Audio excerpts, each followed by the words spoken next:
Знаете, как оно бывает? Сначала ты играешь в довольно однообразную, но оттого не менее хорошую Medieval Dynasty. Затем делаешь коротенькое видео по чарующей Астронир, где один день длился всего лишь минут 10. А потом запускаешь эту игру, даже не подозревая, насколько крутым и насыщенным будет твое приключение. А крутым оно будет настолько, что даже кратко пересказывая все случившееся, ты с трудом сможешь уместить эту маленькую жизнь в настолько длинное видео. Десятки разнообразных механик, живой городок, где каждый житель имеет свой уникальный характер, занятия и предпочтения, город, где каждый день что-то происходит, город, который ты можешь изменить к лучшему. Айо, чуваки, вы на канале Айдо, и это краткие 100 дней выживания в My Time at Sandrock.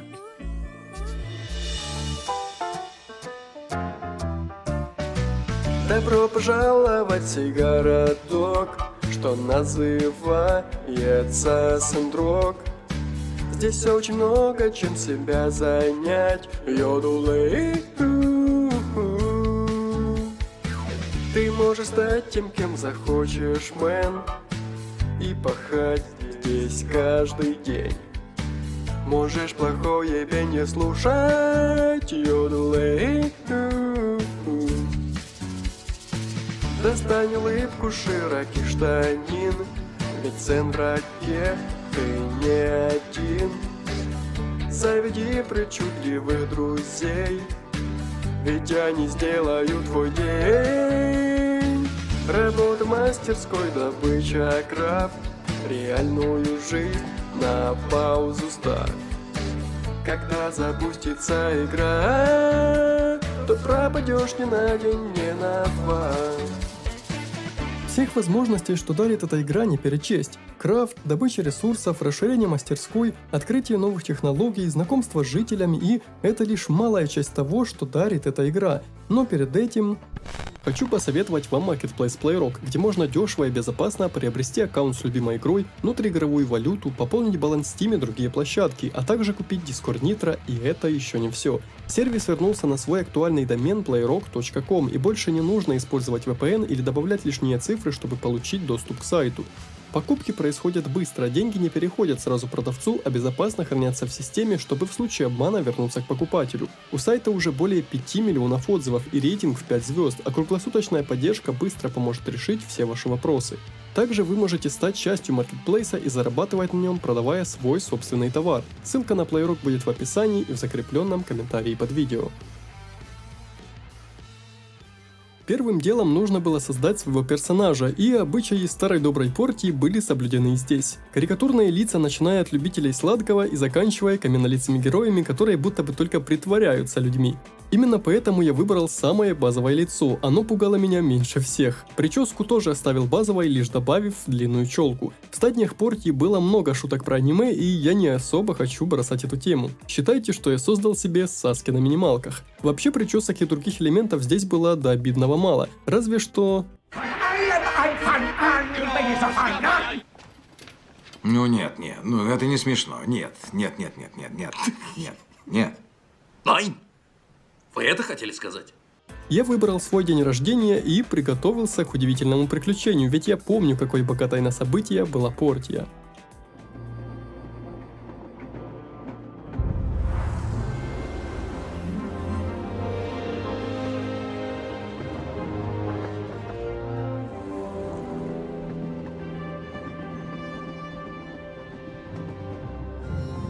Опа, Какаши-сенсей уже меня ждал. Я прибыл в небольшой городок под названием Сэндрок, и меня даже встретили. Девушку звали Миан, она, как и я, была мастером, но приехала сюда на день раньше, так что решила ввести меня в курс дела. Я осмотрелся, выискивая кругом самые убогие здания, ведь думаю, что именно такое и станет моей будущей мастерской. Это Ян, президент торговой гильдии, и он создавал впечатление человека не особо серьезного. А этот счастливый парень – бывший мастер, который собирался отсюда уезжать. И если в голосе Яна звучал задор и радость, то старый мастер называл все своими именами и поздравил меня с получением запущенной, обветшалой и плохо оборудованной мастерской, а потом он просто ушел прибухнуть. Я сижу, бухаю, и мне вообще похуй. Мне вообще похуй, даже дверь открыта. Президент торговой гильдии немного ввел нас в курс дел. Поскольку город располагался в пустынной местности и растительности здесь было не сказать, чтобы много, то рубить деревья здесь было запрещено, но вместо этого можно будет разбирать груды металлолома и уламки древесины. Сперва, конечно, нужно будет сделать себе подходящий инструмент. Миан провела меня к мастерской, чтобы посмотреть, какое оборудование оставил мне прежний хозяин. Здесь было ровным счетом. Миан поделилась кое-чем личным, сказала, что приехала сюда, потому что дела в Сендраке последнее время идут не очень, и она хотела помочь этому городу, и на этом она пока что меня оставила. Я забрал небольшие плюшки от разработчиков игры, какие-то декоративные предметы, судя по всему, а после начал рыться в отходах, буквально. Найденного камня и дерева мне хватило, чтобы сделать себе простую кирку, и как видите, это не просто кирка, а настоящий мультитул. Кирка, молот и гаечный ключ. Так и хочется сказать, что это похоже на... Побежав к Яну, я увидел большой плакат, глядя на который стало ясно, что Какаши здесь вне закона, и любую информацию о нем нужно сразу же рассказать гражданскому корпусу, местному аналогу полиции. В торговой гильдии Ян дал мне схему переработчика, позволяющему добыть из отходов более полезные вещи. На пути к дому я увидел какого-то грустного совенка и решил с ним поздороваться. Пока я разбирался, как тут что работает, моя конкурентка Миан тоже не сидела сложа руки. Рядом с верстаком в песку пылился каменный топор, с помощью которого я смог сломать деревянные отходы. Для переработчика нужно было сделать каменное корыто и 2 дисковые пилы. Для этого нужен был камень и что-то вроде песка. У нашего героя был не только уровень здоровья, но и уровень энергии, так что заниматься работой круглые сутки не получится даже при большом желании, и нужно будет следить за тем, чтобы энергия тратилась на полезные вещи, а не рутинный гринд. Нужно было снова поговорить с Яном, но увидев этого верблюда, я не смог с ним не заговорить, даже зная, что это ни к чему не приведет. Ян сказал, что не стоило приносить переработчик ему на проверку, ведь с ними так все должно быть хорошо. Кроме того, что такого плохого он вообще может сделать? Мне нужно было зарегистрировать мастерскую в мэрии, но мэра на данный момент в городе не было. Она пыталась посадить что-то в здешней пустыне. Пока что ее заменяла Матильда, которая и должна будет мне помочь. Я говорил буквально с каждым человеком и даже не человеком, что попадался мне на пути, пока не встретил его. Супергеройское приземление. Коленем после такого кранты. Эффектно, конечно, но неэффективно. Это был местный герой-защитник города, и что тут скрывать, он был самовлюбленным мудаком, который кичился силой, и даже предположения показать мне основы боя звучали как простая попытка показать свою крутость. Мне дали возможность выбрать оружие. Я решил остановиться на мече со щитом, ведь он повышал урон против более сильных противников. А после сражение началось. Я научился атаковать, узнал, что у противника и у меня есть определенный уровень защиты, который можно пробить серией атак. Ну а на завершальной стадии обучения я попытался продержаться столько, сколько смог, пока... Enough. I grow weary of this. Time to end this. Вы только посмотрите на этого чудилу. Он назвал этот боевой курс «Не шути с Пеном». Думаю, что как минимум одна долгосрочная цель на свою жизнь здесь у меня уже есть. Проучить этого самовлюбленного росомаху на минималках. Буквально в шаге от меня стояла еще одна жительница города, и стоило мне заговорить с ней, как... Лера, родная моя Лерочка. Для меня нет значения. Она не может любить меня! Да я люблю тебя! Бля, половые отношения. Любовь! Суки! Любовь! Кандидат на воровство моего сердца уже был найден. В придачу ко всему она еще и дала мне небольшой подарок на новоселье. Я не знаю, сколько в этом городе еще жителей, но мне здесь уже нравится. Я решил поиграть с ней в некую карточную игру. Если в порте любого жителя вне зависимости от пола можно было ни с того ни с сего вызвать на спарринг, побить, и им это еще и нравилось, то здесь активность была простой интерпретацией игры камень, ножницы, бумага. Волк побеждает кота, кот мышь, мышь слона, а слон сразу двоих. И кота, и волка. К удивлению, начал эту игру я прям идеально и ошибся лишь в последней раздаче. Отношения с жителями это хорошо, но нужно было поспешить в мэрию. Временно на посту мэра была профессор МакГонагал, и она предложила мне дать имя моей мастерской. Сперва я написал несерьезное и несуразное название, а потом...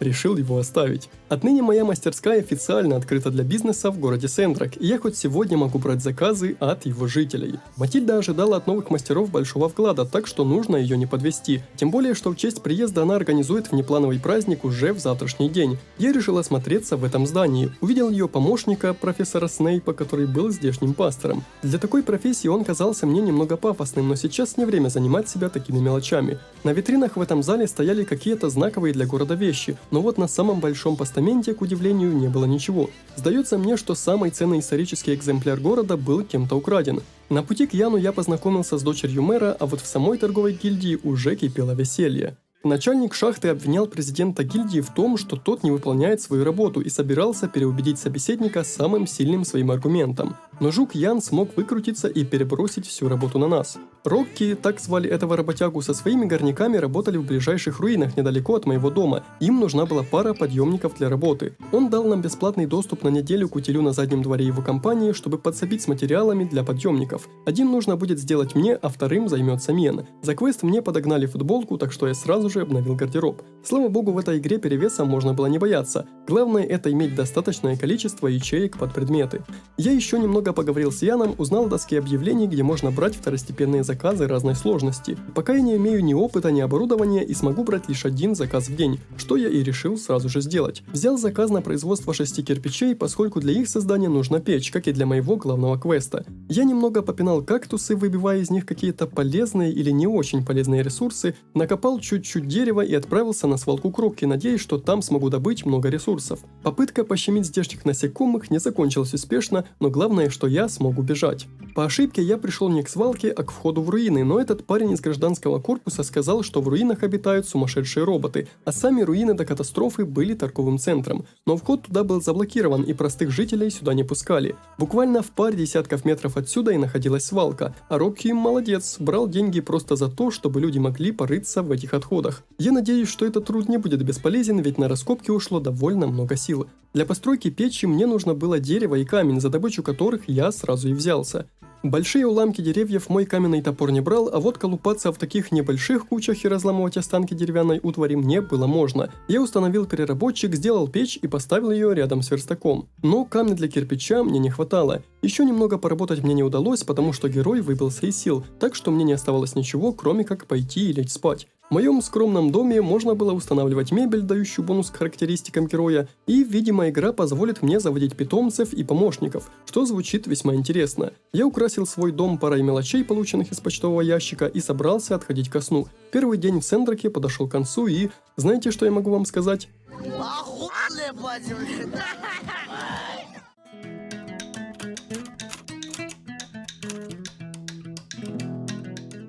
Дочка мэра принесла мне почту и сказала, что можно подписаться на местную газету, чтобы каждый день получать городские новости, а потом она предложила мне экскурсию по городу. Хоть я и был чрезвычайно сильно занят и мне предстояло много работы, отказать, видя такую доброжелательность, я просто не смог. Первым пунктом было ранчо, где можно было купить вещи для ухода за животными. После мы погнали к, как я понял, единственному источнику питьевой воды в округе, и прямо посреди этого оазиса стояла статуя мистера Пича. Пока я не знаю, кто это, а там стояла водонапорная башня с небольшим запасом воды. Можно было взять немного воды за небольшую плату. Да, я надеюсь, что здесь можно будет хотя бы просто дышать воздухом.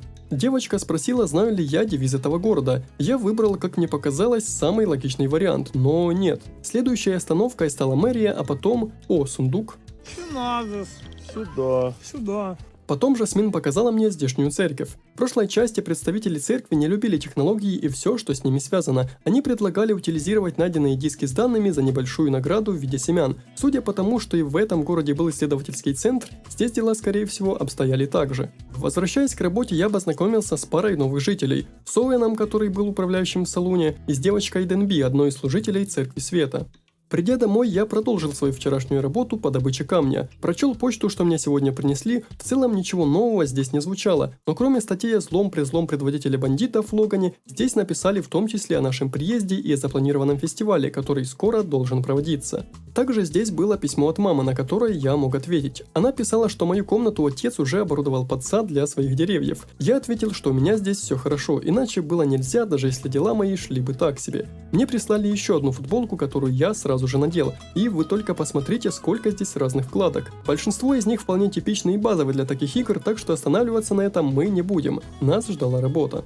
Для выплавки кирпичей нужно было топливо. Хорошо, что для этого годился обычный мусор, ведь древесины в этих краях, как вы понимаете, очень мало. Даже не знаю, как я буду справляться без нее. Когда я увидел Миан, то решил с ней поговорить. Дела у нее шли хорошо, она уже почти закончила делать подъемник. Ну а я что? У меня тоже все было хорошо. Древесины я почти не нашел, а вот эти сухие деревья своим топором я срубить не смог. Случайно зацепив перекати-поле, мне показалось, что оно уменьшилось в размерах. Я попробовал пнуть его еще раз и еще, и из него выпала пара каких-то базовых ресурсов, что в принципе неплохо. Кирпичи начали выплавляться. Я освободил свой инвентарь от этих декоративных предметов. Настал черед посмотреть, что там нужно для постройки подъемника. Нужен был толстый канат, рецепт которого продавался в гильдии торговцев. Стоили рецепты не очень дорого, что было весьма приятно. Я решил продать подаренные мне игрой декоративные вещи ради пары сотен монет, ведь нужно поскорее вложиться во что-то полезное, чтобы потом пожинать плоды своих трудов. Взяв еще какой-то случайный рецепт, я вернулся домой. Сломал пару кустов, видимо, эту зелень можно было уничтожать без вреда для города, и сделал из растительных волокон нужный мне канат. Настало время для переработчика отходов. Насколько я понял, отходы, собираемые на свалке, можно было считать такими себе лутбоксами, из которых с высокой долей вероятности выпадает тот или иной ресурс. Правда, их нужно будет заправлять. Да и сам процесс длился довольно долго, около 10 минут реального времени. Но в данной игре подобное не особо досаждало, ведь тут была целая куча занятий. Сделав банку с водой из случайно собранной где-то росы, я сразу же создал еще один переработчик и закинул в него механические отходы. Из них могли выпадать подшипники, что как раз были мне нужны для постройки подъемника. На заправку этой машины у меня ушли почти все имеющиеся ресурсы. Нужно было искать древесину. Правда, ее в округе было довольно мало. Не успел я толком ею обжиться, как получил оповещение о собрании в центре города. Очевидно, это та небольшая сходка в честь нашего приезда. Пока собрание не началось, я поздоровался с жителями, которых еще не видел. С Катори, заведующей развлекательным центром «Золотой гусь», Мейблой Купером, владельцев ранчо, с Пуклишом Бёрджесом, главным инспектором по безопасности отделения Церкви Света. У него была очень ответственная работа – следить за уровнем воды в оазисе. И, судя по тому, как он это сказал, ябедничать об этом всем, кому только сможет. А женщина по имени Виви дала мне подарок в виде шарфа и работала в здешнем ателье. Матильда начала собрание и представила нас СМИям жителям. Миан сказала вдохновляющую речь, а потом слово дали мне, человеку, боящемуся публичных выступлений. Но я не растерялся и выдал свой максимум. Пацаны, это вас делал. Оказалось, что городским кредо было «экономьте воду», и на самом деле это звучало печально, ведь оазис не сказать, чтобы выглядел достаточно большим. Несмотря на то, что у меня не хватало кирпичей, мне как-то удалось выполнить задание для своей заказчицы Хайди, которая работала архитектором. Я познакомился еще с несколькими жителями и сразу же побежал домой. Нужно было попытаться найти столько дерева, сколько смогу, ведь его сильно не хватало. К сожалению, мне так и не удалось ничего найти. Я подумывал попробовать хотя бы купить древесину в гильдии торговцев, но та уже была закрыта. Что ж, местная жизнь вынуждала меня пойти по криминальной дорожке. Несмотря на то, что вокруг никого не было, игра явно дала мне понять, что рубить деревья просто так не получится. Бёрджес, местный смотритель, сказал, что здесь строго запрещено рубить деревья. Поскольку это мое первое нарушение, он закроет на его глаза. Но если словит меня еще раз, то накажет меня по всей строгости закона Сендрака. А что еще хуже, он сказал, что даже не захотел бы со мной дружить. К таким страшным последствиям я не был готов. Но слава богу, у него можно было купить привозную древесину, вероятно, очень дорогую, или можно было посадить деревья самому, и вот это уже как раз по мне. Станки продолжали работать, я увидел, что могу расширить вместимость инвентаря за действительно скромную сумму, так что сразу же это и сделал. Как приятно, что хотя бы где-то меня не утомляют перевесом.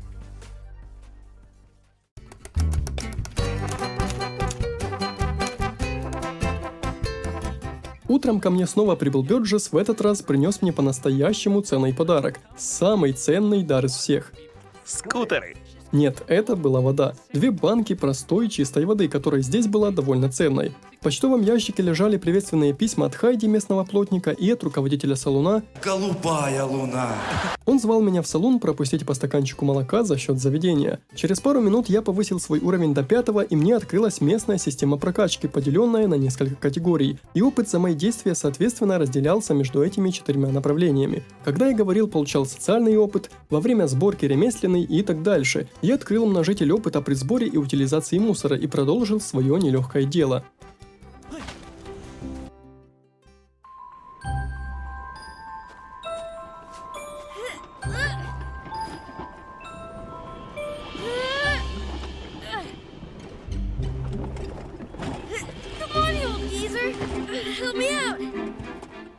Это была здешняя рыбалка, насколько я мог понять. Элси, так звали девушку, перепутала меня со своим стариком и извинилась за то, что назвала меня унылой развалиной.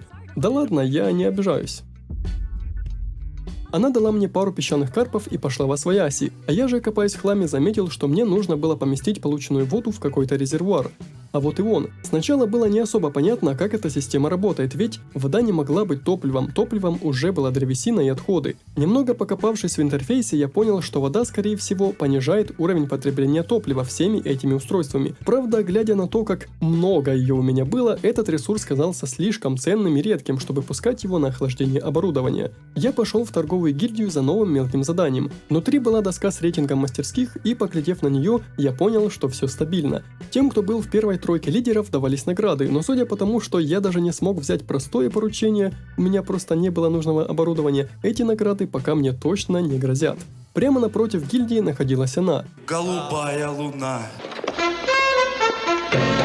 Ну, так я ее себе представлял, а на деле же все оказалось гораздо скромнее. Оуэн предложил потрапезничать, разразился длинным монологом о здешней жизни и позволил задать ему интересующие нас вопросы. Хоть я и понимал, как здесь приблизительно что работает, но все равно расспросил его обо всем, о чем только смог. Гражданский корпус был защитой от опасностей внешнего мира и бандитов, Церковь Света стремилась сохранить общность в этом месте и избавиться от технологий прошлых времен, которые назывались эпохой коррупции. Правда, сейчас они довольно снисходительно относились к технологиям Старого Мира. А это однозначно плюс. Также Оуэн рассказал о здешних жителях, о том, что с ними можно подружиться, звать их на встречи и вместе проводить время. А после разговор зашел о бандитах и их вожаке Логане. Однажды он был жителем этого города, но, цитирую, он просто сошел с ума и взорвал здание. Мне же почему-то казалось, что Логан будет здравым малым и окажется, что на самом деле вина лежит на ком-то еще. Не спрашивайте почему, мне просто кажется, что злодея не сделали бы настолько крутым. Последней опасностью в этом мире были опасные животные, известные как гиглеры. Это были мутировавшие ящеры, которые по какой-то причине хотели доставлять всем нам неприятности, и, судя по всему, были не прочь захватить Польшу. Еще в округе частенько случались песчаные бури, но мне кажется, именно благодаря им каждый день в здешние окрестности попадает какой-то мусор, где я могу наковырять немного древесины и камня. Today was nice. We gotta do this more often. In any case, let me hit you with a couple takeaway dishes for later. Builders can't go hungry, you know? Пока я не начал сомневаться в своей симпатии к Амире, я решил отсюда убраться, попутно продав некоторый хлам. Было приятно, что хотя бы мусора у меня было достаточно. Я заправил один из станков под завязку, увидел, что могу сделать меч и щит, так что не стал с этим медлить. Теперь, думаю, я смогу себя защитить. Испытывать оружие пришлось на вот этом маленьком муравье. Почему так, нахуй? Оружие было откровенно слабым, но уже хотя бы на что-то да было способно. Я взглянул на карту, большая часть которой была закрыта, и продолжил разбирать кучу отходов, получая из них разные ценные ресурсы. Насколько я понимаю, на данном этапе это единственный источник получения подшипников для меня, так что придется разобрать достаточно мусора, чтобы смочь построить подъемник. Тем более, что Миан хвасталась, что уже почти его построила. Я решил еще раз бегать в гильдию торговцев, чтобы посмотреть ассортимент рецептов. Вдруг там будут те станки, что мне нужны. Но, увы, здесь в основном были чисто декоративные вещи. Знаете, экскурсия экскурсией, но я решил сделать небольшой кружок по городу в одиночку, тем более, что здесь меня ждало несколько заданий. Нашел точку, где продавалась древесина и вода. В принципе, цены казались вполне себе адекватными. Нашел граффити гиглеров. Я, в принципе, догадывался, что у них есть склонность к творчеству, но думал, это будет что-то более классическое, скажем, рисование картин. А вот, очевидно, и были эти самые порождения зла.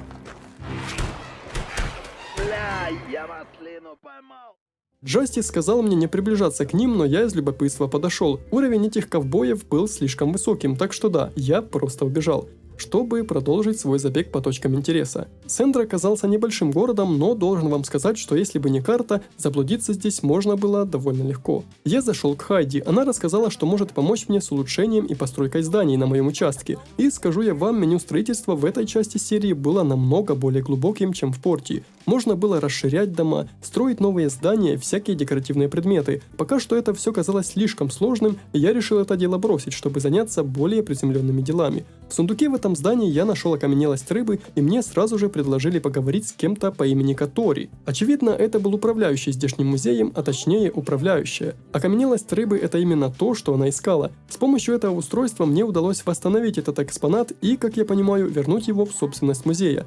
А вот и исследовательский центр. Это место должно стать неотъемлемой частью моих приключений. Здешний работник увидел найденный мною диск данных, и с их помощью я могу открывать для себя новые чертежи машин. Что ж, вполне равноценный обмен. Правда, пока что дисков мне критически не хватало. Но ничего, думаю, совсем скоро это изменится. Я вкинул пару очков навыка умножитель опыта социальной ветки и опыта, дающегося за обычный крафт. А после познакомился с еще одной жительницей этого города, Грейс. Дома я решил построить небольшой ящик для хранения, но в конце концов понял, что пока мне легче будет заплатить 100-другую монет, чтобы еще немного расширить вместимость своего инвентаря. К приятному удивлению, переработчики закончили свою работу, и я нашел 4-й подшипник. Теперь для подъемника у меня были все нужные ингредиенты.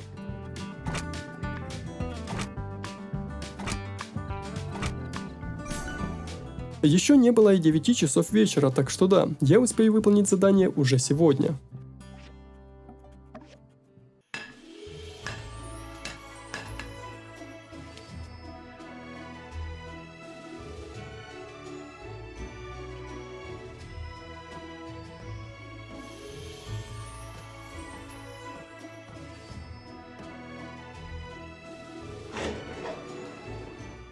С появлением подъемников для рук и его людей открылся доступ к заброшенным руинам, но мы тоже сможем им помочь. Пропуск в руины идет в комплекте к пропуску к свалке, и за эту скромную плату нам дадут реактивный ранец и сканер для поиска полезных компонентов. Очевидно, в этом месте будет очень много полезного, но на ночь глядя я решил туда не лезть. День вот-вот подойдет к своему концу. И знаете, вот это и одна из вещей, которые мне так нравятся в этой серии игр. Не успел я закончить 3-й день игры, как на меня посыпалось столько разных механик и возможностей, к тому же я уверен, что это лишь малая часть всего, что ожидает меня дальше. И даже учитывая то, что при всем этом разнообразии я все еще рылся в мусоре, даже это не сможет меня остановить. По-моему, Сендраку пора готовиться, ведь дедова усыпальня планирует стать самым сильным предприятием в этом городе.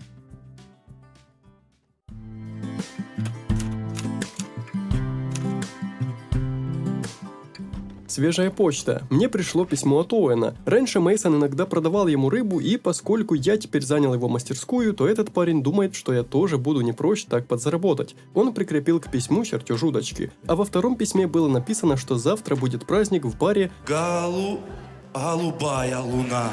Что завтра будет праздник, на котором мы будем провожать рыжего весельчака Мейсона. Я решил сразу же разобраться с заданием Оуэна, ведь оно казалось довольно простым. Надолбил немного растительных волокон, сделал из них канат, из дерева сделал пару стержней и вуаля, простая песчаная ловушка была готова. Настала пора испытать ее в деле. Песчаная рыбалка немного отличалась от обычной. Я потратил пару наживок впустую, чтобы понять, как это работает. Все было довольно просто на самом деле. Сначала нужно было кинуть приманку, а когда рыба начнет ее есть, бам, кидаем клешню, которая должна поймать улов. И хоть получалось это не всегда, я не понимал, от чего зависит шанс на успех, ведь порой я попадал по рыбе даже без использования приманки. Но мне удалось поймать 3 песчаных карпа, которые были нужны для задания. Кстати, время от времени на городских улицах появлялся мусор, который я мог убирать. Зачем? Мотивацией было получение пары штук отходов или прочей дребедени. Если я хотел сэкономить на древесине, то мне нужно будет иногда этим заниматься. Оуэн был рад полученной рыбе, сказал, что время от времени он будет создавать поручения на доске объявлений и поделился информацией, что Элси любит рыбу и, соответственно, подарок в виде рыбы ей должен приглянуться. У каждого жителя были свои вкусы и предпочтения, и правильные подарки помогут как можно скорее подружиться с кем-то или даже быстрее завести семью, что в порте у меня так, к сожалению, не вышло. На свалке меня поприветствовала Венти и предложила стать хорошими друзьями. Я немного посомневался, но все же согласился на это предложение, и поскольку мы стали хорошими друзьями, она сказала, что теперь я смогу приходить сюда за ломом совершенно бесплатно. Правда, пока этого никто не видит. Видимо, ей был нужен не друг, а сообщник. Я предложил ей встретиться здесь сегодня ночью, просто чтобы проверить, как это будет работать. На, серьезно, уже не верил. Настала пора проверить, как работают здешние руины. Спуск на подъемнике приводил меня в довольно тесный подземный комплекс, на входе которого стоял вендинговый аппарат с различными закусками для пополнения энергии. Внимание сразу же привлекли залежи руды, и вот так поворот из-под земли то и дело выпрыгивали грызуны с набитыми мешками. Я не мог такое пропустить и должен сказать, что из них падал довольно неплохой лут. Энергия в этом месте уходила довольно быстро. Все, что я смог сделать, это пройти в соседний зал, взорвать фурбочек и понять, что моя кирка — это полный отстой. Я отдал Рокки 10 кусков медной руды, как он и просил, получив за это немного монет и, что важнее, улучшил отношения некоторых жителей. Я пытался чаще говорить с жителями, чтобы сближаться с ними, но только подошел к этому рыжему Чаку Норрису, как он начал меня грузить. Потом подарил Элси рыбину, не то чтобы ей это сильно понравилось, но главное, что она была не против таких подарков. Сбывая хлам, я увидел, что после руин у меня в карманах целая куча дисков с данными, так что сразу побежал в исследовательский центр, чтобы использовать их для открытия новых станков. К удивлению, я даже не заблудился. Случайно нашел дом, где живет Амира, и раз уж я здесь, У мене Windows полетів. я понял, то я решил поздороваться и немного осмотреться. Я подумал попробовать подарить ей золотой самородок, и благодаря тому, что она работала ремесленником, то эта находка стала для нее приятной неожиданностью. Она продавала немного ресурсов и фигурки некоторых жителей. А в каталоге на ее столе я увидел Джинджер. На террасе этого дома я нашел сундук с рецептом тарелки, прокачал ближний бой и открыл возможность видеть сундуки с сокровищами на карте. И либо тот сундук не был из таких, либо эта штука просто не работала. На площади эти двое беседовали о том, что Бёрджес потерял свой меч и щит, и Росомаха попросил меня сделать ему новый. Я согласился и решил отдать ему свой меч, но Пен сказал, пусть он остается мне, ведь он уже нашел тому чуваку оружие. Ну ладно, а то я думал, что сделаю себе новое оружие уже из медной руды. Дома я поставил медь на переплавку, заправил все станки топливом и отходами и увидел, что вода в резервуаре мастерской уже заканчивается. Я же надеюсь, что без нее оборудование будет работать. Так или иначе, настало время идти на встречу с Венти. Наша встреча обещала быть продуктивной, и мы оба взялись за работу. Более того, Венти отдала мне то, что накопала сама, и была в чрезвычайно хорошем настроении. Все это выглядело слишком хорошо, но целиком в духе игры. Я еще немного покопался в мусоре благодаря тому, что недавно подкрепился и восстановил силы, а после лег спать, надеясь, что запас воды не станет причиной остановки моей мастерской.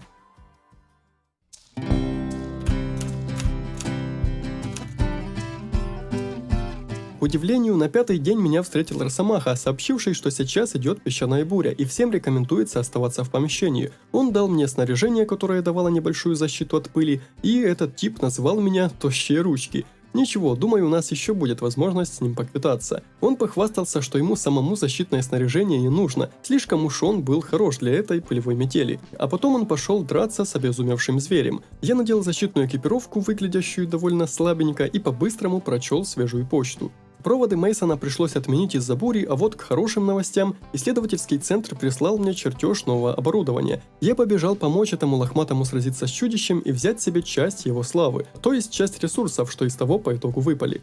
Присмотревшись к окружению, я заметил маленькую несостыковку. Ткань защитной шляпы уносила не за ветром, а против него. Ладно, спишем это на сбой в матрице. В центре торговцев Рокки опять спорил с Яном, второй просил не называть его лежебокой. И, кстати, было очень странно, как, глядя на профессионализм этого усатого, он смог добраться к первому месту в рейтинге мастерских. Я буду стараться брать поручения каждый божий день, чтобы не отставать от остальных. О, а что это за задание? Видимо, кому-то все-таки тоже нужно защитное снаряжение.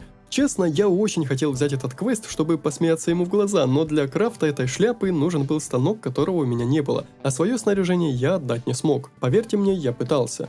В итоге я взялся за задание на создание толстого каната, легчайшая миссия, для которой мне понадобится только растительное волокно. Я снова расширил инвентарь и заметил, что буря разносила разный хлам по округе. В магазине с водой по стартовой цене можно было купить лишь 2 банки с жидкостью, дальше цена возрастала в 5.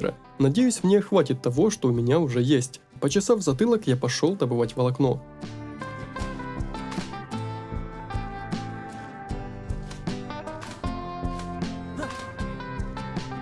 Кстати, все-таки без воды моя мастерская попросту не работала, так что придется постоянно следить за уровнем воды, если я не хочу, чтобы рабочие процессы простаивали. Я отдал канаты заказчице, ну и заодно решил поговорить с жителем деревни, пусть даже это тот самый рыжий Чак Норрис. Он был готов к такому повороту и сказал, что раз я вернулся к нему поговорить, значит он может еще поорать. Ну и продолжил маленько поливать меня дерьмецом, но уверен, это было любя. Я подул в исследовательский центр и посмотрел, что же я могу открыть еще. Выбор пал ли на сборщик росы или на обрабатывающий станок. Как бы я не хотел платить за воду, но купил станок, ведь чем больше инструментов, тем больше заказов я смогу принять, и тем лучше станет моя мастерская. На выходе я заметил, что сундуки все же начали отображаться на карте. Один я даже открыл, получив кинжалы, а второй, он пока находился слишком далеко. Думаю, чтобы снять его оттуда, мне понадобится огнестрел. Я решил купить в ателье другую шапку для сопротивления буре. Выглядела она немного получше, но все еще вызывала небольшой смешок.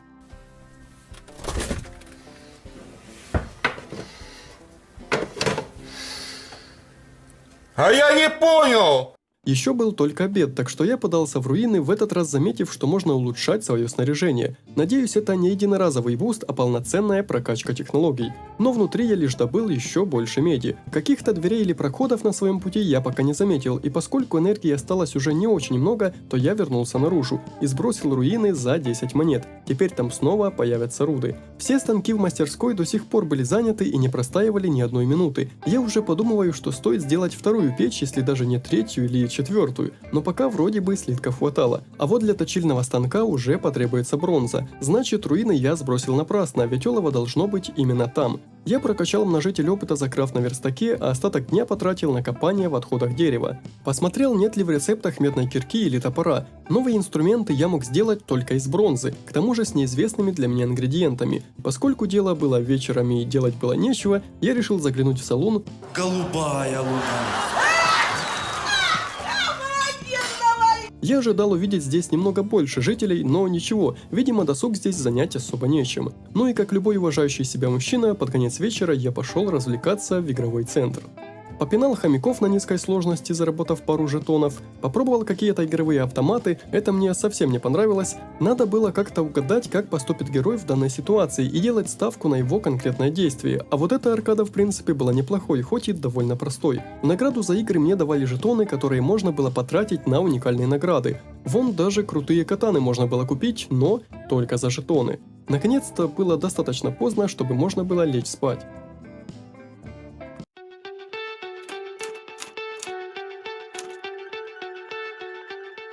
Я скажу вам честно, каждый раз я ложусь спать с мыслью, поскорее бы этот день закончился. Но не потому, что скорее бы завершить выживание, а чтобы скорее начался новый день.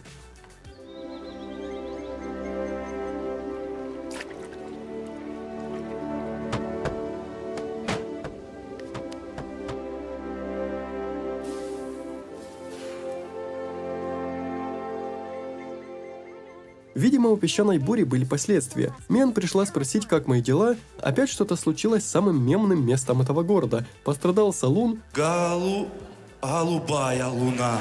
Ох и срач, интересно, каким же лохам придется все это убирать.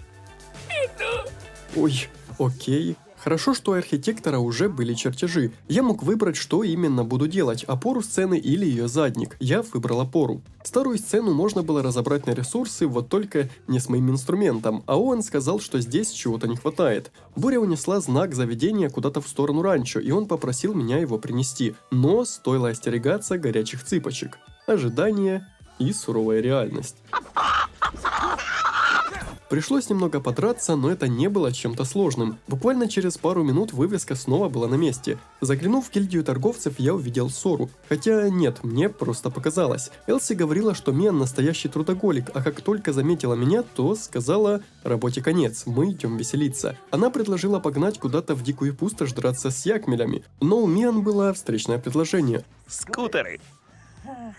Отправиться в игровой центр, и у нее были довольно весомые аргументы.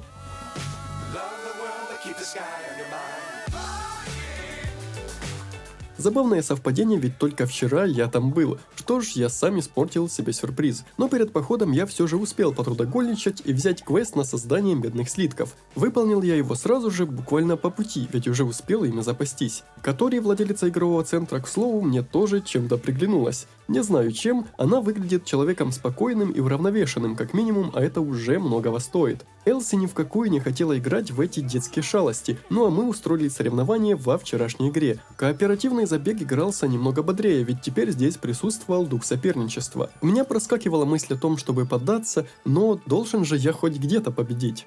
В это время Элси вовсю играла в какую-то игру, позабыв о том, что это все для детей. Она всячески хвалила игры и, угадайте, куда мы пошли дальше. Наш путь привел нас в легендарнейшее заведение. Это было не желтое солнце, не красный Марс, не синий Нептун, это была... Голубая луна.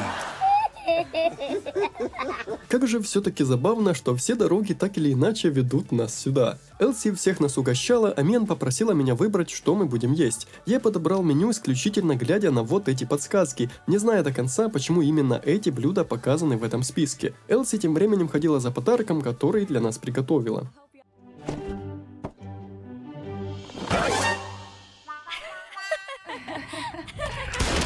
Даже Миан сказала, что эта подруга была слегка бойкой. Но наконец-то наш отдых подошел к концу. Я купил немного воды, видимо, ее запас восстанавливался медленно, потому что старая цена была доступна лишь для 2 единиц товара. А потом, спокойно идя домой, я наткнулся на желторотика Бёрджеса из церкви, который предложил мне пройти его опросник. Я согласился и ответил на пару несложных вопросов. Я иногда следую правилам. Бандиты плохие, и я никогда не стану тратить воду впустую. Варка пива ведь не в счет?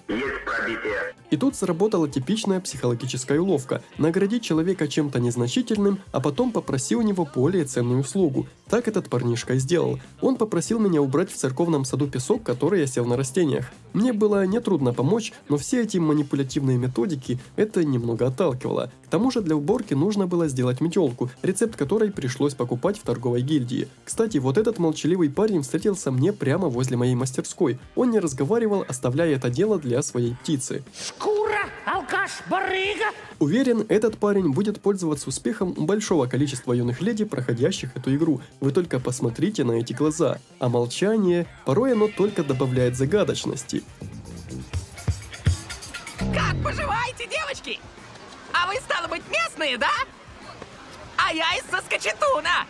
Кажется, что почта появляется у меня в совершенно случайное время суток, а не в строго определенное время. Это было письмо от скучающей подруги из тех мест, откуда я приехал. Хоть здесь и было довольно весело, гламурный росомаха, песчаная рыбалка, голубая луна, но я ответил, что тоже скучаю. Следующее письмо было от Яна, главы гильдии. Он сказал, что наступили выходные, но в такие дни здесь на самом деле работы только больше, и в выходные можно заниматься экспертизой гильдии. Что это, я помнил с прошлой части, но вы же узнаете об этом позже, потому что доступ к этой работе был только со 2 уровня мастерской. Ради крафта метелки мне пришлось избить пару горячих цыпочек, чтобы собрать с них перья. Я снова увеличил объем инвентаря, в этот раз платить уже пришлось гораздо больше. В этом мире было слишком много вещей. Чувствую, что на инвентарь я потрачу еще ох как много денег. Настал час отправляться в церковь, расположившуюся в самой высокой точке этого города. По пути я встретил нашего росомаху, и у меня появилась идея. Побывав на ранчо, мне удалось найти подарок, достойный такого уважаемого человека, как Пен. What kind of gift? Надеюсь, это его маленько проучит. Я узнал, что открытые сундуки можно было разбирать на ресурсы, а вот сама работа у церкви оказалась совсем не пыльной, как бы это ни прозвучало. В награду мне дали всего понемножку, я же самой ценной наградой считал репутацию мастерской. Остаток дня я решил потратить на руины. В прошлый раз я слишком рано оттуда слинял. Миан поинтересовалась, как глубоко мне удалось забраться. Поскольку я посетил лишь первый этаж, то... В этот раз я намеревался не добывать медь, а попытаться раскопать как можно больше песка, чтобы найти под ним возможный проход в соседнее помещение. Сбросив руины в первоначальное состояние, я, конечно, добавил себе работы, но все равно довольно быстро отыскал вход на нижний этаж. Здесь тоже стоял вендинговый аппарат, видимо, такие будут на каждом из этажей. Правда, цены там довольно кусачие. На пути к олову мне пришлось пройти сквозь пещерные проходы и буквально провалиться на новый этаж. Здесь-то я и нашел оловянную руду, правда в довольно небольшом количестве, а вот из этого помещения выход мне удалось найти лишь чудом. Энергии по итогу не осталось, но выбраться отсюда можно было всего лишь в один клик мыши.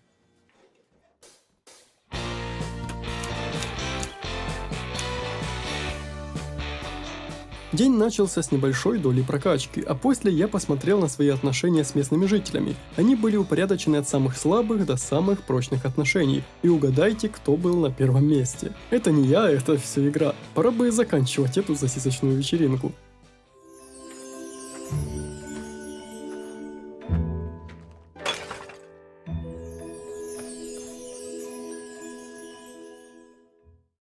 Сендрак прям чувствует мои настроения и как раз в нужный момент посылает мне лучи добра. Я предложила Мире помощь. Сначала она ответила отказом, но в конечном итоге согласилась, что небольшая помощь ей бы точно не помешала. 2 раза в неделю ей можно будет доставлять пару единиц глины для работы. И если задание будет повторяемым, то это на самом деле большой плюс к налаживанию с ней отношений. Пока я еще не знаю точно, чье сердечко у здешних жительниц я хочу украсть, но в любом случае стоит пользоваться любой возможностью завести здесь новых друзей.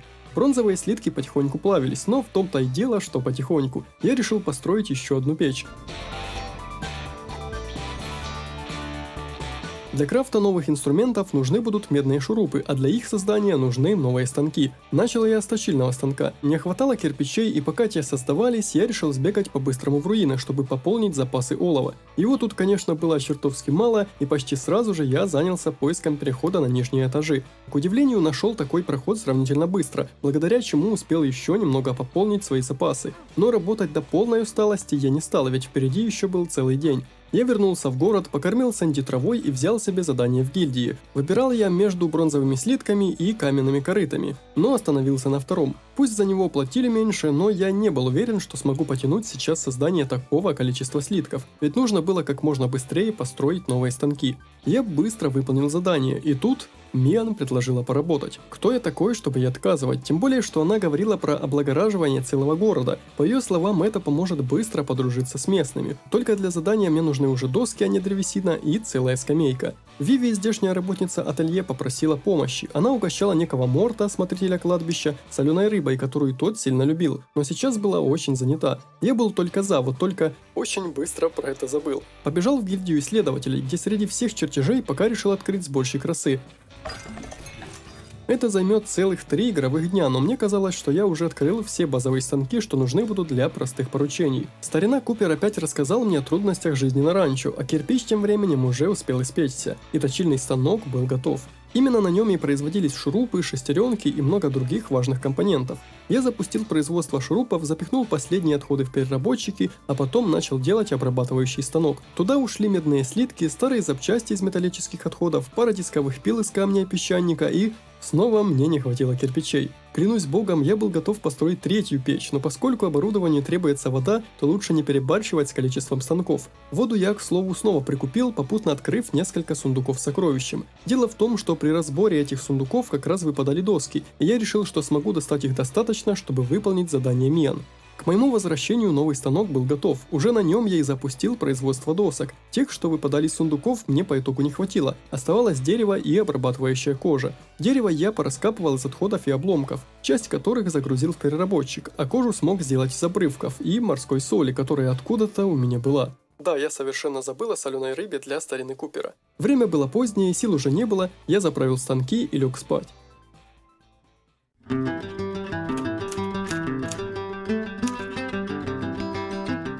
Заправка печей и верстаков в начале дня уже стала для меня неким ритуалом. Пока фокус был на бронзовых и медных слитках. Если были еще и отходы, то переработчики тоже начинали работать. Утренняя почта принесла мне добрую весть. Элси позвала меня поучиться ездить верхом на лошади. Я надеялся, что лошадь мне дадут бесплатно. А второе письмо содержало запись о том, что в местной клинике проводятся эксперименты с некоторыми лекарствами, и что там возможны побочные действия. Весьма сомнительное предложение, но ради интереса можно будет попробовать.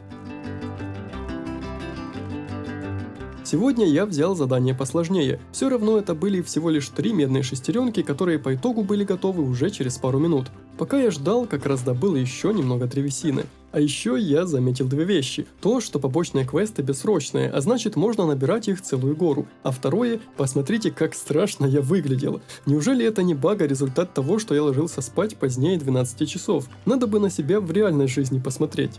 Я прикупил рецепт скамейки для задания Миан и сразу же ее сделал. Все-таки она была настоящим трудоголиком. Правда, сказала, что сегодня мы уже отдохнем, а завтра приступим к работе. Я обеими руками за, завтра приступим. Правда, на завтра у меня есть еще пара дел, качалка, здоровый образ жизни и миллионы за рекламной интеграции, которых, считай, нет. Мой заказчик остался доволен. Женщина подметила, что работу свою я сделал очень быстро, а потом я встретил Элси и мы пошли на ранчо. Оказалось, она была дочерью Чака Норриса и попросила дать мне лошадь бесплатно. Тот противился, но... Она была довольно убедительна. Управлять лошадью было довольно приятно на самом деле. Мы сделали небольшой кружок по окрестностях и поскакали куда-то за ранчо. Элси сказала, что можно будет брать лошадь в аренду, если она мне будет нужна. А эта лошадка бесплатно останется у меня всего лишь на неделю. Еще я не смог не заметить здесь футбольные ворота, а это значит, что нас совершенно точно будет ожидать футбол. Или, по крайней мере, что-то на него похожее. Знаете, мне хотелось как-то отблагодарить Элси за дружеский подгон. Я уже видел ее в роли своего друга. Я подумал, что та книга о приключениях бесстрашных пилотов вокруг света должна бы понравиться такому заряженному человеку, как она. Ее слова хоть и не были особо подходящими для подарка в виде книги, но очевидно ей понравилось. Кстати, а посмотрите-ка, кто это здесь не последний в списке. Глядя на количество очков человека надо мной, я поверил в свои силы и понял, что шансы занять хотя бы 3-е место в этом рейтинге вполне легко достижимы. После я таки отдала Мире немного глины, и последний подаренный мною самородок она приняла уже хуже, сказав, что такое я ей уже дарил. Так что я решил подарить ей воду. Ну а что, пустыня, вода по идее всем нужна. Встретил ворона местного врача, который зазывал меня на прием. Но, как я узнал, работала аптека только по средам и пятницам, так что не судьба. Пен продолжал быть таким же мудаком, каким и был раньше. Но, тем не менее, я не отказал ему в просьбе о помощи с расклейкой объявления о розыске самого гадкого, гнилого и мерзопакостного преступника во всей Юфале. Тем более, что с лошадью это задание было выполнять довольно быстро. Вот только эта сраная кличка «Тощие ручонки», напомните мне дарить ему дерьмецо почаще. В награду я получил пару бархатных тяг, сбыл по-быстрому немного вещей, чтобы освободить место в инвентаре, его расширение уже стоило не 10, а 100 монет, и отправился отдыхать.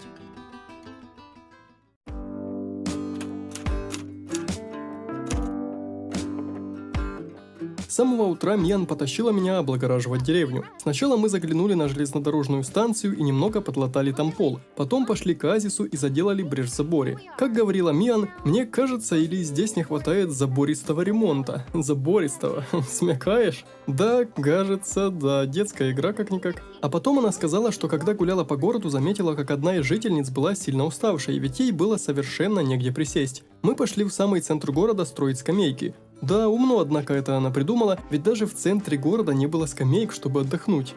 Или были. Ладно, забудьте, это было тупо. Но, к слову, на скамейках правда можно было отдыхать и восстанавливать силы. Правда, происходило это крайне медленно. Сегодня я таки вспомнил о смотрителе кладбища, который любил соленую рыбу. Поймал несколько карпов и нашел чертеж сушилки. Пока для ее постройки готовились медные стержни, у меня было 3 минуты на свои дела, и я решил обновить свои инструменты. Все ресурсы для этого у меня уже были, все кроме точильных камней. Хорошо, что игра прямо в описании предмета писала, где его можно было купить. Конкретно эти штуки продавались у нашего кузнеца. Кузнец от слова blacksmith, хотя его почему-то звали не Смит, а Хьюго. Эти чертовы камни стоили просто невероятных денег, свыше 500 монет за одну штуку, при том, что мне нужно было таких 2. Денег у меня не хватило, и я решил сбыть какие-то мелкие, вроде бы ненужные предметы, медные плиты, немного слитков, вроде бы ненужные предметы и текущие инструменты. Хоть с трудом, но денег мне хватило, и обновки не заставили себя долго ждать. Теперь я таки мог разобрать сцену, правда не сказал бы, что смог получить оттуда что-то маломальски важное. А вот то, что я теперь мог разбирать более твердые завалы и добывать качественную древесину, это уже чего-то достоит. Я сделал сушилку, погнал купить немного соли и взять какое-нибудь поручение, чтобы вернуть хотя бы часть потраченных на инструменты денег. Купил аж 2 единицы соли и продал еще немного мусора. Ну как мусора, 100% он пригодится мне когда-то, но сейчас я об этом мог не думать. По выданному мне поручению я сделал несколько деревянных стержней и отнес их заказчице, которой была Мира. У меня оставался еще один самородок, и я решил его подарить. В ветке прокачки персонажа, вот так поворот, я нашел способность, открывающую для меня сразу 20 слотов в инвентаре. Что тут сказать? Це скарб. Рыба все еще сушилась, а я тем временем смотался в заброшенные руины. Теперь я мог собирать вот такие силовые камни, также служившие в качестве заправки для верстаков, а простые руды стали добываться намного быстрее. Да что тут в этой игре получать ценные предметы можно было даже просто копаясь в грязи. Я смог пробраться через пару помещений и выйти на 4-й уровень этой своеобразной шахты. Новых руд пока не было, но олова стало попадаться намного больше. Даже при том, что попутно я немного заправлялся едой, которой меня когда-то угостил владелец салуна. Голубая луна. С 4-го уровня выбраться я уже не смог и пришлось возвращаться. Но случилось это как раз вовремя, ведь на дворе уже был вечер, а нужно было еще отнести на кладбище рыбу.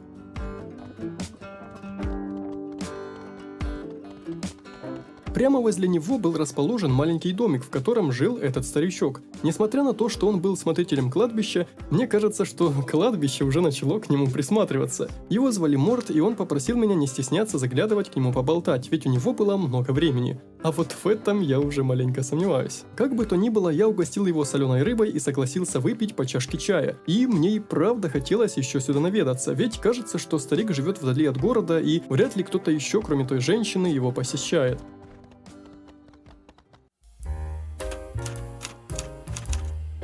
Запасы оловянной руды уже подошли к концу, да и медная тоже скоро иссякнет, а в почтовом ящике тем временем я увидел благодарности за помощь старику на кладбище и новый чертеж из научного центра. Для сборщика росы нужно было довольно много материалов, практически все из них были простыми, кроме мрамора, его я пока, кажется, не добывал. Начал я со шкур. В описании указывалось, что они добываются с монстров, поэтому я решил начать со шмели муравьев.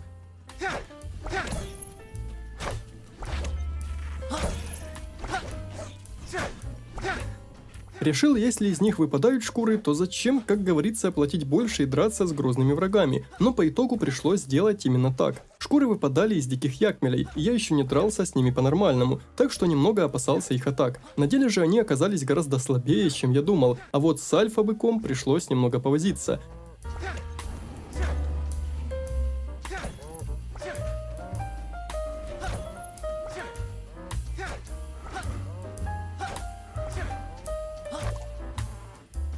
На доске заданий торговой гильдии я нашел особое поручение, оно было от Яна, и ему требовалось сделать опору сцены, то же самое, что и прошлый квест главной сюжетной ветки. Я не был на все 100 уверен, что потяну это задание, но на него давалось аж 9 дней, и я решил рискнуть. Если у меня получится, то затраченное время окупится с лихвой. Я купил немного соли для выделки шкур, поставил камни на резчик, чтобы добыть листы, и на открывшееся очко улучшений прокачал себе владение мечом. Шкуры были готовы, правда для этого пришлось еще немного подраться. Оставались мраморные кирпичи и каменные корыта. Хоть я и играл в первую часть этой игры, я совершенно не помнил, где я тогда доставал мрамор, так что отправился за ним к городскому архитектору. Стоил тот не особо дешево, так что мне пришлось продать немного безделушек, включая молоко и лекарства, полученные на шару. Пока станки работали, я добыл немного древесины из мертвых деревьев. Как я и думал, за них меня не припирали к стенке, а вот эта конструкция оказалась остатками древнего города. Кто знает, может быть это даже какой-то ценный артефакт. Из этой конструкции я добыл свой первый мрамор, а еще оказалось, что он выпадал из каждого камня больших размеров. Да, а ведь знай бы я это раньше, мог бы сэкономить пару сотен монет. Уже вечером я закончил сборщик росы и сразу же его установил. Постройка опоры сцены еще даже не была начата, и даже при этом абсолютно весь мой день был забит важными делами. Я был так занят, что не успел подумать о том, что сегодня среда, и как раз можно бы наведаться в аптеку по одному из заданий. Как не подумал и даже не успел взять единственное второстепенное задание на сегодня. Это был первый раз, когда я ложился спать, не будучи удовлетворенным своей работой.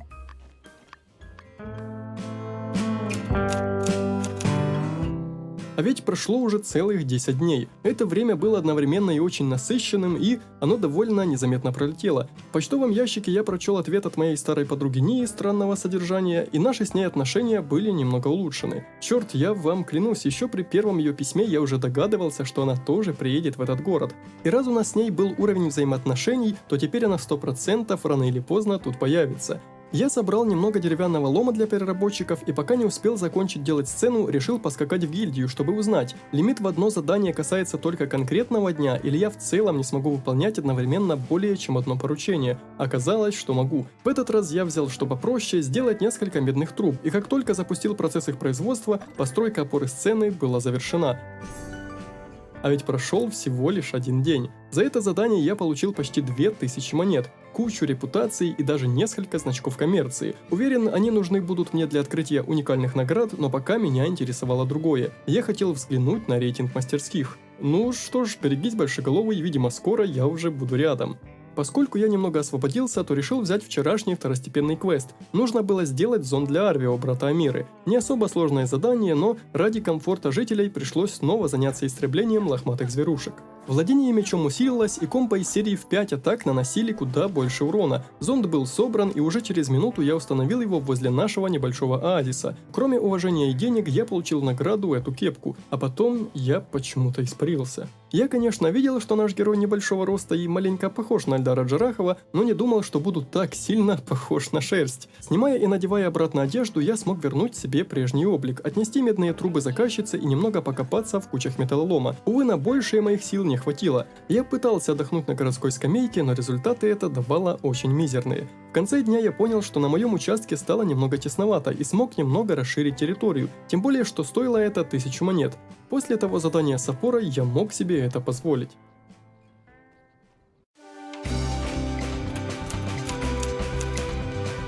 Я позаправлял станки, прочел утреннюю почту. Это было письмо от мамы, где она сказала, что кто-то усмотрел в узорах на ее одеялах какой-то шифр. Но власти встали на ее сторону, а это значит, что одеяла должны быть в пути. Постойте, она отправила мне одеяло?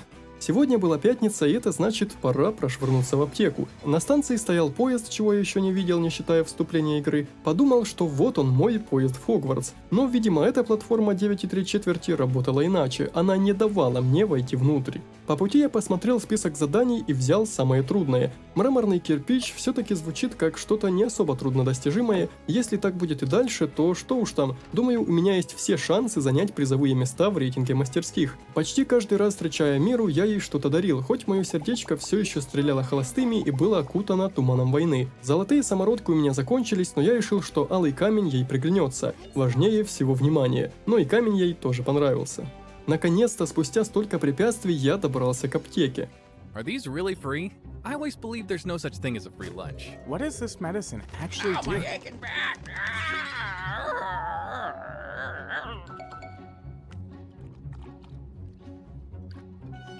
Ворона ответила этим двоим на вопрос о том, как работает это лекарство, и они купились. Ну и дурачки.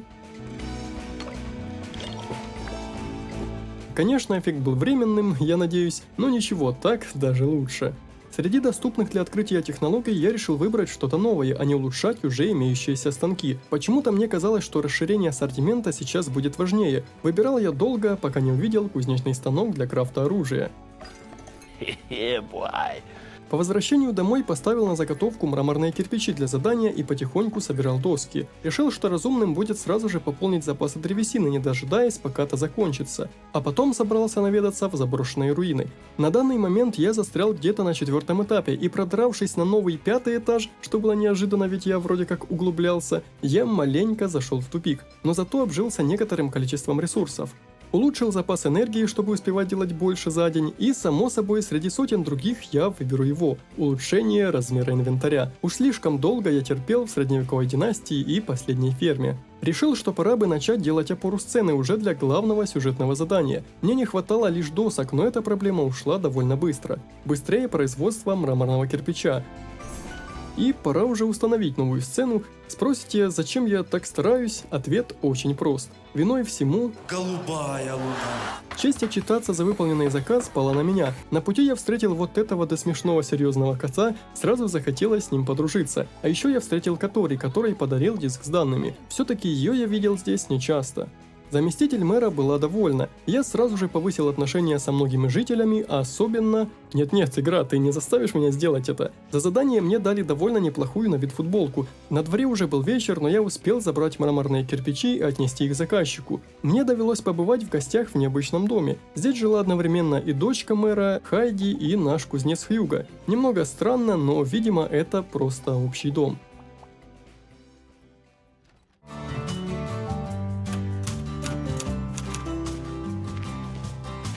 Howdy, y'all, and thank y'all for coming. Today's ceremony marks a bittersweet occasion. One of the finest darn builders to ever grace this humble town will be leaving all of us, but he's off to a well-earned retirement. A few words, Mason? Чё ты приумел? It appears our dear Mason is overwhelmed with emotion. Этим утром мы отмечали уход Мейсона на пенсию. Рядом со сценой стояла парочка жителей. Оуэн и Джанго старались утешить старика, говоря ему, что сейчас время праздновать, а о перспективах города мы можем побеспокоиться позже. Игра вынесла наши отношения на новый уровень, а сам Оуэн поделился, когда у него день рождения. Я забыл его сразу же, как услышал, но думаю, что в календаре он теперь должен быть отмечен. Ты хочешь стать как Александр Невский? Ты хочешь стать как Арнольд Шварценеггер? Микрофон передайте другому. Мигом я понесся в гильдию за новым заданием и взял самое тяжелое – задание по производству книжного шкафа. В описании указывалось, что ничего кроме верстака мне не понадобится, так что я решил рискнуть. Если у меня получится, то думаю, совсем скоро я стану в городе самым востребованным мастером. На почте я нашел записку от тайной поклонницы или поклонника. Голубая луна, всему виной, все в округе говорили. На момент прочтения я не заметил, но это точно был поклонник. Кажется, пора купить ружье. Я немного покопался в древесине, жаль, что в основном отсюда выпадали отходы для переработки, а самого дерева было не особо много. Плюс в этот раз я решил разобрать деревянный хлам на самой свалке. Раньше мой топор с ним не справлялся, но теперь я увидел, что отсюда выпадает более качественный лом, хоть и в таких количествах, что можно отсюда даже не уходить. Книжный шкаф же делался из обычных досок и пары единиц стекла. И как хорошо, что стекло я выплавил уже давно. В этот раз моей заказчицей была Грейс. Довольно неплохая барышня. Так, хоть на дворе всего лишь 13-й день, пора бы уже задуматься над построением более серьезных отношений. Потому что в прошлый раз из-за промедлений судьба моего героя оказалась весьма печальной.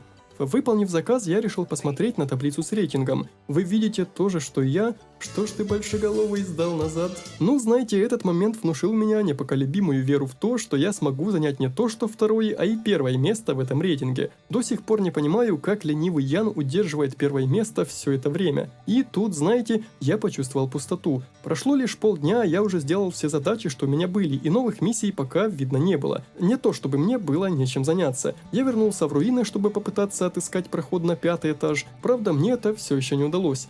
Казалось, выхода отсюда просто нет. Если и в следующий раз поход окончится тем же, то, пожалуй, я сброшу подземелья. Возможно, они сгенерируются иным путем, и отыскать выход станет легче. Интересно, что же ожидает меня дальше. Клянусь богом, после дня затишья я ожидал какой-то экшен.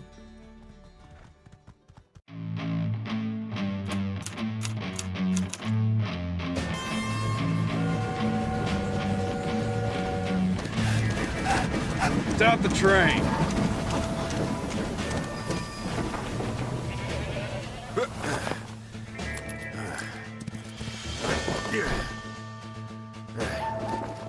It's in the back. I'll go.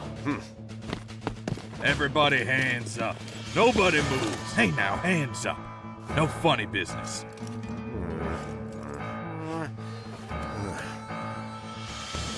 Well? I got it. Let's go. Freeze, Logan. We got you now. Good day. Consarn it. Not again.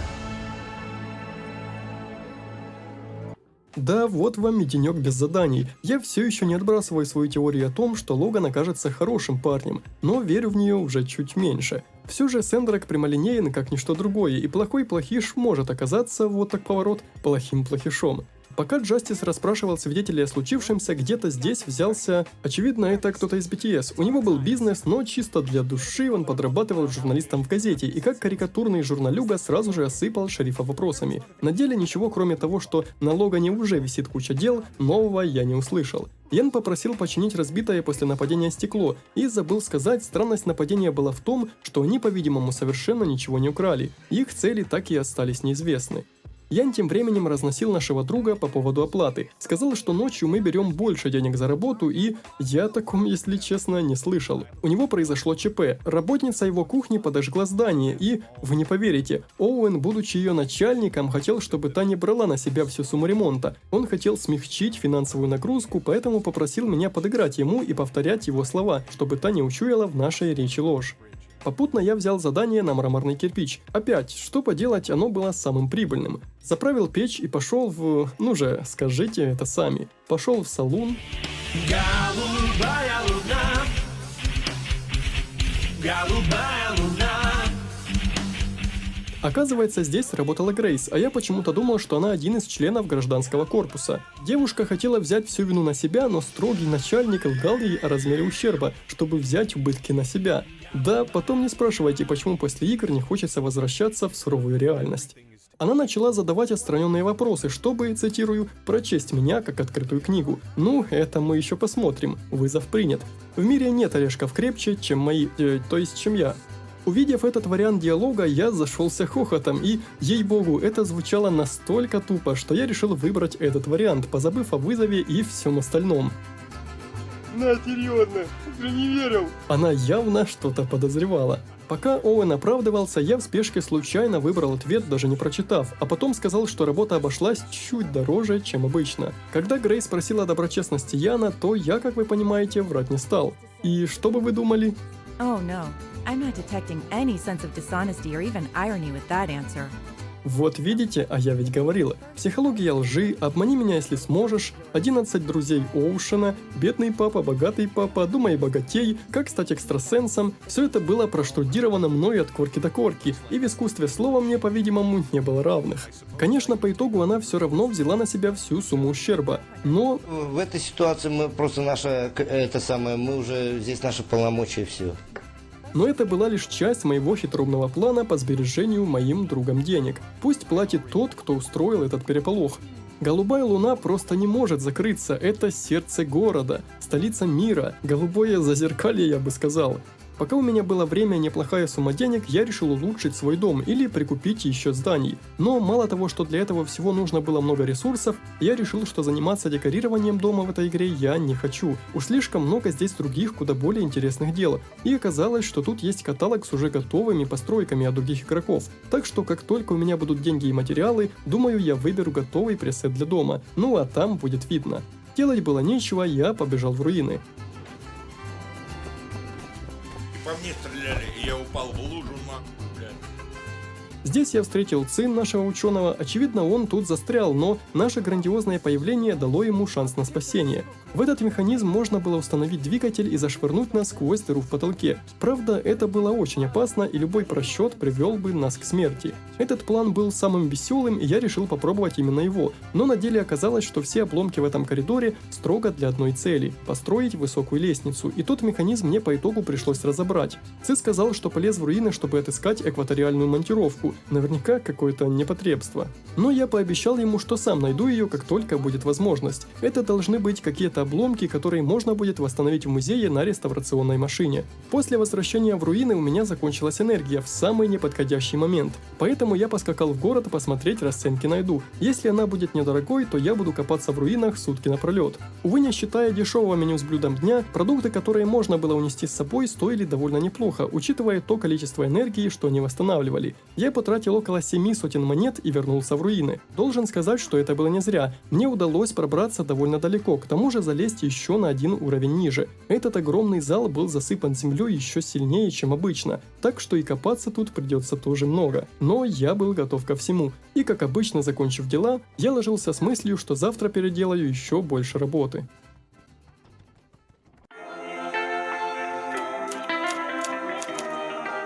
Игра подсказала, что на улице что-то происходит. Я готовился, нет, не к худшему, а к чему-то несуразному и веселому. Невероятно опасные гиглеры совершили непоправимое, швырнули камень в сторону оазиса и убежали, только завидев нашего стража порядка.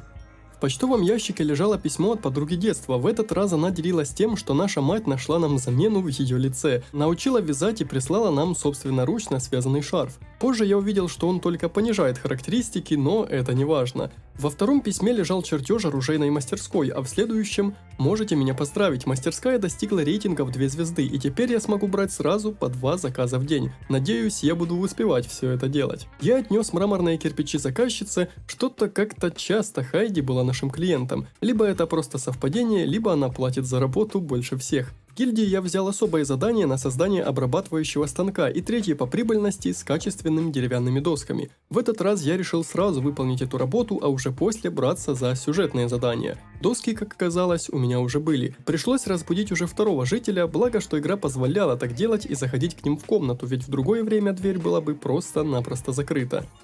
Буквально сразу же я сделал станок, ведь почти все ингредиенты у меня уже были. Клиентом был Ци, так что заодно я отдал ему диски с данными для открытия рецепта портняжного станка. Отнес глину Амире, поскольку новая неделя уже началась. А возвращаясь, заметил, как кто-то из PTS расспрашивал Мейбл о преступнике Логане. К удивлению, никто из местных, по его словам, не хотел ничего рассказывать. Либо они его так сильно боялись, либо дело тут было нечисто. Я же ответил, что расскажу все, что знаю, но вот проблема, я не знал ничего. Вот это поворот! Я не был с ним знаком, не видел его лица, смог лишь наугад сказать, что его помощника зовут Эгбой, но учитывая то, что меня не было в том поезде, я не знаю, как я мог узнать эту информацию. А может быть, я вообще ошибался? По существу, Эрнест из BTS мог сказать лишь одно: ничего не понятно, но очень интересно. Все это время за нами наблюдала дочь мэра, оказалось, что она фанат его книг. Да, парень занимался писательством. Правда, когда он спросил, что ей понравилось в книге больше всего, та раскритиковала его последнюю работу в ноль. И в принципе, позже он с этим даже согласился. Нелегкая занесла меня на ранчо, где Купер стоял и пялился на сломанный забор. За мое замечание мне дали минус к отношению, но когда я сказал, что прибыл помочь, все стало на свои места. Мужик начал рассказывать офигительные истории, которые я изящно пропустил. Он попросил сделать забор именно из меди, значит, сделаем именно из меди. Это выглядит идеально. Повысив уровень социальных навыков, я открыл возможность видеть персонажей, которые являются моими друзьями на карте, а потом я еще раз расширил территорию вокруг мастерской. Правда, отдал за это все оставшиеся деньги. Только сейчас я пошел к оазису, который гиглеры закидали мусором. Бёрджес попросил помочь разобрать этот хлам, что в принципе не заняло даже минуты. Все ценности, которые могли попасться в мусоре, можно было оставить себе. Вау, это так мило. Так неожиданно и приятно. Ценности в мусоре. Единственный материал, которого не хватало, это пружины, но они продавались недалеко отсюда, в лавке старателей. Здесь я заметил, что у меня осталась кирка того парнишки, что попал в ловушку в руинах, и поскольку она была покруче моей, то свою я решил продать. На станке можно было делать различного рода оружие из бронзы и железа, правда думаю, что его я открою еще ох, как не скоро. Я добыл немного мрамора, чтобы заполнить им печи, а потом отправился в руины продолжать закапываться вглубь. И мне даже удалось немного продвинуться, а по возвращению уже ночью я снарядил станок на создание бронзового копья.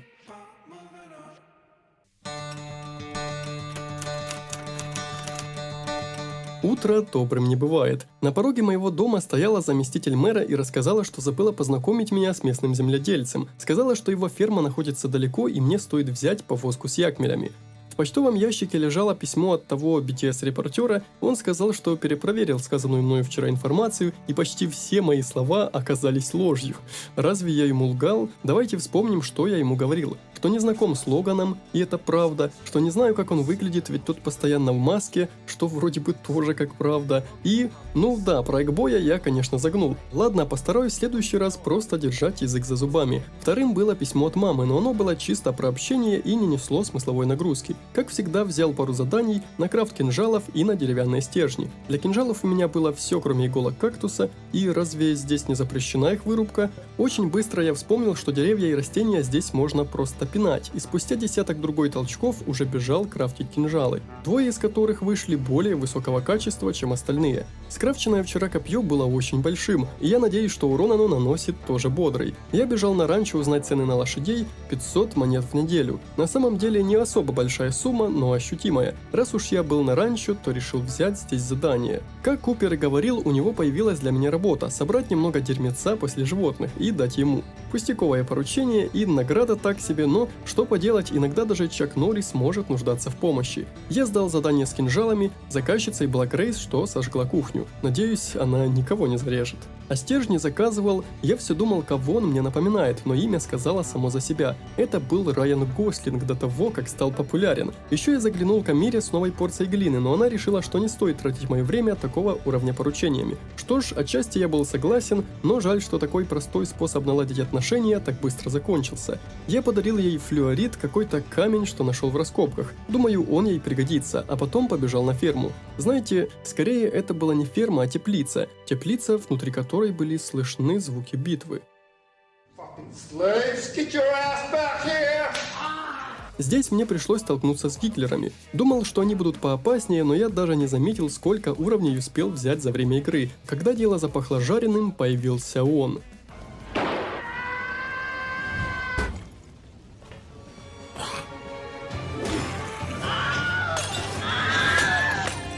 Стоп, если он такой крутой, то почему пришел, когда здесь уже все сгорело? Отлично.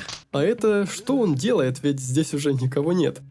Да и из пистолета он даже не стрелял. Да еще сказал, что он едва успел. Да игра меня, кажется, троллит.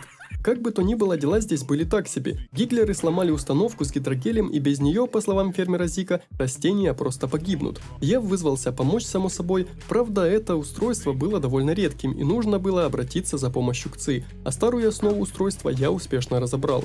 Нашел полузарытый сундук рядом с теплицей, но откопать его так и не смог. А ЦИ по итогу просто попросил у меня 5 дисков с данными, при том, что в моих карманах их уже было порядка 60 штук. И сказал, что мне нужен будет конденсатор, достать который можно будет в проломе. Так назывались городские руины, что были запрещены гражданским корпусом. Я попросил у Джастиса к ним доступ. Тот предупредил меня, что там опасно, но ввиду такой необходимости доступ мне все же был предоставлен. А руинами оказался проход, который, как я думал, просто вел в другую часть карты. карты. Здешние помещения один в один напоминали те, что были засыпаны песком и землей, но тут обитали сбрендившие роботы, с которыми пришлось разобраться. Хоть здешние помещения и были коридорными и линейными, очевидно, чтобы я не заблудился, игра показывала мне, куда нужно идти, и я наткнулся на президента Гиглера. Он быстро смылся, но оставил свои полномочия на вице-президента. Блин, как это тупо звучит. И других подручных. Но что тут сказать, у них не было шансов, хотя я в своих силах сомневался еще как. С помощью собранных здесь камней и досок я смог залатать брешь в стене, через которую они сюда пробрались, и после вернулся к нашим стражам порядка. Напоследок дня я открыл пару сундуков и готовился к новому дню. Церковь Света понимала, что после происшествия на ферме у нас появились некоторые проблемы с продовольствием и придумали ее решение. В 6 вечера нужно сходить на площадь и узнать, как обстоят дела. Ци прислал чертежи для починки фермы, а гражданский корпус поблагодарил за наглухо запечатанную брешь в стене. Никаких побочных заданий сегодня не было, так что я мог со спокойной душой и без спешки взяться за сборку механизма. Ну, я так думал изначально, а на деле же вы видите сами, сколько всего мне нужно было для постройки этой хрени. Резиновые трубки, бронзовые трубы, медные плиты, двигатели, где хоть их брать, целая куча всего. А после того, как я взял большое задание в гильдии торговцев, понял, что придется отложить починку фермы. Надеюсь, Церковь Света придумала нормальное решение проблемы с едой. Я добыл немного ресурсов и начал делать сцену. Вторым поручением было создание 4 ведер. И туда мне требовались диски, но пока станки были заняты, я немного порылся в руинах. Это место было моей палочкой-выручалочкой на случай, если приходилось чего-то ждать. Здесь я очень быстро лишался и времени, и сил. Немного с опозданием я прибыл на площадь, где Матильда передала слово Оуэну, у которого был прямо-таки гениальный план. Поскольку у нас были некоторые запасы еды, но распределены они были неравномерно, он придумал устроить какой-то конкурс танцев, где желающие смогут делать взнос в виде еды. Что-то вроде платы за билет, насколько я мог понять. А потом церковь распределит эту еду среди нуждающихся. Ну, что могу сказать, услышав столь изящное решение нашей проблемы. Нам пизда. Нам 100% пиз. Попутно я отдал заказанные бочки Зику и вернулся домой. Сегодня пришлось немного здесь проторчать, чтобы успеть сделать побольше. Доски обрабатывались довольно долго, и я уже подумал над тем, чтобы улучшить мои станки. Правда, для этого уже нужно будет как минимум стали. Слава богу, что все получается так, ибо всему свое время. Перед сном я изменил производство досок на производство каменных листов и пошел отдыхать. Через 2 дня должен пройти танцевальный конкурс, и я увидел, что Бёрджес уже принимал заявки. Для участия требовалось пожертвовать всего лишь 1 предмет, если верить его словам. Но чем больше еды мы подгоним, тем будет лучше. Ну и по идее жители это оценят. Я сдал всю еду, что у меня была. Как видите, здесь не было блюд, а именно продукты для готовки. Но всего моего запаса не хватило для того, чтобы заполнить эту шкалу. Я взял пару заданий и уже через минуту пошел их сдавать. Задания брал несложные, ведь на мне все еще висела опора для сцены. Немного дисковых пил из камней и 4 стекла. По пути назад я увидел старика Морта, поздоровался и подарил ему буханку хлеба. Наткнулся на выставленные керамические горшки Амиры, они были неплохи, но им не хватало цветов. Для себя я сделал пометку, что, возможно, ей стоит будет подарить краски, если такие здесь вообще есть. Она поделилась датой своего рождения, а ее брат, он разрывался между рабочими задачами и, по классике, я вызвался ему помочь. Сделать 10 рамок для фотографий и доставить посылку. Угадайте куда? Туда, куда ведут все дороги мира. В салон. Ну да, пошел я нахер. Оуэн угостил меня молоком в качестве чаевых, а к Арвию я не стал возвращаться, пока не поставил бумагу на сушку. Я посмотрел, нельзя ли ее где-то купить, чтобы сократить время, но, увы, придется ждать, причем довольно долго. Зато я закончил делать опору для сцены. Решил пособирать по округе всю съедобную растительность, чтобы сильнее вложиться в мероприятие. И должен вам сказать, что еды в округе оказалось действительно не так уж и много. Явно недостаточно, чтобы прокормить такой город. Пока искал ягоды, нашел площадку, видимо, для запуска фейерверков в праздничные дни, и увидел, что округа здесь довольно большая, и скорее всего мне еще предстоит исследовать все эти территории, что было весьма интересно. Мне таки удалось сделать максимально возможный взнос. Надеюсь, у этого будут какие-то хорошие результаты. На 2-м этаже салона я нашел эту комнату со светящимся подарком. Взять его, увы, было нельзя, но мне было жутко интересно, что же там внутри. Скорее всего, этот подарок был для того, кто арендует комнату, но я пока не видел, чтобы здесь можно было это делать. А еще, как оказалось, у Оуэна продавались различные рецепты для готовки. Ян заплатил мне за опору, и взглянув на доску объявлений, я увидел, что могу взять еще одно задание. Странно, или я что-то забыл, или эти особые задания со звездочкой не считались простыми поручениями. Как бы то ни было, я просто выполнил еще одно, сделал простой переработчик и заработал еще немного голдов. Сколько бы я ни ждал, но заказ с рамками для фото пришлось перенести на следующий день. А еще кажется мне, что пора бы начать разгребать тот сложнейший заказ для фермы. По классике, утром я выглядел как человек, который любит заглядывать в выхлопные трубы работающих автомобилей. Фоторамки были сделаны, а также у меня появилось достаточно резиновых трубок, чтобы сделать гидрогелевую дверь. Осталось создать основу для нее, но там мне понадобится бронзовые лезвия и двигатели, которые можно добыть только в данжах. В почтовом письме от Джастиса я узнал о том, что я могу не только брать поручения, но и давать их. В частности, поручения гражданскому корпусу, чтобы те откопали мне что-нибудь из опасных руин. Но, как говорят, копійка гривню береже. Нам не потрібні гроші.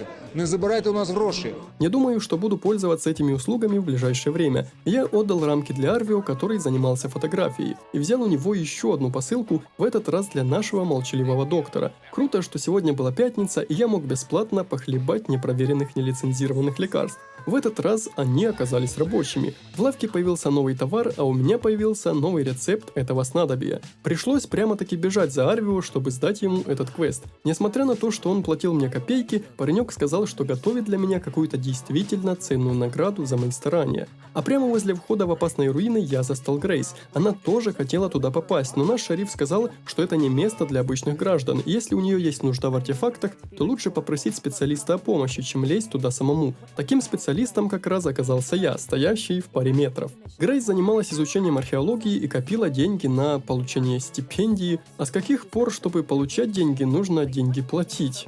Ну да ладно, ей нужны были старые артефакты из мира музыки, и совсем скоро я туда отправлюсь. Но пока что новые поручения были более срочным делом. Я отнес десяток слитков для Рокки и сделал обрабатывающий станок для Ци. Заодно и начал новое исследование. В этот раз это был станок для изготовления ювелирных изделий. Повеяло запахом денег. Ну и теперь, когда я освободился, меня ждали руины. Это оказалось забегом на время в данжи, полные врагов. Но хорошо, что у меня на входе отнималось определенное количество энергии, а уже в самом данже я мог драться столько, сколько влезет. Здесь были абсолютно разные враги, а не только роботы. Муравьи, быки, но и роботами тоже место не было обделено. Для получения максимальной награды нужно было победить как можно больше врагов, а сам данж делился на 3 этажа. Попутно я старался искать артефакты для Грейс, но здесь ничего не было. Даже в сундуках, что изредка мне попадались, было пусто. В итоге, к счастью, в последней комнате с 2 мини-боссами мне удалось найти все, что было нужно. Ну а сами противники практически не доставили мне хлопот.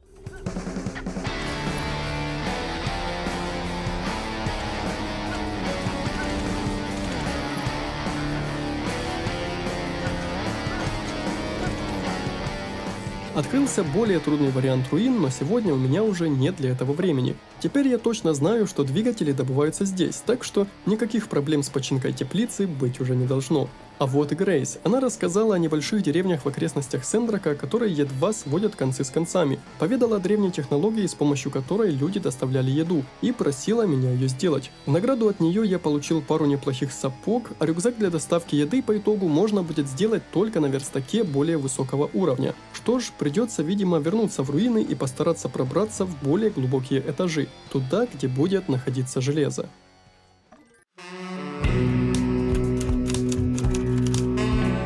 Не успел я встать с кровати, сразу появились 2 новости. У меня через 3 дня будет день рождения, и надо подготовить вечеринку. Учитывая то, что я не любил это праздновать, то сразу минус 1 задача. И сегодня будут танцы. В моем почтовом ящике лежало письмо с глупыми оскорблениями от некого Киллер. Он украл мою лицензию мастера и сказал, мол, без нее я не смогу работать. Правда, здесь также шла речь о дурацких очках, которые я не носил. Видимо, они перепутали меня в Сендраке и меня в Портии. Мария поблагодарила меня водой за щедрые пожертвования, а подруга детства Ниа была рада тому, что мне понравился шарф. А я ведь его даже не надевал. Я проверил свою лицензию, та висела на месте. Я побежал в пустошь, думая, что иду к Миа, но это была Элси. Какими-то странными намеками она сказала, что у нее есть информация касательно поимки чего-то большого. Кое-чего известного в здешних кругах как «Оно». И на этом все. До начала танцев была пара часов, и я заглянул к Миан. У нее украли лицензию. Кто-то, представившийся криминальным гением, перепутал почтовые ящики. Не представляю, как можно было это сделать. Она попросила опросить свидетелей, жителей, которые просыпаются раньше всех. Первым был старина Купер, но только он услышал прозвище Киллере, сразу сказал, что это самое тупое, что он слышал в своей жизни. Еще я побеседовал с Оуэном, Бёрджесом, но ничего толком не узнал. Помог Арвио доставить еще одну посылку и, наконец, поговорил с Жасмин. Она и занималась разноской писем в городе, но тоже ничего не знала и никогда бы в жизни не перепутала почтовые ящики. Я не представляю, какой гений в принципе мог их перепутать. В гильдии появились поручения потяжелее, и поскольку платили за них больше, то выбор был очевиден. Столько дел навалилось и как раз во время праздника. Я заправил станки, выполнил одно поручение и наконец-то попал на соревнования. Правила оказались нетрудными – жать клавиши в ритм музыки. Я из тех ребят, кто когда-то играл в Guitar Hero ВКонтакте на высоких сложностях, так что в выборе уровня я почти не сомневался. Правда, к этому неудобному управлению я как-то был не готов. Нажимать стрелочки правой рукой было непривычно, да и, видимо, реакция уже стала не та. Поначалу все было хорошо, пока я не сделал первую ошибку. Неправильно, ебаные волки! Широкую на широкую! Я занял второе место, но это был не конец, можно было попробовать еще раз. Снова второе место и 70 значков в подарок. В третий раз я решил выбрать среднюю сложность, чтобы узнать, где платят больше. Здесь за первое место я получил на 5 значков больше, чем в предыдущие попытки. Но эти танцы были довольно трудными. Обучение писало, что клавиши нужно нажимать в ритм с музыкой, но вы только послушайте на этот ритм.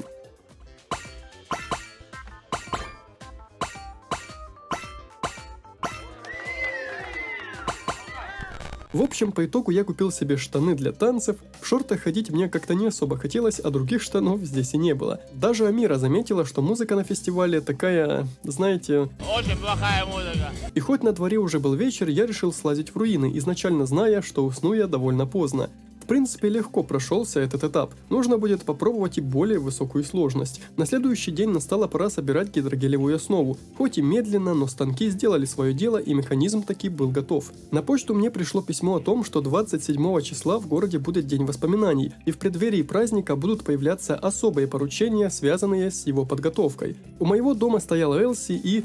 Это она украла сертификат у Миан, а доставлял его рыжий Чак Норрис. Я совершенно этого не ожидал, хоть тот и отреагировал очень резко на мои вопросы касательно этого дела. А все потому, что он реагировал резко буквально на все мои вопросы. Хороший мужик, одним словом. Элси оказалась глупее, чем я думал. Даже не самой своей выходкой, а ведь она хотела украсть сертификат, чтобы Миан могла наконец-то отдохнуть. А тем, что она умудрилась потерять этот сертификат. Благо, что он был где-то на территории ранчо и довольно быстро его удалось найти.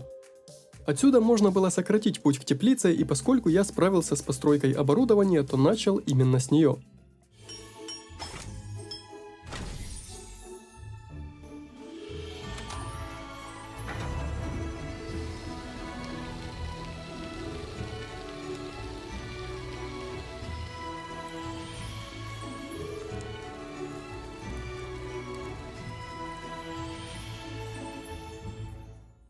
Зик сказал, что если бы эту хрень починить не удалось, то пришлось бы возвращаться к обычному земледелию, а в этой местности с него не то, что будет особо много толку. Тем не менее, он пообещал научить паре секретов и подарил футболку защитника. Жаль, что она была чуть хуже моей предыдущей.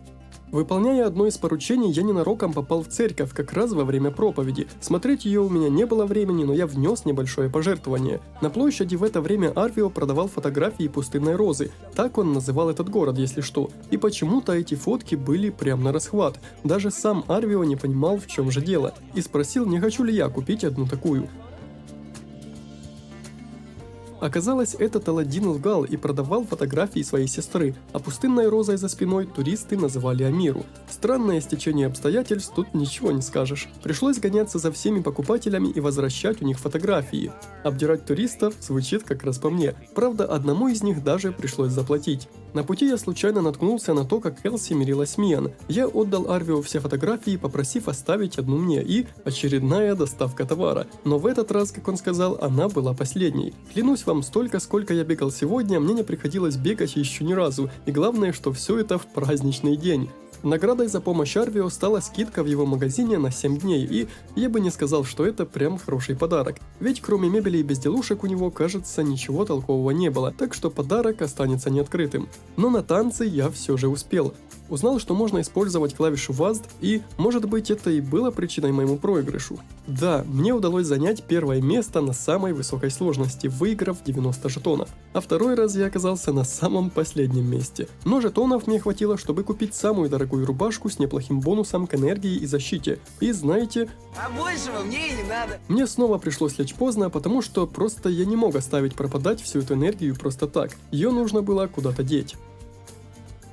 Печи у меня никогда не переставали работать, потому что слитки были одним из самых базовых ингредиентов и нужны были практически везде. В почтовом ящике лежало письмо, сообщающее о том, что железнодорожное сообщение с городом будет приостановлено из-за ящеров и повреждений, что они с собой принесли. Сегодня вечером будет собран совет, чтобы решить, как уладить этот вопрос. А второе письмо принесло мне рецепт набора для посадки растений. Я по-быстрому завершил вчерашнее поручение, немного покопался в отходах, чтобы найти резины для его крафта, и обзавелся новыми поручениями, которые сразу же и прикончил, чтобы больше на них не отвлекаться.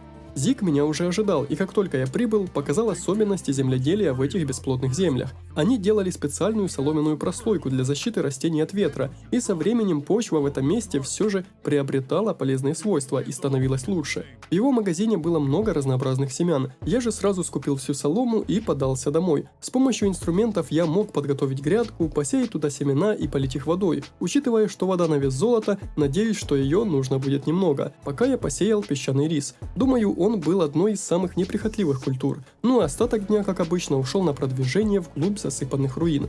Только когда я возвращался домой, я понял, что пропустил вечернее собрание. Надеюсь, это было не критично. Зарывшись в почтовый ящик, увидел, что нашему гражданскому корпусу нужна помощь с гиглерами. Прочел письмо мамы с бесполезным подарком в виде подарочной карты заведения, которого здесь никогда и не было. И письмо с чертежом от исследовательского центра. Точно, надо было собрать новый станок. Для него нужно было купить новенький рецепт в гильдии. И в этот раз я наконец-то понял, как работают поручения. И сегодня мне придется выполнить сразу 4 задания. Даже не знаю, справлюсь ли я с таким количеством.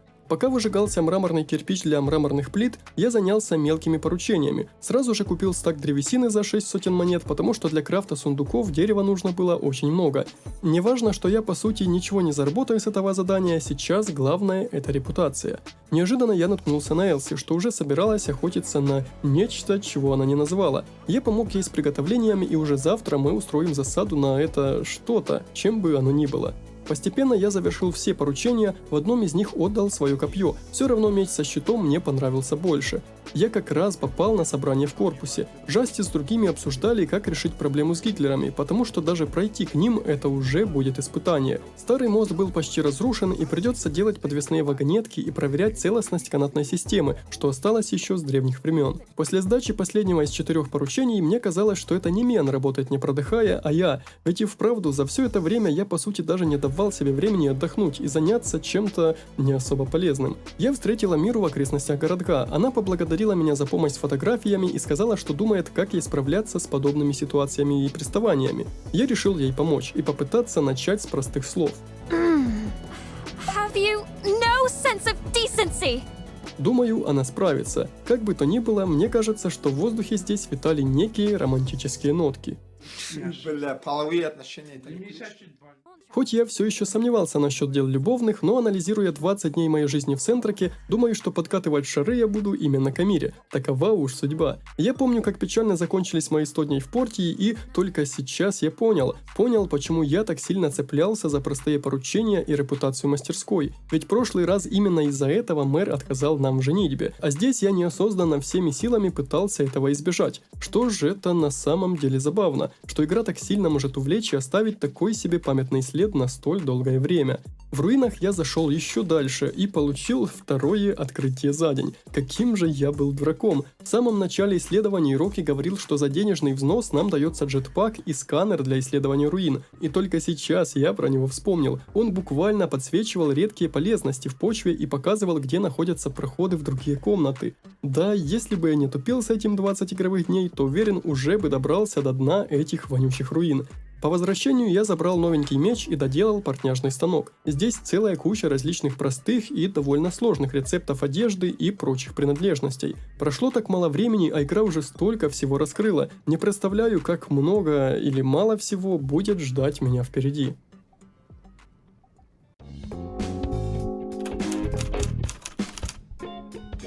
В свежей газете были записи того журналиста о Логане и последнем его ограблении, если можно так это назвать, они ведь ничего не украли. В город прибыл новый житель, а точнее вернулся старый, владелец барбершопа. Это уже интересно. А вот для восстановления моста и постройки вагонетки нужен будет улучшенный верстак, так что придется поскорее забраться на самое дно здешних руин. В этот раз я взял пару простеньких поручений, чтобы не занимать свое время побочными делами. Немного покопался в руинах и, что скажу, используя сканер в очках, находить разные полезности и выход было куда проще. Кто знает, может быть я даже смогу собрать тут треклятую монтировку. Мне показалось, что я зашел в тупик и выхода дальше нет. Я вышел из руин и так и оказалось. Это был последний этаж. А как же железо? Мне казалось, что именно оно и будет на этих этажах. Я был в растерянности, потому что больше руин здесь не было. Конечно, было вот это место, но оно до сих пор закрыто. Я взглянул на улучшение верстака. Для него не нужен был ни металл, ни стальные слитки, и я подумал, а быть может доступ в руины откроется уже после его улучшения. Надо было это проверить. Правда, здесь мне потребуются мраморные плиты, а делаются они ох как долго. Сначала в печи выжигались мраморные кирпичи, что уже займет как минимум сутки, а уже из них вытачивались плиты. Наконец-то я допер, как открывать зарытые сундуки. Достаточно было просто вытереть с них пыль. Кстати, настало время охоты на нечто.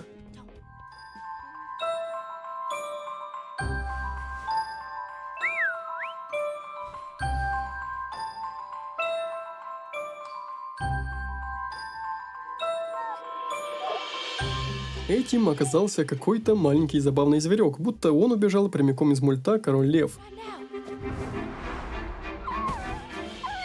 Элси его ранила, пока пыталась схватить, и попросила меня найти лекарственные травы. Орегано у меня было с запасом, а вот желтая лаванда, сколько бы я ни бегал, куда бы ни заглядывал, ее нигде не было. Ни в округе, ни в фермерском магазине, буквально нигде. Когда я заскочил в исследовательский центр, чтобы приобрести новый чертеж, я немного попал. Ци припашет меня и сделает своим стажером, потому что его старый ассистент решил убежать. Не от хорошей жизни, я полагаю. Я поставил на исследование улучшенный верстак, а потом совершенно случайно оказался в центре города, и мой глаз заметил барбершоп. Слишком современный человек здесь работал, я решил посмотреть, что за прически здесь будут. Перепробовал абсолютно все, даже росомаху. Менял цвет волос, но по итогу просто, это даже звучит мемно, просто челку подровнял. Думаю, здесь мне делать больше нечего. Я провел еще немного времени в поисках лаванды, попытался пробраться через мост, ведь мой уровень уже позволял драться с арийскими ящерицами. Но игра сказала: Хер тебе в рыло, сраный урод! От безысходности я пошел туда, где всегда была работа, в руины. Ах, а ведь даже их я уже полностью прошел, но я все еще не нашел все части монтировки. Я совершенно не ожидал такого исхода, но мне это удалось. Жаль, что уже была ночь, но завтра я точно схожу в музей, и мы узнаем, что же это за такой чудо-инструмент. Ах да, вот что еще я откопал во время работы. Тем временем на грядках взошел рис, и тут же из воздуха здесь материализовался Зиг. Он сказал, что семена продаются и рядом с водонапорной башней. Это было хорошо, ведь не придется так далеко бегать, а еще он дал мне в подарок эту кепку. Монтировка, улучшенный станок, чертова трава и новый вид руды. Мне предстояло очень много работы. Я проверил почву, где рос рис. Как видно, она сохраняла свои свойства и понемногу становилась лучше. А вода, ее, по-видимому, хватит на очень долгое время. Навскидку я бы сказал, что даже на пару-тройку недель. Лечебной травы в округе все еще не появилось, поэтому я подул в музей, попутно захватив пару не самых сложных, но и не самых удачных заданий. Но понял я это слишком поздно. Оказывается, экваториальной монтировкой называют подставку под телескоп, а я уж было подумал о каком-то ультимативном оружии. Как бы то ни было, этого Ци было мало, он попросил меня отыскать и части самого телескопа. Если удастся его собрать, то он даже разрешит им пользоваться. Надо же, как благородно. Но был я здесь не только как мастер, а как и стажер-ассистент, и он попросил меня убрать мусор после проведенных экспериментов. А после...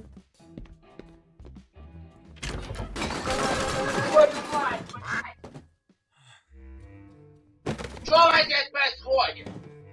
Я скипнул фразу, позволяющую нам стать ближе. Не ближе, а ближе. Ци хотел, чтобы я подготовил 50 отчетов о реликвиях, и, кажется, меня спасли. Сюда забежала Дэнби из церкви и попросила починить скамейку. Я вам клянусь, этот вроде бы обычный выбор в обычном диалоге был ох каким тяжелым. С одной стороны, променять науку на религию – это глупо, а с другой, я ведь мастер, и моя первоначальная работа заключается именно в починке и создании разных хреновин. Ну и с третьей, мне просто было интересно, каким это образом в геймплейном плане я буду писать 5 десятков отчетов. Но все же я выбрал помочь Дэнби, отношения с Ци немного подпортились, но стоило мне добежать до церкви и оценить масштабы поломки, как они вернулись в троекратном размере. Кстати, я совершенно забыл вам сказать. В диалоге с Ци касательно монтировки он упомянул, что части телескопа будут лежать уже в других, все еще закрытых руинах. И он не знает, пустят ли нас туда, но попытается договориться. И я прямо-таки уверен, что там же нас будет ожидать железная руда. Вот бы побыстрее туда добраться. Подкормив проходящего мимо пса, я зашел в лавку за водой. Здесь меня уже ожидали те же семена, что были в теплице. Только почему все они продавались не за деньги, а за диски с данными? Это делает урожай во много раз более затратным, и я не уверен, есть ли в его выращивании тогда вообще смысл. Хотя с другой стороны дисков у меня было уже свыше 100.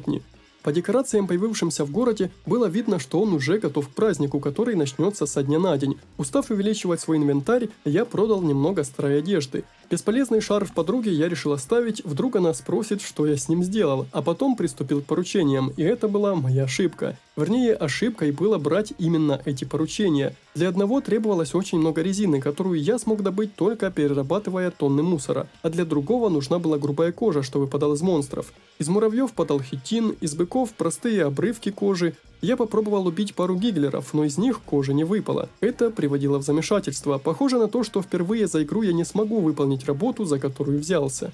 Поиски нужного типа кожи в данже с роботами тоже не принесли успеха, а ведь у меня была небольшая надежда на то, что здесь появятся какие-то враги, из кого она как раз таки и будет выпадать. Сражался я, кстати, новым тяжелым оружием. В целом, от медленных видов атак я не особо фанател, но урон эта хреновина наносила приличный, так что пусть пока остается. Хотя бы одно из заданий выполнено будет, ведь была готова новая партия резиновых трубок. В почтовом ящике прочел письмо от подруги детства, она поделилась едой, что ей дали в награду за помощь одному парнишке. Я так понимаю, раз почта приняла еду в качестве посылки, то путь от моего родного города к Сендраку должен быть не таким уж далеким. Второе письмо уже было от Амиры с просьбой сделать 2 штуки романтических саше, а в третьем наша мать спрашивала, как у нас дела и как проводят день воспоминаний здесь. Я почему-то ответил, что здесь все совершенно иначе, хотя самого праздника еще вроде как даже не было. Надеюсь, что я его не пропустил. Также мне пришел чертеж улучшенного верстака, вот только нужно было создать еще немного деталей. Для поручения Амиры мне нужна была краска, и я быстро нашел, где ее можно купить. Буквально сразу магазин у лестницы стал моей конечной точкой, и я не прогадал. Попутно можно было записаться на охоту за значками, традиционную игру праздника Дня воспоминаний. Значит, он пройдет сегодня. Сам процесс будет происходить вечером, его правила вы тоже узнаете тогда. Скажу лишь, что они были довольно интересны. Я зарегистрировался и побрел делать ароматические саше, по пути заглянув в гильдию торговцев. В этот раз я предал свои традиции и взял самые простые задания. Мне хотелось немного отдохнуть и получить больше свободного времени. Пока станок был занят работой, в голову пришла одна давно забытая вещь. Не глядя на то, что сегодня выходной, в гильдии для меня была особая работа, перекочевавшая из прошлой части. На стойках были разложены товары, и мы в роли ревизора могли искать и устранять их браки. Слева показывался предмет в идеальном состоянии, а справа уже с дефектами. Забавно, но самый первый предмет по итогу оказался самым тяжелым, а дальше все пошло как по маслу. Это простое занятие позволит набрать немного лишних очков репутации и заработать пару монет. Тем временем на городской площади уже толпились люди. Я завершил свои поручения, отдал заказы Хайди и Амире, а потом последняя предложила сходить завтра в 3 часа дня на чаепитие. Отказать я просто не мог, да и не хотел. Кстати, сегодняшний праздник станет некой отправной точкой в делах любовных. Пока на площади собрались все жители города, стоит наконец определиться с будущей второй половинкой. Это Грейс, она увлекается археологией и работает в салоне «Голубая луна». И уже только это одно роднит нас больше, чем все остальное в этом мире. Амиру вы знаете и так, творческий человек прибыла сюда из дальних земель с более дружественным климатом. Когда мы стали приятелями, иногда я мог выполнять для нее какие-то мелкие просьбы, что даже не отмечались в журнале заданий. Это был первый раз, когда я выполнил подобное поручение. Я просто купил крем в паре шагов отсюда, зато за него я очень сильно улучшил наши взаимоотношения. Это Миан, с ней мы по сути тоже очень близки, она тоже мастер и, как было видно, очень трудолюбивый человек. Осталась Катори, о которой я знал не особо много. Она работала в музее и была владелицей игрового зала, ну и с виду она казалась человеком уже более взрослым и знающим, что ей от этой жизни нужно. Ну и Мейбл, а нет, извините, она была замужем. Неожиданно быстро начался праздник. Заместитель мэра города рассказывала о дне воспоминаний и о том, что он означал для жителей города. Это был не просто день, когда все оплакивали усопших, но и почитали их память, не забывая о своем собственном будущем. После глобальной мировой катастрофы, после того, как люди прятались и выживали под землей, в сегодняшний день жители продолжали старую традицию, со времен, как всем удалось таки выбраться на поверхность. Они устраивали прятки, чтобы воспользоваться свободой этих бескрайных земель, и развешивали везде огни, чтобы показать предкам, что они живы и у них все хорошо. Пока охота за значками или привидениями не началась, я поговорил с Арвио. Он был раздосадован тем, что к нему очень редко заглядывали туристы. Ну, само собой, он ведь больше не продавал фотографии сестры. В общем, у него была идея сделать рекламную вывеску. Я порекомендовал ему сделать вывеску в виде карты с тропинкой к его магазину, но по сути само название магазина «У лестницы» уже говорило о его местоположении. Правда, в этом городе была далеко не одна лестница, если что. Он придумал гениальный план сделать вывеску с самим собой. Недалеко от ратуши туристы говорили о пустынной розе и ее товарах. Разговор был довольно странным и ни о чем. К тому же он ни к чему не привел. До начала охоты оставалось больше часа, и я решил побежать далеко за город. Где-то там меня ждало какое-то задание. Бежать было правда очень далеко, и я переживал, что не успею на сам праздник. Игра будто нарочно давала мне выбор – развлечься и отдохнуть или пойти приключаться. Я выбрал второе. Но по итогу, когда к цели оставались считанные шаги, она просто испарилась. Окей, подумал я, надеюсь, это было какое-то беспонтовое задание с мини-сценкой, но все равно было обидно за потраченное время. К тому же, когда я прибежал на площадь, охота за привидениями уже началась. Это я понял потому, что собрать значки у меня не получалось. В то время, пока жители бегали и веселились, мне пришлось стоять и молча за всем этим наблюдать. А ведь правила этого состязания были действительно необычными. Первый день воспоминаний, а я его просрал, и второй будет аж в следующем году. Я сыграл с Амирой в карточки, в этот раз это была ничья, а потом узнал немного информации о Катори. Ее прототипом был образ некой бизнес-леди, или, как говорят мне старые мемы, настоящая леди-вумен. Она развелась с мужем из-за того, что тот ее не поддерживал, оставила сына со своей матерью в другом городе и приехала сюда строить большой развлекательный комплекс. Пока это видео не превратилось в «давай поженимся», я просто скажу, что теперь сомнений в выборе будущей избранницы у меня не осталось. Традиционно день воспоминаний заканчивался запуском фонарей. В этот момент было принято загадывать желания. Я лично не загадывал ничего, просто хотел, чтобы все было хорошо.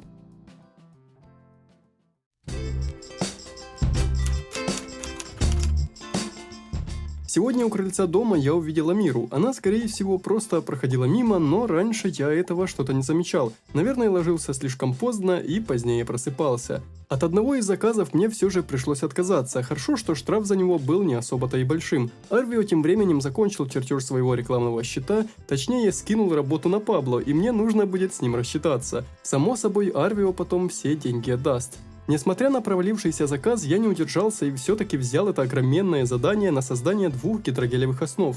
Это точно будет тяжело, но за 9 дней я справлюсь 100%. Сразу же подрался с быками, чтобы сделать первую порцию кожи. Правда, быков мне не хватило, придется продолжить завтра. Часть устройства была собрана, но кое-каких деталей все же не хватало. Несмотря ни на что, отставание от лидера в топе мастеров было незначительным. Не удивлюсь, если Ян просто подрисовывает себе цифры и потом будет говорить что-то вроде «это всего лишь уловка для повышения скорости работы других мастеров». Не хватало лишь 5 сотен очков, и это не кажется чем-то непреодолимым. Тем более, что я смог понемножку бустить свой опыт на еженедельной проверке товара. Снова игра привела меня к Пабло. Удалось сбить цену на вывеску в 2 раза и пропустить комплимент о красивом лице мимо ушей. Неожиданно у меня появилась идея, где я могу достать нужную целебную траву для охоты. Я побежал в аптеку. Увы, но в списке товаров не было ничего даже близко похожего на нее, а пока вернулся, уже было пора идти на чаепитие. Чтобы Амира не увидела, как я ковыряюсь в мусоре, я поковырялся в нем сразу же. А потом вошел внутрь, ожидая хорошего времяпровождения. Но оказалось, что это не свидание, а что-то вроде сходки клуба. Но даже в такой неуютной среде мне был дан шанс показать всю свою храбрость в отношении этой девушки и пустить в ход свое ультрамощное любовное оружие. Намеки. Пабло начал рассказывать что-то про острые язычки, уж представляю, у кого из собравшихся здесь самый острый язык. В общем, это и вправду было что-то вроде клуба любителей чайных церемоний, и из-за того, что Амира последнее время была занята, она принесла для других подарки, сделанные своими руками, а Пабло говорил, что они уже собирались найти ей замену. Продолжал какие-то пафосные речи про дорогие чаи, десерты премиум-класса, словом, компашка была еще та. Ну, я догадывался, что не может быть все так хорошо. Мне было предложено вступить в их клуб, ибо бедный Пабло уже устал от этих двух красавиц. А может, пошел ты? Амира присоединилась к предложению вступить в их чайное сообщество быстротечной молодости. The Fleeting Youth Tea Society. Звучало как лютый кринж, но ради этой девушки нашему герою придется немного потерпильничать и посидеть с постной рожей, попивая чай премиум-класса. Сегодня Хайди нас угощала, и ребятам нужен был тост. Ну, если и пить, пусть даже чай, то только за любовь. Амира, к слову, это оценила, так что шансы у нас хорошие. Позже эта тусовка начала о чем-то сплетничать, как я понял о похождениях этого молодого боевого вертолета. Он спросил у Амиры, что там стало с тем парнем, которому она понравилась. Она спросила, с которым мисс, ну ты знаешь, тот страшненький. Я сидел как камень с перекошенным лицом, стараясь не палиться, если вдруг они говорили обо мне. После чаепития у меня была возможность от намеков перейти к более прямым репликам. И пока дела идут очень хорошо. Она еще раз поздравила меня со вступлением в... The Fleeting Youth Tea Society. Я немного пришел в себя, ведь понял, что эти посиделки были не последними, к сожалению. Пока было время, смотался в данже, чтобы добыть детали для выполнения того сложного поручения. Мотыляние тяжелым оружием уже немного утомляло, но не настолько, чтобы перестать это делать. Одну деталь я сделать успел, но для второй ресурсов уже не хватило, как не хватало ресурсов и для улучшения верстака. Открыв его меню, я увидел, что могу сделать рекламный щит, и решил заняться этим прямо посреди ночи.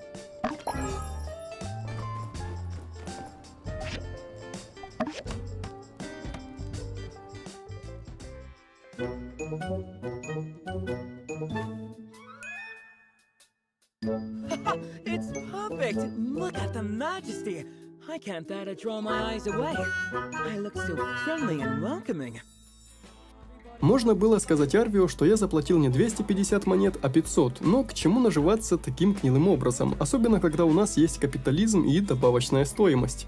К нам подкатил Мигель, один из работников церкви. Оказалось, что Снейпом я называл его не зря, и что этот тип весьма суров. Он затушил Арвио, говоря о том, что рекламный стенд нужно зарегистрировать в мэрии и заплатить взнос. Я заступился за паренька, сказав, что городу нужна реклама. Снейп в этот раз послушался голоса разума и дал 3 дня на то, чтобы магазин успел побольше заработать и оплатить все взносы. Утром следующего дня я был удостоен чести принимать у себя Яна, а все потому, что в этом месяце моя мастерская заняла почетное 2-е место. Не верится, пробыл в этом мирке уже целый месяц. Ян сообщил, что Миан сейчас является мастером с самым низким рейтингом, чего не скажешь потому, как сильно она старалась. Чтобы доделать 2-ю основу для гидрогеля, купил двигатель прямиком в лавке у старателей, завалил пару быков ради шкур по другому заданию, и миссия, считай, была выполнена. Арвио прислал мне деньги, что был должен, а в последнем письме меня ждала награда за 1-й месяц в Сендраке. Я надеюсь, что в этом смогу занять 1-е. Задание с гидрогелем принесло мне больше, чем 3500 монет. Такая награда стоила всех потраченных усилий. Можно было вкинуть 1000-другую на новые чертежи, ведь все равно рано или поздно придется их покупать. Сегодняшние поручения были несложными, так что про них я особо и не думал. Купил в кузнице инструменты для улучшения и наконец-таки прокачал свой верстак.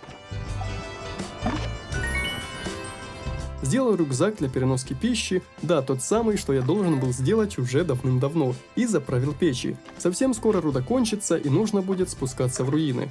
Можно было сделать станок для изготовления ювелирки, и с этим было решено не тянуть. Думаю, не особо важный станок, но лучше построить его сейчас, чем напрочь забыть о его существовании. Тут было много драгоценностей, но вряд ли я буду зарабатывать таким путем. Гораздо проще выполнять поручения из гильдии, к тому же награда там куда приятнее, она не состояла из одних лишь монет.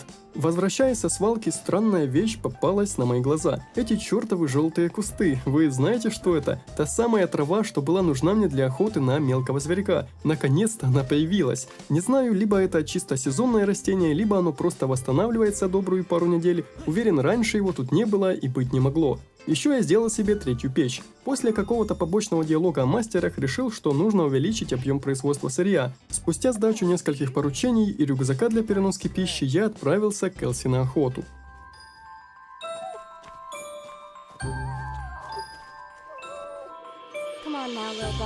eat up. It's good for you.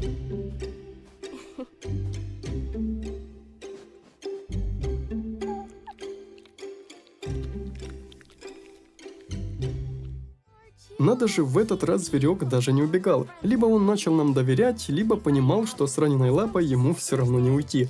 Элси сказала, что теперь ранчо пополнится новым зверьком, а значит в Сентраке появился новый житель в виде этого маленького суриката. Пока вечер еще нельзя было назвать поздним, я в быстром темпе побежал в исследовательский центр, чтобы открыть новый станок. В этот раз это будет кухонная плита, а потом заглянул в музей по соседству с этим центром. У меня была целая куча артефактов прошлого, и хоть что-то из этого точно можно будет сделать. По итогу у меня вышло сделать 2 камеры и модель ДНК. Их можно было выставить на полку, и вроде как за это причиталась награда, но я даже не стал искать, как ее получить. Думаю, все равно для нее я не сделал достаточно.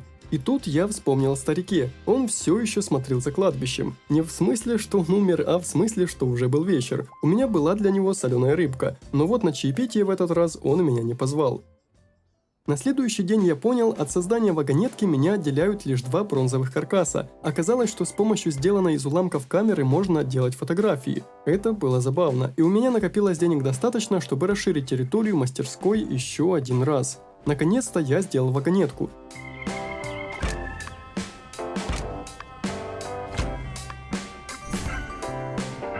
Сдал поручение и побежал ее устанавливать. Но на пути наткнулся на сценку. Арвио втюхивал загадочному торговцу керамические изделия Амиры. Тот, в свою очередь, мягко говоря, обосрал их и оборудование его сестры. Но она приняла его критику, ведь так, по сути, и было. Торговец посоветовал ей разжиться новой печью, а она предложила ему достать для нее этот чертеж. Загадочный торговец сказал, а какая в этом выгода? И тут...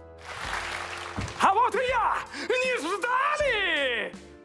Я сказал, что новое оборудование Амиры даст ему доступ к лучшей керамике в этих местах. Он согласился, но сказал, что это будет стоить 5000 гольдов. У этих двоих было 3000 в заначке, и я не стал быть мистером «всегда говори да» и давать ему сразу 5000, вместо этого предложил одолжить 2000 монет. Как-никак я не могу сказать, что знал их очень близко. Амира приняла это предложение, это было для нее очень важно, и они с братцем сразу же отправились догонять торговца. В диалоге с ней я увидел, что могу теперь делать фото с жителями, ну а после отправился устанавливать вагонетку. That's some fine work you've done up there, partner. Glad to have you guys on board.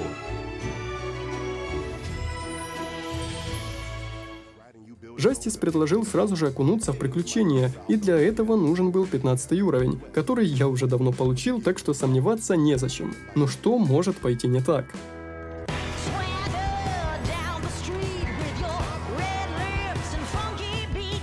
Да уж, не повезло, так не повезло.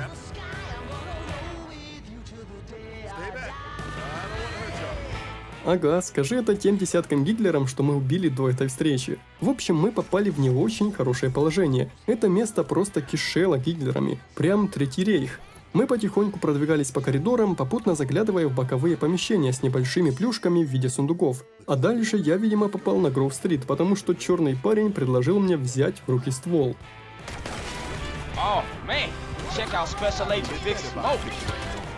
Впереди были помещения с мини-загадками, а чтобы пройти дальше, нужно было найти пропуск, что лежал за толпами зеленых ящериц. В конце концов, чем дальше мы заходили, тем больше их становилось. Впервые мне пришлось сразиться с Гитлером-менеджером. Хорошо, что его не звали Ганс или как-то еще.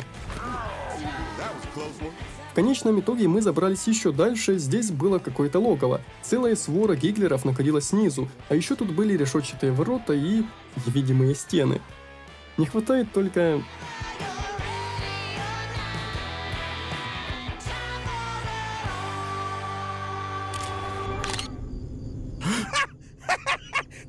Ты со вспышкой-то фотографировал. Пробившись через неисчисляемые толпы ящериц, мы, видимо, не нашли другого выхода, кроме как проползти прямо у них за спинами. Хороший план, я считаю, разве может что-то пойти не так?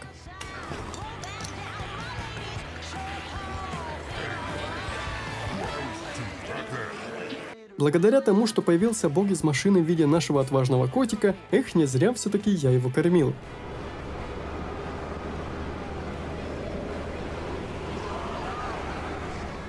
Президент Гитлер оправдал этот сюжетный ход нелепой фразой, и потом начался бой. И должен вам сказать, был он довольно-таки напряженным. В Elden Ring, наверное, проще уклоняться от атак, чем здесь. Гитлер-президент владел не только властью, но, видимо, и карате, потому что атаковал намного быстрее, чем я и мой напарник. В итоге, подкрепившись парой таблеток, которые не помню уже откуда у меня взялись, я продолжил драку. Президент решил немного залагать. Ну, в этой ситуации мы просто мы уже здесь наши полномочия все.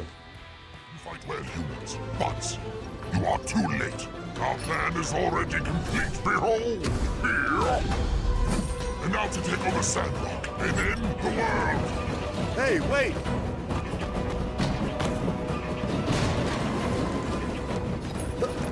Yeah.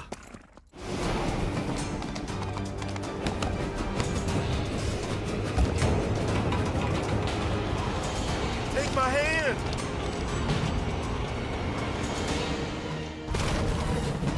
Sandrock! Prepare to meet your new master!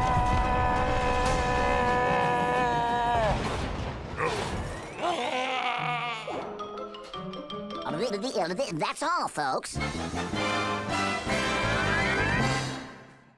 В главной ратуше мы слушали, как Матильда хвалит нас за смелость. Я прям ждал, пока она скажет что-то вроде 50 очков Гриффиндору. После такого насыщенного дня я мог заняться лишь одним – пойти фармить руду. Благодаря насыщенному дню опыта накопилось достаточно, чтобы я смог открыть очень хорошую способность. Теперь можно будет ложиться спать позже 12 часов и просыпаться отдохнувшим и без кругов под глазами.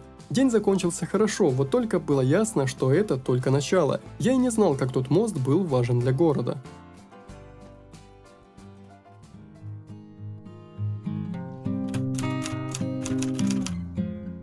И опять я застала Миру у своего дома. Теперь я уверен, что раньше ее здесь не было просто потому, что я поздно ложился спать и, соответственно, поздно просыпался. А почта тем временем пополнилась письмами. Сегодняшним вечером будет происходить собрание в центре города по поводу прошедших событий. Рокки сообщил, что отныне, особенно после песчаных бурь, на свалке будут появляться особые кучи лома. Да, я не мог не заметить того здоровенного вагона. Вот только я не знал, что оттуда добывается новый лом, которого раньше не было. Откуда-то мать узнала, что с нами приключилось. Я и так старался отвечать максимально спокойно и сглаживать все острые углы, а она прочла о случившемся в газете. Немного позже я застукал Эрнеста за выкапыванием альбома с вот такими изображениями, и когда он сказал, что моделью для этих рисунков служила Амира, я уже представлял, как буду постить в пацанские паблики посты типа «Избиты руки в кровь, я дрался за нашу любовь». Но на деле все, как обычно, оказалось иначе, куда запутаннее и, на самом деле, куда скучнее дуэли за сердце прекрасной дамы. Автором рисунков был Пабло, по которому видно, что девушки у него явно не в приоритете. В приоритете у него свое собственное эго. И общался этот парнишка довольно высокомерно, а в отношении к Эрнесту я бы сказал даже пренебрежительно и оскорбительно. Но тот изо всех сил затерпел, и ему такое отношение даже нравилось. У меня же подобные слова не вызывали ничего, кроме легкого отвращения. Как бы то ни было... Шоколад ни в чем не виноват, пацаны. И я поддержал его затею с нарядами. Уж простите мою корысть, но ведь по итогу от того, что Амира будет носить наряды вроде этих, больше всех выиграю только я. Пабло был вдохновлен, хотя по лицу так и не скажешь, ну а я удалился заниматься своими делами. В последнее время на доске объявлений попадались лишь простые заказы. Я надеюсь, что это так не было запланировано и что моя мастерская не окажется на самом дне списка. О таких простых поручениях, как по мне, можно даже не рассказывать. Главное, что я постепенно улучшал отношения с жителями и понемногу копил деньги. Мне не повезло стать свидетелем не очень приятной сцены. У Пена случилось непоправимое. Он накачался так сильно, что его мышцы больше не помещались в зеркале, и нужно будет сделать ему супер крутое зеркало, за чертежом которого даже пришлось бежать в научный центр. Понятно, Цин не был в восторге, что наука вынуждена заниматься подобным, вместо каких-то по-настоящему полезных дел, но скоро мне должен будет прийти его чертеж. Куперу на ферме тоже нужна была помощь, правда перед этим он разразился высокоморальными размышлениями, которые по существу не имели никакого смысла. Вместо десятка реплик он бы мог просто сразу попросить меня сделать чучело Якмеля. Дело в том, что те снова от него убежали, и поскольку это стадные животные, то он считал, они не убегут, если хотя бы один из них все еще будет за оградой. Бедному Ци добавилось еще больше работы. Я же пока немного поковырялся в самых первых руинах, потому что запасы меди и олова уже иссякли. Больно думать о том, насколько сильно я упростил бы себе жизнь, если бы не забыл об использовании сканера, начиная с самого первого дня в этом городе. Но да ладно, главное, что сейчас все было нормально. Оказалось, что наш Райан Гослинг и Дэн Би были парой, и их волновало то, что они скучные. На самом деле это не та вещь, за которую стоило бы переживать, тем более, что они уже были вместе, и как минимум друг друга они устраивали, и у них все было хорошо. На городском собрании была поднята проблема разрушенного моста. Оказывается, что он играл важнейшую роль в жизни города, и он использовался для транспортировки воды из соседних городов Портии и Атары. Матильда попросила жителей включиться в процесс строительства, поскольку городу не хватало средств для его восстановления, и многие были за. Я не знаю, по сути, деньги зарабатываются здесь быстро, а тратить их мне пока что было некуда. Размеры мастерской меня устраивают, а для других зданий типа конюшни и прочего все равно нужна была сталь. Я вложился парой-тройкой тысяч, наверное 6, если быть точным, и оказалось, что оставил себя практически без денег. Ну, думаю, ничего страшного в этом нет. В мастерской стало видно, что для переработки металлических отходов были нужны переработчики более высокого качества. Также можно было сказать и о плавильнях, так что настала пора открывать чертежи улучшенных построек. Уже следующим утром Хайди принесла мне чертежи для работы над мостом. Она не спала целую ночь, и такое трудолюбие действительно заслуживает уважения. Рядом с мастерской лежало несколько подарков от Хьюго, Унсура, Руки и Джастиса. Это были по большей части мелочи, но до чего же было приятно получить поддержку от жителей. Даже при том, что я занимался общеполезным делом, это было неожиданно и приятно. А в почтовом ящике лежало сразу 3 чертежа: схема зеркала, фальшивого быка Якмеля и простой кухонной печи. Зеркало я мог сделать сразу же, и как только собрал его, ко мне явился величайший. Ему было очень приятно полюбоваться собой. Теперь-то, видимо, все его мышцы помещались в зеркале. Конечно, можно было еще вчера сказать ему, что для того, чтобы он влезал в зеркало, ему достаточно просто встать от него подальше. Но еще обидеться, а так и ему приятно, и мы заработали деньжат. Поручение я выполнял на фоне, а вот второстепенное задание от Оуэна удалось сделать сразу же. Он попросил вырастить на ферме немного лука и даже дал семена, но у меня уже оказалось его достаточно, что не могло не радовать. Для постройки фальшивого Якмеля двигатель я купил вместо того, чтобы лезть в руины и тратить целых 4 часа. Рок игрался с каким-то ребенком, надеюсь, за углом не стоит никакой фургон, а вот и Якмель уже был готов. Получилось довольно неплохо, хотя на живого это не особо похоже, но Куперу понравилось, и этот ворчливый Чак Норрис даже пригласил меня на ужин. Семена, полученные от Оуэна, я по итогу решил повысаживать. В любом случае лишними они не будут, да и почва улучшится лишь тогда, когда в ней будет что-то прорастать. Пусть к железной руде я пока не приблизился, но новые отходы на свалке пока что станут некой ее альтернативой. Да и без того мне кажется, что новые опасные руины будут открыты довольно скоро. В новый день мне снова дали пару подарков, а Бёрджес, стоя у самой калитки, молил о помощи, только она была нужна не ему, а Пену. Сегодня меня снова задарили ресурсами, а мне даже стало немного неловко, ведь скорее всего так и будет продолжаться, пока я не построю опоры для моста. Но сейчас была целая прорва других дел, к тому же мост пока построить не удастся, на него нужна сталь, а в исследовательском центре все еще открывают чертеж новой печи. Правда, я понял, что совершил ошибку, ведь печь нужна именно для руды, а из металлолома будут выпадать или сразу же слитки, или какие-то предметы, что делаются из них. Только вот для этого нужно было улучшать переработчик. Поскольку срочно требовалась помощь именно Пену, то на пути к нему я заглянул в гильдию и выбрал пару поручений, включая особое задание – стропила для моста, ведь они не создавали впечатления чего-то трудного. Пен стоял под церковью и спрашивал, как мне его сальто, хотя катсцена буквально началась вот так. После всего, что между нами было, Пен начал считать меня его другом, и в благодарность он хотел чему-то меня научить, хотя он и не любил это дело. Мне кажется, он врал. Учить он собрался приему космического удара. Берешь свою руку вот так и... Пацаны вообще, ребята. Чтобы поиздеваться над ним, я выбрал вариант «повтори еще раз», надеясь на то, что так можно будет продолжать целую вечность. Затем невольный сарказм, даже демонстрация на цыпочках не дала никакого результата, ведь мой удар выглядел вот так. Неожиданно Пэл принял этот провал на свой счет и винил во всем себя, мол, он недостаточно хорош, чтобы научить нас этому приему, то есть он был настолько эгоцентричен, что даже в таком ключе мир вращался вокруг него. Вот уж я не ожидал. Но стоит признать, что тренировка не была бесполезной, я научился бить чуть сильнее, чем обычно, а после этого Пен почему-то начал за мной следовать. И знаете, я сравнивал его с Росомахой в начале, но сейчас я знаю, на кого он похож больше. На Хоумлендера, если бы у того забрали всю злость и оставили лишь самолюбие и низкий интеллект. Придя к нему домой, я обнаружил, что тот застрял, видимо, у своего зеркала, но игра решила не отрисовывать его модельку, чтобы спасти бедолагу, пришлось уничтожить то, на что я потратил свое время и силы. силы. За это Пен даже дал мне титул помощника по подготовке защитника. Для справки, титул служил только для поднятия настроений и не имел юридической силы. Спасибо ему, что уточнил.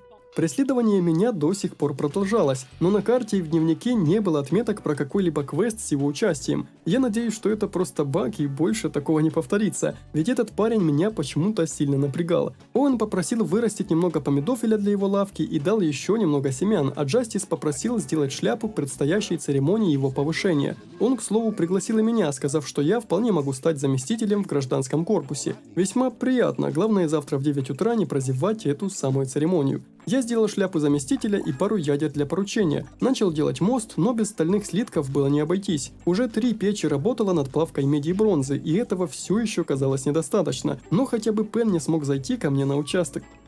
Черт. Чтобы как-то отвадить этого типа от преследований, я предложил ему дуэль. Забыл вам сказать, в этом мирке дуэли считаются вполне обыденной вещью и помогали налаживать отношения с кем угодно. Да, даже если вы деретесь с девушкой, каждый ваш удар она сочтет приятным комплиментом.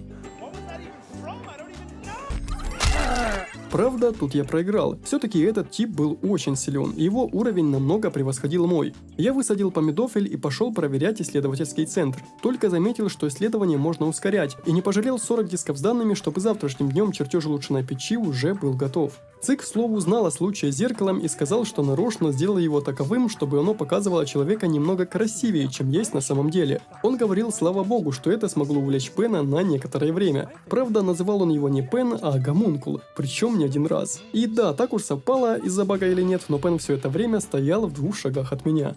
Ничто, совершенно ничто не могло заставить его не бегать за мной. Игра в карты, игра в ударь крота, где тот все еще бегал следом и мешал играть. Тем не менее, хоть это ему не удалось. Наконец-то я придумал способ убежать. Двинуть к руинам, ведь наверняка можно будет по-быстрому скачать в лифт и спуститься вниз в одиночку.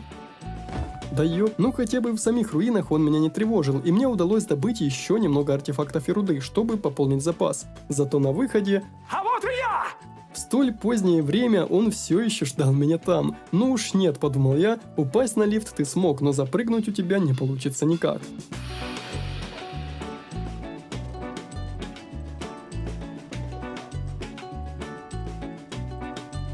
Я вас умоляю, скажите, за что мне все это?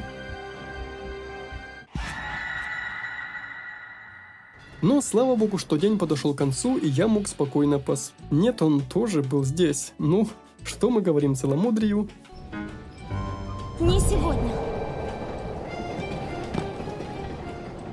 Новым утром я заметил, как улучшились мои отношения практически с каждым жителем. Вероятно, виной тому мое пожертвование на благо города. Как бы то ни было, это было весьма приятно. Я бы даже сказал, что значение отношений с жителями было для меня куда более важно, чем сумма золотых монет в кармане. Не помню, в какой игре я бы чувствовал что-то подобное. На ум приходит разве что Death Stranding с его лайками.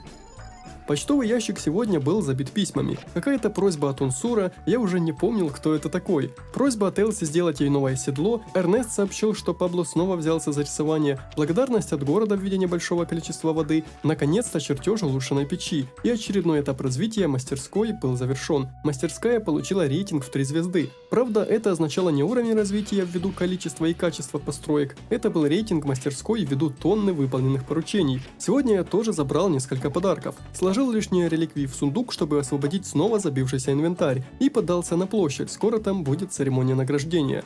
По пути заглянул в гильдию, где произошло обновление. Рядом с доской обычных поручений появилась доска просьб. По сути, это было одно и то же, но просьбы не обязали меня что-то мастерить. Это могли быть заказы, связанные с фермерством, рыбалкой или чем-нибудь еще. Я взял по одной просьбе каждого вида, чтобы выполнить задание. Нужно было вырастить лук, и хорошо, что он у меня как раз и рос после просьбы от Оуэна.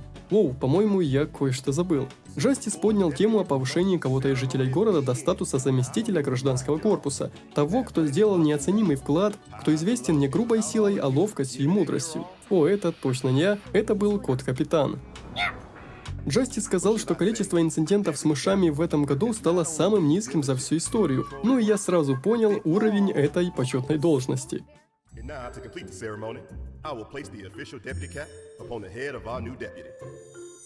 Get on up here, Captain.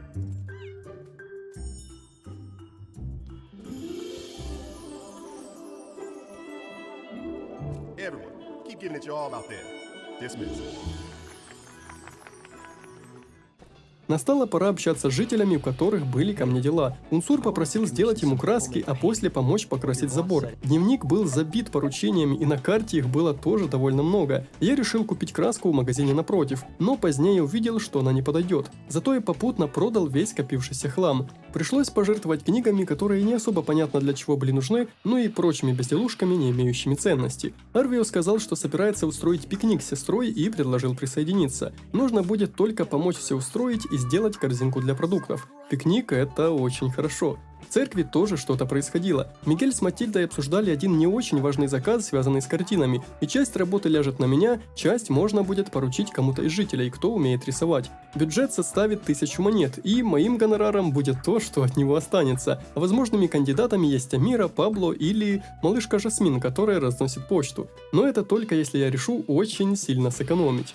Оббегая город за поручениями, я заглянул в исследовательский центр, поставил на изучение чертеж улучшенного переработчика, а после заглянул в музей Котори, ведь у меня были детали для восстановления артефактов. После этих пожертвований я уже мог получить какую-то награду, и пока решил взять только поясную сумку. И даже на этом сегодняшний день еще не подходил к концу. Эрнест собирался писать какую-то книгу, но дело не шло. Он жаловался на плохой стол и неудобный стул и попросил меня сделать новые. Да, видимо, в них все дело, а не в отсутствии писательского навыка. Всевозможные задач было столько, что я не знал, за что хвататься. Пожалуй, такое со мной впервые за игру. Тем не менее, начинать с чего-то нужно было. Я начал с охоты на якмелей, выделки шкур и создания сначала столика, потом седла, корзинки для пикника и поставил на обработку шерсть для грубой ткани. Без нее сделать стул для Эрнеста было невозможно. Пока производство кипело, добыл немного мрамора и хорошего дерева, а после наконец-таки улучшил первую печь до нового уровня. У меня даже было немножко ресурсов для выплавки 2 стальных слитков. Следующим шагом будет улучшение переработчиков. Я бы даже сказал, что стоило их улучшить в первую очередь. Стул был готов, и пора было сдавать все эти задания. Эрнест, кроме благодарности, рассказал, что будет проводить вечеринку в честь новоселья. Он решил остаться в городе, чтобы довести историю с преступником Логаном до конца. Нужно будет принести на вечеринку небольшое блюдо, но, думаю, ничего серьезного. Элси получила свое седло, а вот с пикником дело что-то не шло. У Амиры было много работы, и она была занята круглые сутки. Арвио хоть и был старшим, но на деле получалось так, что основная ответственность лежала на его сестре. Сейчас на ней висел заказ на десяток простых горшков, и мы вызвались помочь. Вполне возможно, что на дело такого уровня наши кривые руки будут способны.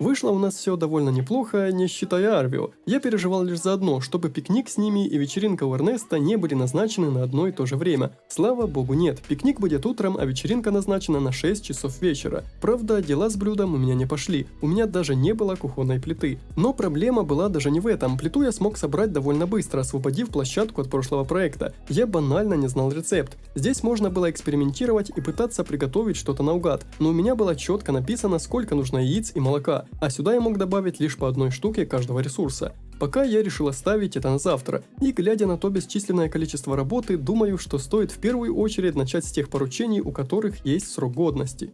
Элси, очевидно, довольная после приобретения нового седла, позвала меня прокатиться на лошади. Я помнил о пикнике, но не думаю, что эта поездка займет много времени. Мы сделали небольшой кружок по окрестностях города, а потом спустились дальше, к месту, где путь преграждал разрушенный мост. Элси рассказала, что держит здесь тайник с деньгами, чтобы при первой возможности убежать отсюда и начать жить самостоятельной жизнью, потому что гиперопека родителей ее удручала.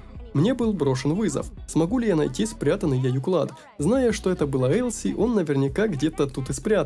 Сразу же я проверил руины моста. Их можно было разобрать, но с куда более мощным инструментом, а это означало одно. Как только такой инструмент появится, у нас будет возможность перебраться на ту сторону и исследовать пустошь. В паре десятков шагов я нашел птичье гнездо у отвесной скалы и место для моста. Наверняка это и есть ее тайник. Сам мост я построил сразу же, а вот на опоры пришлось бы тратить сталь, которая так нужна мне для другого заказа. Слава богу, я быстро спохватился и успел на пикник.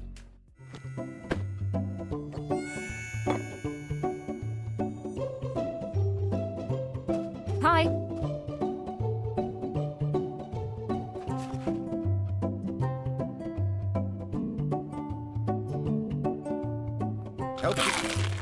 Использовать встречу, чтобы сблизиться с Амирой, особо не удалось, но я узнал пару новых деталей о них с братом. Оказалось, что магазин Арвио еще даже не окупался. Он был слегка самоуверен, говоря о потенциале, но мы сказали, что для бизнеса одного потенциала недостаточно. Возвращаясь домой, я увидел в почтовом ящике новое письмо от тайного поклонника. К сожалению, из-за того, что автор подписывался как «тайный парень», это мог быть и правда он, а не она. Все же вряд ли это могут быть неточности перевода. В общем, я спустил все в русло дружбы. Понятно, что рано или поздно мы узнаем, кто это был, но в данном случае лучше поздно. В инвентаре я увидел, что стальные слитки должны продаваться у нашего кузнеца, но их там не было. Видимо, пока я собственными руками не произведу такой слиток, в лавке он тоже не появится.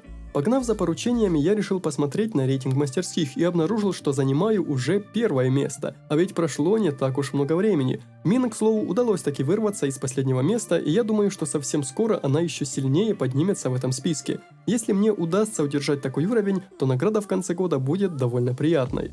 Впервые я столкнулся с проблемой, когда, имея возможность взять поручение, я этого сделать не смог, из-за того, что у меня уже было вчерашнее поручение такого же уровня. Видимо, нужно сразу закончить то, что я взял раньше, и вот это уже может стать проблемой. Слава богу, Пабло отказался делать картину для музея, значит, мой путь лежит опять к Амире. Она попросила за работу 1000 монет, и я не стал отказываться, ведь что мне будет с той лишней пары сотен монет. Пока больше новых дел на карте не было, я решил закончить одно из старых и отправиться искать клад Элси. Слитков на опору моста мне не хватало все равно, так что я достроил этот мостик к птичьему гнезду. Здесь по итогу ничего не было. Но стоило побегать неподалеку от этого места, забрести в тупик, и по возвращению я заметил вход в небольшую пещеру, где под грудой камней и лежал ее сундук. К сожалению, ничего кроме него здесь найти не удалось. Сразу же я погнал к Элси, но, видимо, она была немного занята. Что ж, ладно, увидимся с ней завтра. Вечером на городской площади почему-то собралось много людей, хотя повода для этого вроде бы не было. Тем не менее, я торопился на вечеринку. Еду приготовить я не успел, к сожалению, но думаю, что это не главное.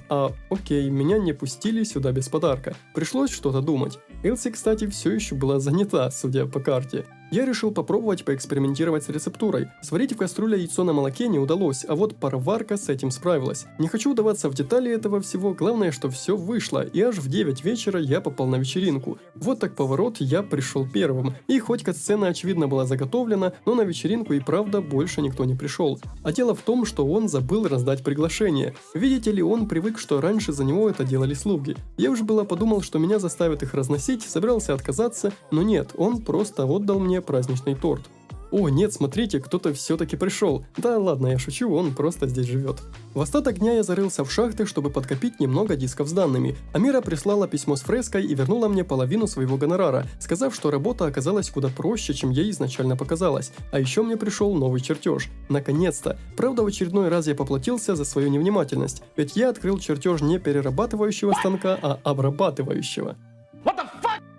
Теперь придется ждать еще несколько дней. Ну, может оно и к лучшему, ведь на мне висит целый десяток второстепенных задач. В гильдии торговцев наконец появилось одно достаточно сильное поручение по созданию кузнечного станка. За последнее время ничего подобного сюда даже не поступало. Наконец-то я немного залатаю пробелы в своем кошельке. Благодаря тому, что я прокачал социальную ветку навыков, за выполненное поручение я сразу улучшил отношения не только с заказчиком, а и с его друзьями или родней. Конечно, не всегда это были такие высокие значения, но все равно это было очень удобно. В исследовательском центре наконец-то я выбрал правильное исследование. Не понимаю, как я мог ошибиться с этим. Правда, придется подождать еще 3 дня. Ближе к обеду Элси наконец-то разбагалась, и я смог отдать ей ее сундук. Теперь она запрячет его куда-то в еще более сложное место. Мигель принял картину Амиры, и мне удалось узнать его получше, а также узнать его отношение к происходящему в церкви. Он считал Матильду хорошим проповедником, но говорил, что городу нужна более твердая рука, чтобы прихожане демонстрировали свою веру более фундаментальным образом. Поддержать его в этом вопросе я не мог. Мне казалось, что с более жестким проповедником религия может извратиться в какое-то сектантство. Ну и то, что я видел с Матильдой, когда жители добровольно включались в общеполезные дела и вносили вклады не потому, что должны, а потому, что хотели. Это, как мне кажется, был более правильный и гармоничный подход. Сегодня в ящике лежало письмо от Пабло. Он писал, что скоро в Сендраке проходит творческая встреча свободных городов, и меня рекомендовала Амира, так что он официально приглашает меня в их чайное сообщество. Забавно, я думал, что был приглашен еще тогда за столом. В письме было расписано, на кого из участников какая задача ложится. На мне было создание фейерверков, которые мы будем запускать, Хайди принесет еду и покрывало, Амира принесет себя, ну и само собой Пабло предоставит свое сияющее присутствие.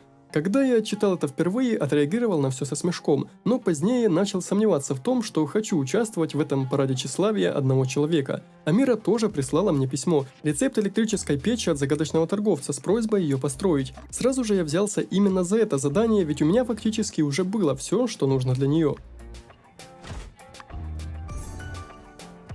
Для крафта фейерверков нужны были рецепты, благо что стоили они не очень дорого, плюс рецепт пороха. Вот только уже дома стало ясно, что ингредиенты для него добываются в других руинах. В каких именно и где он находится, я не знал. А если бы и знал, наверняка они все еще будут закрыты. Скорее всего, мне нужно продвинуться по главному сюжету, чтобы получить к ним доступ.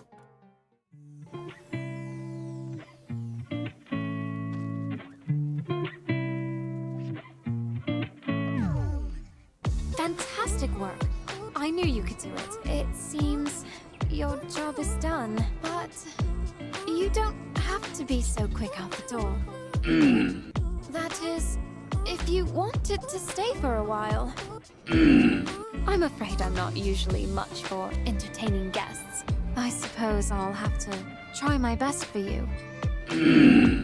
А это уже было похоже на очень хорошее предложение и с очень хорошими перспективами. После совместной работы я решил посмотреть, как поживают наши с ней отношения. Это казалось не очень высоким значением, но судя по ее тону в последнем диалоге, уже можно было спокойно переходить в новую фазу. Еще здесь была разная информация касательно биографии, предпочтений, связей и даже выгоды от общения с ней. А тут, видимо, можно будет изменять ее наряды. Я очень не хочу просиживать штаны в их чайном клубе, но думаю, все же стоит наставить Пабло на истинный путь к созданию тех нарядов, что он рисовал. Я улучшил обрабатывающий станок до нового уровня. Пока это бесполезная затея, но в будущем он мне пригодится. Пока на карте не было побочных заданий, обычное поручение я выполнял с легкостью, так что можно было пустить все свое свободное время на добычу ресурсов и посиделки со старыми знакомыми. Старыми в буквальном смысле, а вы что подумали?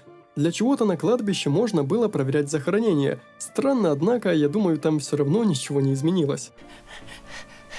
Я даже провел некоторое время в игровом центре, правда, это была настоящая скукотища. Единственной целью этому были очень хорошие вещи и оружие в магазине, где валютой были жетоны, но с таким темпом я вряд ли смогу хоть что-то открыть. На следующий день новых заданий видно не было, и я окончательно понял, что пока я не продвинусь по главному заданию, они не появятся. Пока оставалось лишь дать чертежи. Амира прислала мне вазу, что мы вчера делали, и я установил ее в доме. После того, как я пожертвовал много денег на общую пользу, то подружился почти со всеми жителями и узнал о именинах практически всех из них. Мне стало интересно, будут ли отображаться эти даты в календаре, и сделал это невероятно вовремя. Завтра у Амиры день рождения. А еще вот так совпадение, завтра у меня будет чертеж переработчика, и наконец-то работа над мостом начнет продвигаться вперед. Пока я доставал сундуки, спрятанные в труднодоступных местах, и тестировал халявные лекарства с побочками, думал, что же можно будет ей подарить. А какие у меня вообще варианты? Подарить еду? Нет. Какую-то одежду? Все тряпье в здешней лавке выглядело довольно просто и обыденно. Пабло пока, в смысле, до свидания. А вот у Арвио, судя по тому, что он продавал всякую всячину, могло быть что-то интересное. И по итогу я нашел такую вещь – плетеное сердце. Этот подарок будет символом перехода отношений на новый уровень, и если она его примет, значит я в шоколаде.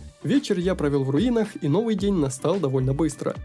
Оказывается, я провалил задание для Оуэна по выращиванию помидофиля. Удивительно, ведь все из-за того, что урожай созрел позднее, чем истекло время его сдачи. Так что, скорее всего, я здесь был ни при чем. В почтовом ящике лежал такой желанный чертеж, я улучшил сразу оба переработчика и загрузил их железными отходами, коих за время простоя накопилось довольно много. Ну а потом отправился к Амире, по пути заглянув в гильдию. К счастью, даже то, что последнее время мне попадались лишь простые задания, не повлияло на мою репутацию и место в рейтинге. А вот и Амира. Она как раз завтракала, я не стал томить и подарил ей сердце. В итоге получил его назад, услышав слова о том, что ей нужно сосредоточиться на своей карьере.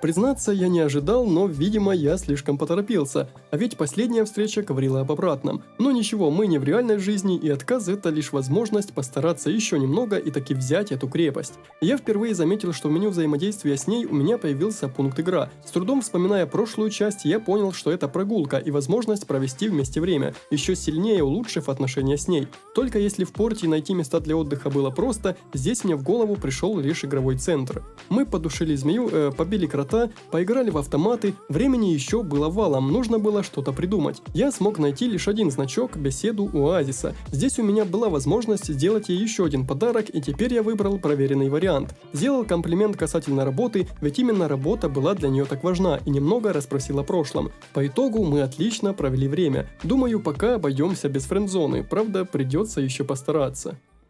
Появилось одно единственное новое задание – помочь Оуэну с выращиванием батата, но, как я понял, этот квест сугубо повторяем, так что, наверное, я был прав. Пока я не добуду сталь, новых руин и продолжения сюжета мне не видать. Но, наконец-то, у меня было слитков достаточно, чтобы сделать хотя бы одну часть моста для простого поручения, что я взял уже целую неделю назад.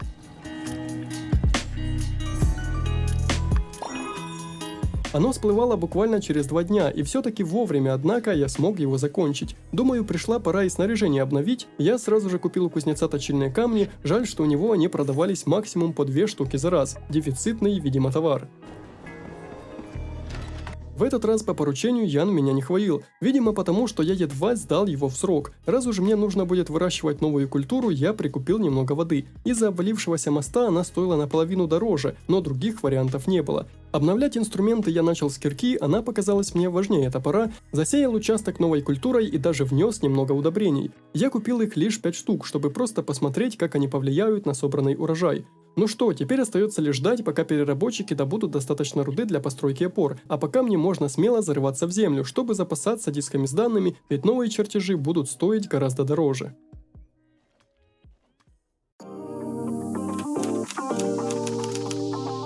Наконец-то мне удалось завершить стропила для моста. Само собой, от побочных заданий меня это не спасло, и я продолжил заниматься всевозможной работой, чтобы стабильно повышать рейтинг своей мастерской, параллельно пополняя запасы мрамора и алого камня. В этот раз вагонетку по второстепенному поручению мне удалось сделать буквально за несколько часов. Но усатый Ян в этот раз снова высказал недовольство, даже учитывая, что работа была выполнена на ура и в кратчайшие сроки. Видимо, я понял, почему он так быстро переменился. Скорее всего, на это могло повлиять то, что моя мастерская занимала первое место и обошла даже его. Оно-то и не странно, учитывая то, что его заработа я не видел ни разу за всю игру.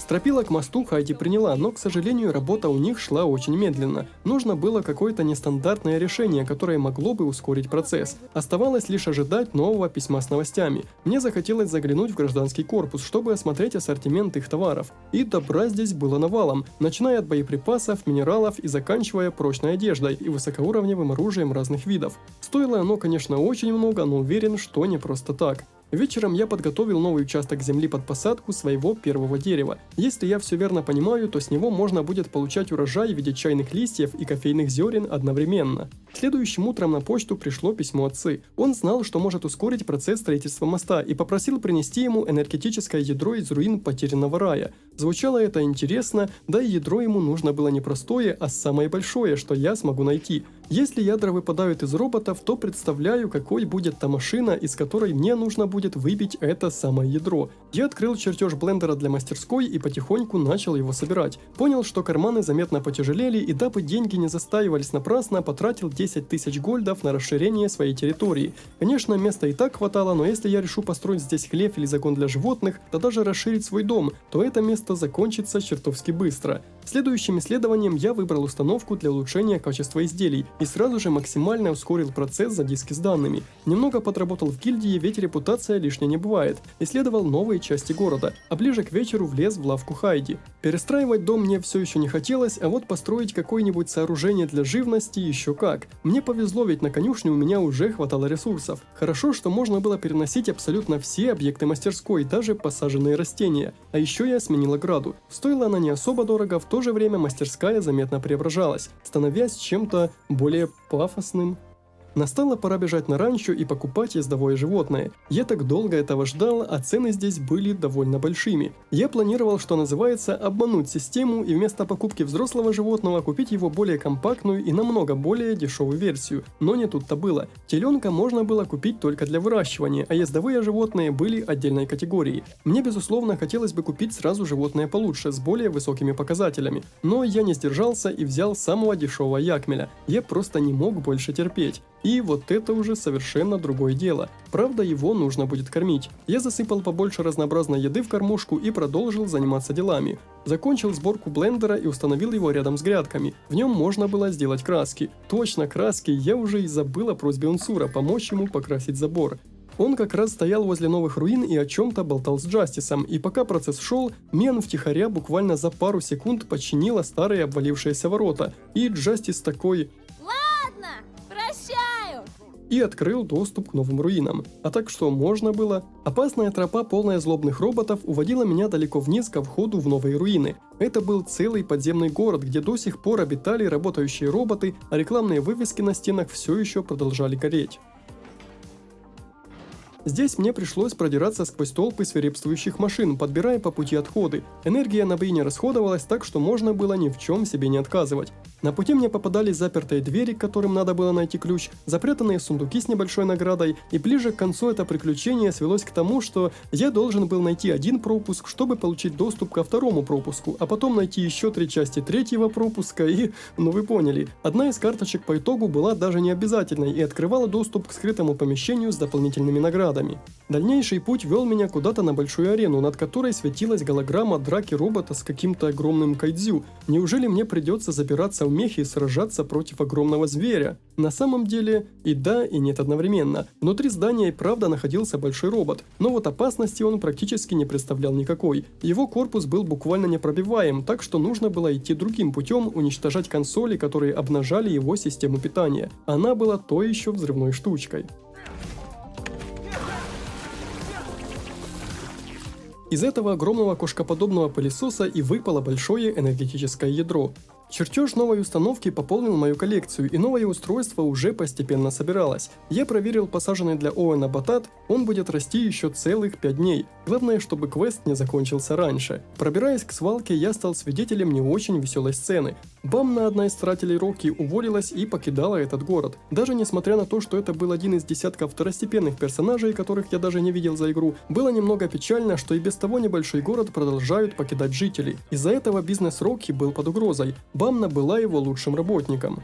Все дружно проигнорировали эти слова и попытались искать выход из данной ситуации. Ребята думали, нет ли какой-то машины, что могла бы взять ее работу на себя и заниматься сортировкой товара. Никто из нас не был уверен, что такую машину можно сделать, поэтому я отправился к нашему ученому Ци в исследовательский центр. Он был невероятно рад найденному мной ядру, ведь оно было даже более новой модели, чем тот рассчитывал. В такие моменты Ци походил на безумца. А касательно сортировочной машины, все оказалось проще простого. Он попросил достать 5 дисков с данными, в то время как у меня их было больше, чем полсотни. Я начинал уставать платить за воду в городе, и в выборе следующего чертежа чуть не нажал на продвинутый сборщик воды, но что-то подсказало мне, что нужно быть последовательным и открывать технологии по порядку, так что я выбрал рудный обогатитель для добычи драгоценных камней из горных пород. Еще и мой топор тоже пора бы обновить. Деревянные стержни для рукояти как раз были готовы, и раз такое дело, попутно добыл много крепкого дерева для будущих проектов, ведь всегда нужно держать материалы про запас. А путь мой лежал к Унсуру.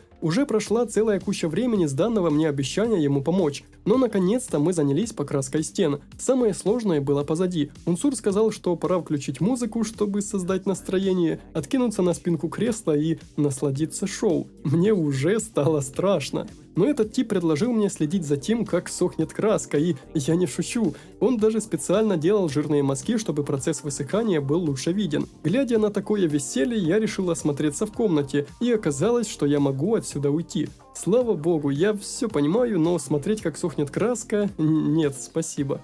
Пора было заняться обыденной рутиной. Мне стало известно, что у животных есть уровень энергии и преданности, ну и что животных тут тоже можно прокачивать. По мере сближения с Амирой время от времени я мог узнавать ее желания. Так сейчас ей был нужен солнцезащитный крем, и кажется, я даже знал, где его можно купить. Такие безделушки продавались в лавке ее брата и стоили довольно дешево, а вот результат от них был довольно сильный. Чуть ли не впервые я заскочил пообедать в салун, чтобы восстановить немного сил. На самом деле еда здесь была вполне доступной по ценам, что не могло не радовать. Установка для улучшения предметов была готова. В ней с помощью различных минералов можно было улучшать уже созданные вещи до более высокого качества. Правда, я пока не знал, пригодна ли она для улучшения машин, сделанных на сборочной платформе. Ну а кушал в салуне я для того, чтобы набраться сил для пополнения своих запасов железных отходов. Утром следующего дня у меня было целых 3 письма от Ци. Он уже ждал меня в лаборатории по решению вопроса с мостом, а еще прислал чертеж сортировочной машины и рудного обогатителя. С его сборки я и начал, правда запасов не хватило и придется немного подождать выточки бронзовых труб. Пока переработка отходов была единственным источником стальных слитков, так что переработчики не останавливались ни на секунду. Я взял новые побочные задания, не зная до конца, смогу ли я их выполнить, и уже после отправился к Ци. Он придумал решение вопроса строительства и создал, по его словам, робота доселе неизвестного никому из нас. Хайди сразу сказала, что тот просто взял за основу робота из развлекательного шоу Старого Мира. Гордость Ци была заметно уязвлена. В любом случае, новый чертеж был у меня на руках, и совсем скоро я начну его сборку. Добравшись домой, я закончил делать рудный обогатитель. Суть его работы заключалась в извлечении редких минералов из камня, мрамора и различных руд. Правда, ради шанса получить один минерал, нужно было потратить сразу 10 единиц руды или камня. Мне стало интересно осмотреть недавно открывшиеся руины подетальнее, потому что за оградой я видел несколько разных входов. Один из них вел в какую-то пещеру. Внутри была сплошная разруха и горы мусора. Я надеялся, что вот, раз не в подземном торговом центре, то здесь я таки смогу добыть железную руду. Но нет. А может, пошел ты? Это по итогу были простые заброшенные помещения, внутри которых было несколько сундуков с сокровищем. Но практически всегда это сокровище исчислялось парой десятков монет или каких-то других мелочей. Также было и с другим замеченным мною входом, так что здесь я не задержался надолго. Для новых поручений мне были нужны резиновые кольца, но слава богу, их изготовить я мог и на текущем уровне станков, а посаженное кофейное чайное дерево будет расти добрых 3 игровых недели. Настала пора делать сортировочную машину для Рокки.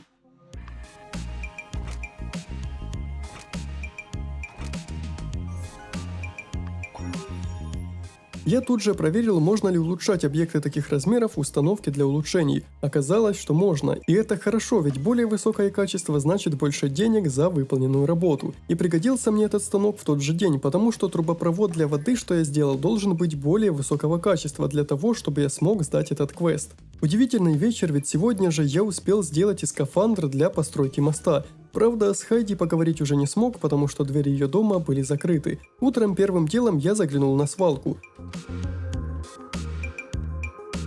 Сортировочную машину назвали Дамной, и, к счастью, она упростит работу оставшимся старателям, и, надеюсь, таким образом из города больше никому не придется уезжать. Ну а делом вторым Хайди получила робота для строительства моста. Она сказала, что с таким устройством они смогут завершить работу уже через 2 дня. Поскольку новых заданий в городе не появилось, я побежал к Амире, чтобы вместе провести время, и нашел очень полезное улучшение ветки прокачки, позволяющее мне уменьшить расход воды в мастерской на 10%.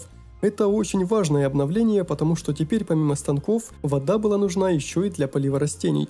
Мне хотелось поскорее открыть продвинутые сборщики воды, но пока что чертеж еще был только в процессе изучения. Уже завтра мост должен быть достроен, и казалось бы, ну что может случиться за день?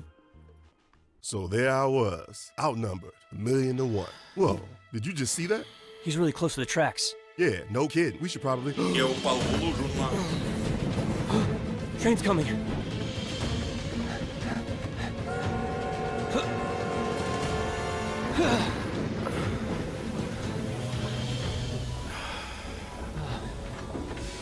Nice one, builder. I was, just about to do that. К такому меня жизнь не готовила. Этого парня звали Минт, и он приехал сюда, чтобы провести инспекцию железнодорожного моста. И как я понял, у этого парня была нарколепсия, потому что он постоянно засыпал. Жастис отчитал его из-за неосторожности по всей строгости и попросил меня провести его к мэрии.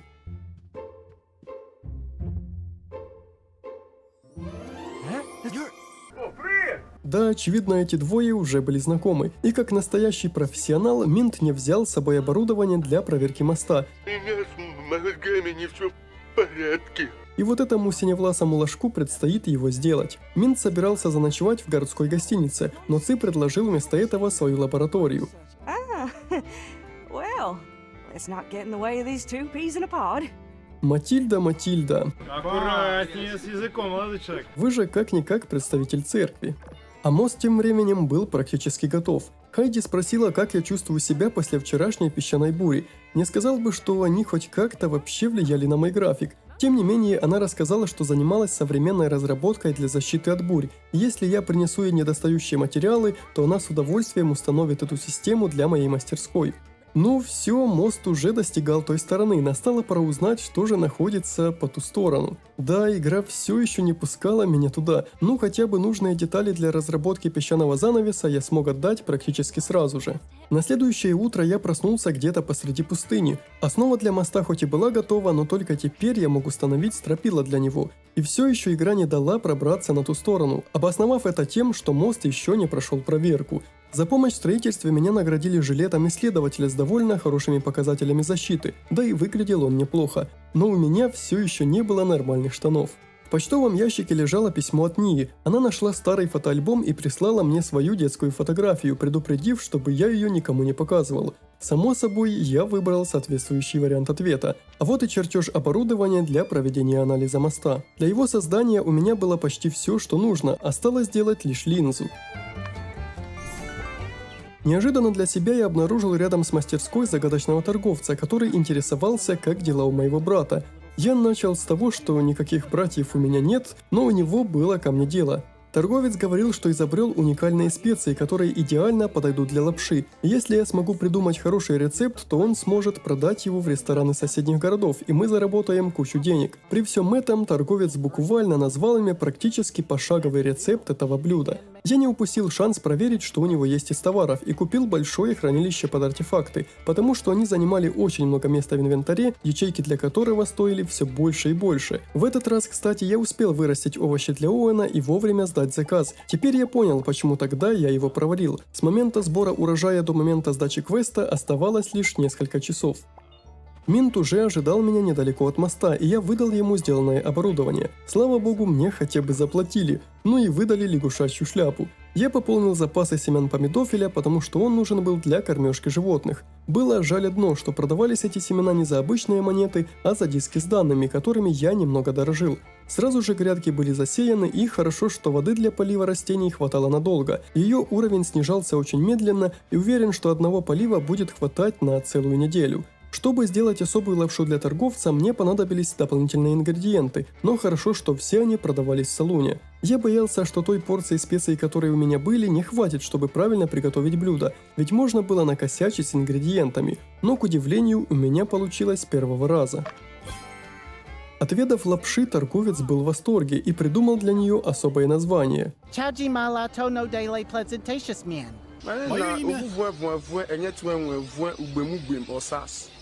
Ну а после сказал, что сможет продать этот рецепт в рестораны аж за 200 монет.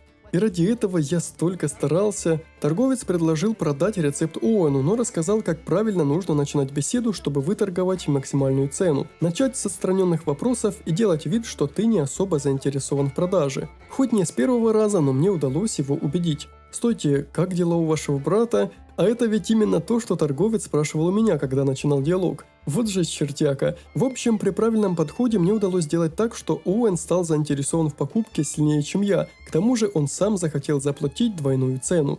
Мой почтовый ящик разрывался от писем. Матильда сообщила, что завтра будет проводиться церемония открытия моста. Письмо от мэрии известило о гонках на Якмелях, что будут проводиться в последний день месяца. И гонки на Якмелях — это звучало интересно. В порте они выглядели довольно забавно. Следующим было письмо от Рокки с уникальным предложением. Дела у него шли хорошо, и он сказал, что за мою постоянную помощь городу они могут заняться доставкой лома к моей мастерской, чтобы сэкономить мне время и силы. Само собой, это дело будет не бесплатным. Потом опять таинственный поклонник, и из этого письма мне окончательно стало понятно, что это был парень, а не девушка. Письмо буквально было подписано от тайного парня. Вот только на него ответить уже было нельзя. Я боялся, что эта хрень зашла слишком далеко, но думаю, скоро вся эта афера раскроется. Вернее, надеюсь, что раскроется, потому что это уже слишком. А вот и рецепт продвинутого сборщика. Но было одно но. Для его создания нужны пластиковые трубы, а я до сих пор нигде не встречал пластика. Так что, видимо, придется мне покупать воду. Я вспомнил о разговоре с Хайди и поскакал в ее лавку. Песчаный занавес стоил 1500 монет, но переплатив всего 500, я купил сразу же автоматизированную его версию. Игра постоянно писала, что некоторые из предметов унесло ветром, и, как я понимаю, эта ограда позволит избежать потери созданных материалов. Неподалеку от ранчо было столпотворение людей. Рокки нашел одинокого котенка, и Элси уже просила отца оставить его у них. Неожиданно, но Купер согласился, даже при том, что кот был не из послушных. Он сказал, что не было еще животных, с которыми он бы не смог справиться. И Купер пообещал не просто перевоспитать этого кота, но и научить этого маленького тунеядца вышивать на швейной машинке. А признаться, я надеялся, что этого маленького рыжего кота отправят ко мне на ранчо. Следующим исследованием я выбрал улучшенную версию шлифовального станка и сразу же отправился скупать воду. Хоть мост и был достроен, но цены на воду почему-то оставались довольно высокими. Но больше ее было брать негде, так что денег на нее я не жалел. Ввиду того, что продвинутые сборщики строить было не из чего, я решил сделать еще немного обычных. Немного дерева, камня и шкур, и они были готовы. Один из сборщиков я для интереса улучшил до максимального качества, но, к сожалению, это повлияло только на максимальный объем, а не на скорость сбора воды. Так что на улучшение остальных я ресурсы тратить пока не стал.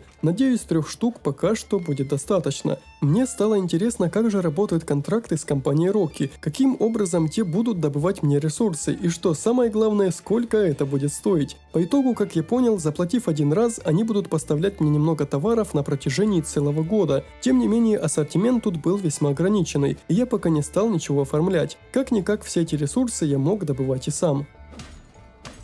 Открылась новая станция для исследований. Очевидно, что связано это было с ремонтом моста, и я был практически уверен, что именно в ней я наконец-то и найду железную руду. Матильда поблагодарила всех, кто строил мост, какого-то бизнесмена Мусу и Альянс свободных городов за помощь в финансировании. Настало время торжественно разрезать ленточку. Now with that out of the way, I call upon our own Dr. Chi to cut this here ribbon and hereby declare this bridge reopened. Has anyone seen Dr. Chi?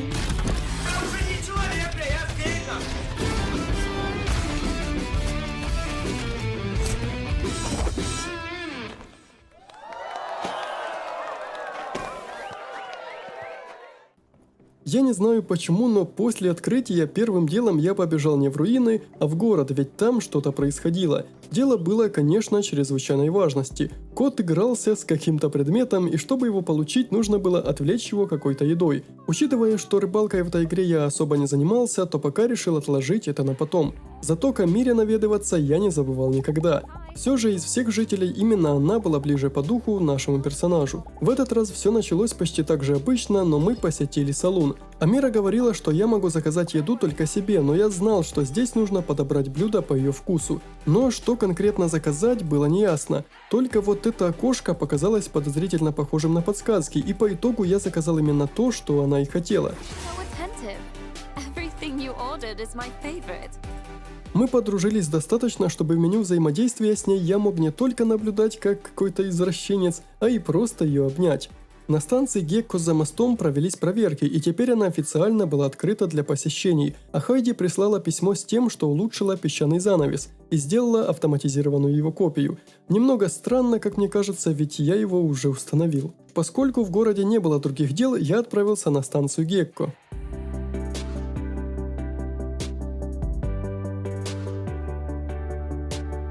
Здесь обитала новая живность, и ради интереса я сразился со Скорпионом, чтобы посмотреть, какие материалы из него выпадут. Вход на саму станцию оказался платным. Я понимаю вход на свалку, владелец которой Рокки, но почему надо было платить за вход в это целиком заброшенное место, было непонятно. Видимо, в Сендраке 90-е тоже никуда не делись. Вместо похода в саму станцию я решил осмотреть ее снаружи. Длинный путь из бесконечных лестниц привел меня к трапу, куда, как мне кажется, в будущем я смогу присобачить подъемник. А на самом верху башни находился какой-то огромный механизм. Это место было безлюдно, да и ничего интересного для жителей, как по мне, здесь не было, но уверен на 100%, что его можно будет привести в действие. Здешние руины выглядели иначе, это походило на заброшенное подземное метро. Из залежей перита можно было добывать железную руду, а из почвы, как и прежде, добывались диски с данными, разные мелочи и графит в небольших количествах. Пришлось снова расширить вместимость инвентаря. На данный момент одна ячейка стоила 450 монет. Я добыл столько руды и силовых камней, сколько смог осилить, и вернулся домой уже поздним вечером.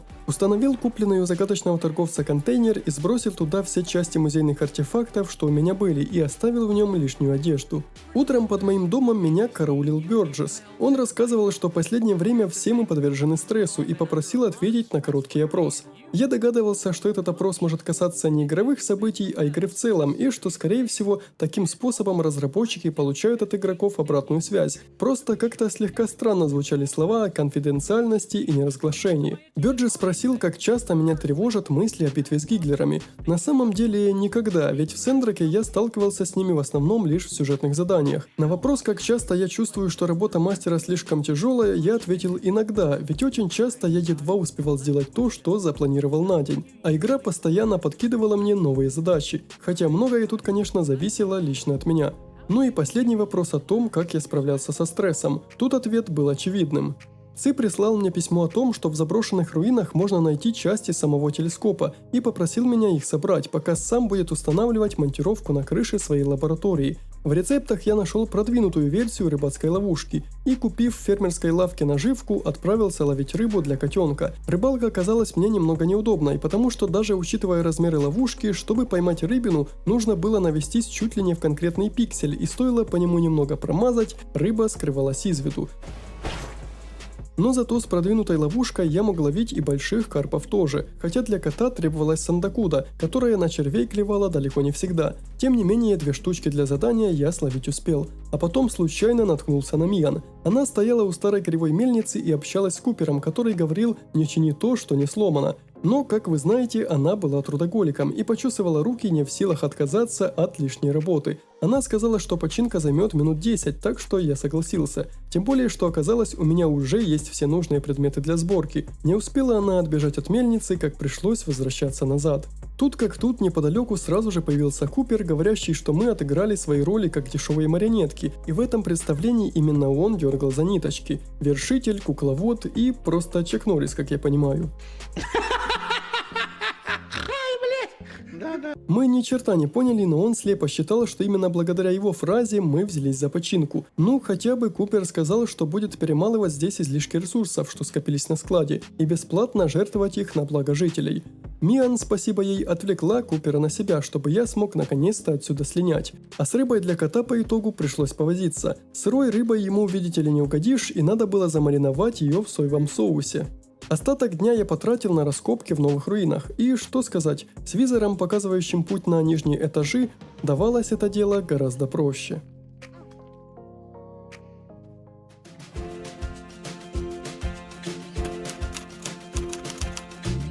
Я потихоньку справлялся с второстепенными заданиями и наконец-то смог сделать партию фейерверков для чайного клуба. Как и с краской, это задание висело на моей шее уже бог знает сколько времени, и я бы вовсе этим не занимался, если бы не Амира. Ну и Пабло тоже, но только из-за того, что мне понравились те наряды, что он для нее придумал. А насчет опроса от Бёрджеса я, пожалуй, был неправ, он прислал мне письмо. Оказалось, что многие жители города подвержены стрессу, и они решили сделать кое-что, что поможет нам с ним справиться. Для этого нужно будет заглянуть в Церковь Света. Мама прислала письмо о том, что наша подруга Ния часто заходит к ним в гости, и что, видимо, сильно скучает. Возможно, однажды она даже сможет приехать в гости. Оп! Вот я.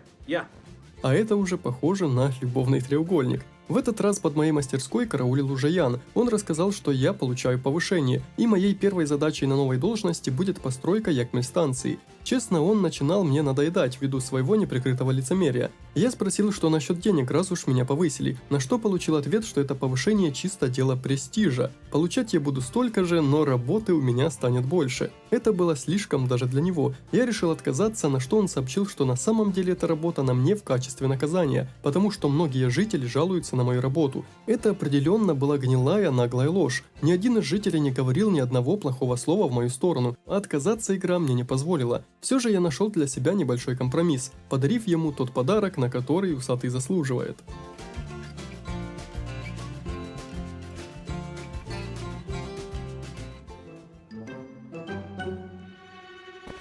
Get it off!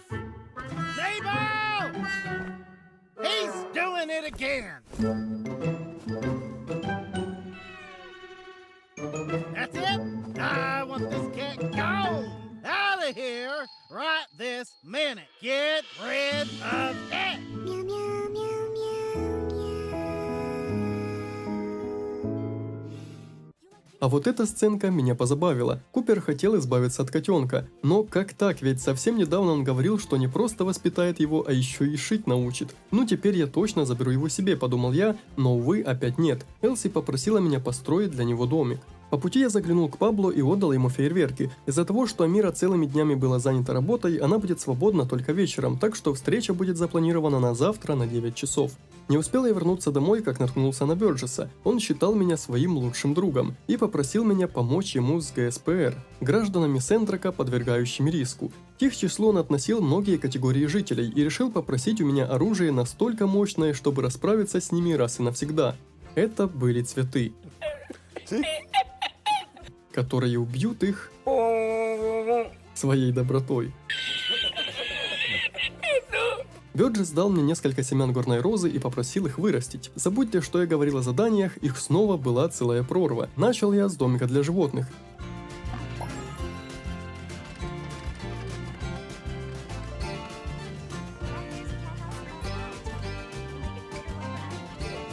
И тут игра раскрыла предо мной новую игровую механику. Я смогу брать себе в компаньоны любого из животных, обитающих в этом городе, давать им клички и получать от каждого из них какой-то собственный бонус. Но для этого нужно будет сделать пару вещей. Построить на своей территории домик для них и улучшить отношения с животными до определенного уровня, чем я, к сожалению, похвастаться не мог. Хоть я и подкармливал их, но делал это не так часто. Поскольку со времен последнего забега в опасные руины я стал сильнее, то решил наконец-то пройти их на максимальном уровне сложности. Тяжелое оружие в виде привинченной к арматуре клавиатуре все еще показывало себя очень хорошо, и я даже не почувствовал особой разницы между этой и предыдущей сложностью. Вечером я удобрил посаженные семена Бёрджеса и собрал урожай от предыдущей посадки. Неожиданно для себя я увидел, что в городе проходит небольшой концерт. На сцене выступали Купер и Хьюго. В такие моменты мне особенно сильно нравилась игра, потому что здесь не было никаких маркеров и точек интереса. Это событие было просто частью рутины здешних жителей. К сожалению, я торопился и пришлось отсюда уйти, ведь я нес рыбу для кота. Я ожидал все что угодно, что там будет карта сокровищ или какой-то драгоценный камень, но это была смятая страница из какой-то писанины нашего BTS. Он начал рассказывать о своем ремесле, но мне это было не особо интересно, а потом еще и попросил сделать ему скидку для будущих заказов. В мэрии меня ждали Матильда и Катори. Опрос показал, что почти 80% жителей так или иначе страдали от стресса, и Катори придумала некое лекарство – песчаные сани. Но это просто рабочее название, официальное же звучало совершенно иначе – песчаные гонки. Санями займется Миан, а на мне будет стол для регистраций. На самом деле песчаные гонки выглядели как что-то интересное, но сейчас я спешил в другое место.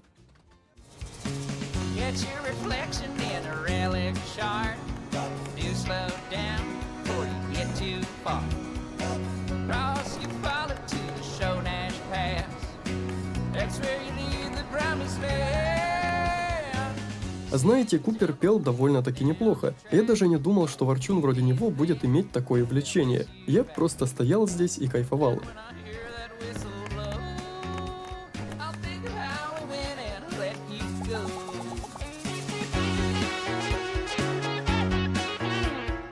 А под конец дня в руинах докопался до новой марганцевой руды. Ей-богу, мне казалось, что время в этом месте идет быстрее, чем снаружи, потому что я увлекся настолько, что выбрался отсюда уже после 2 часов ночи. Я надеялся, что успею добежать домой до того, как потеряю сознание, но, видимо, не судьба. Тем не менее, вроде бы даже такое событие не повлияло на меня никак, кроме очередной порции кругов под глазами. И, кажется, все было в порядке, пока...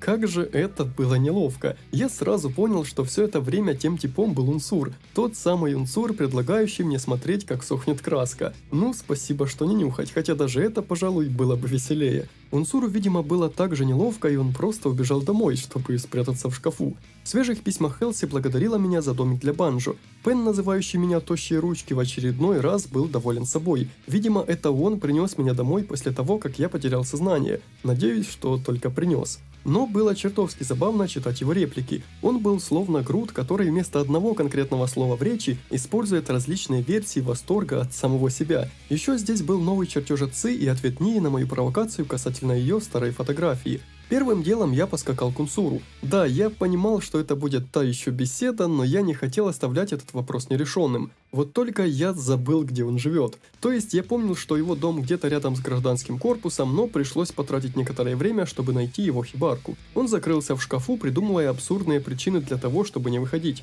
Говорил, что он заперт и прочую ерунду. Если честно, это меня только злило, ведь даже от прямых вопросов он увиливал. В итоге все обернулось тем, что я должен был искать его последнее письмо в этом доме. Но это превратилось в выслушивание комментариев касательно каждого предмета в этом интерьере, чтобы в итоге узнать, что письма нигде не было, пока он не попросил меня включить вентилятор.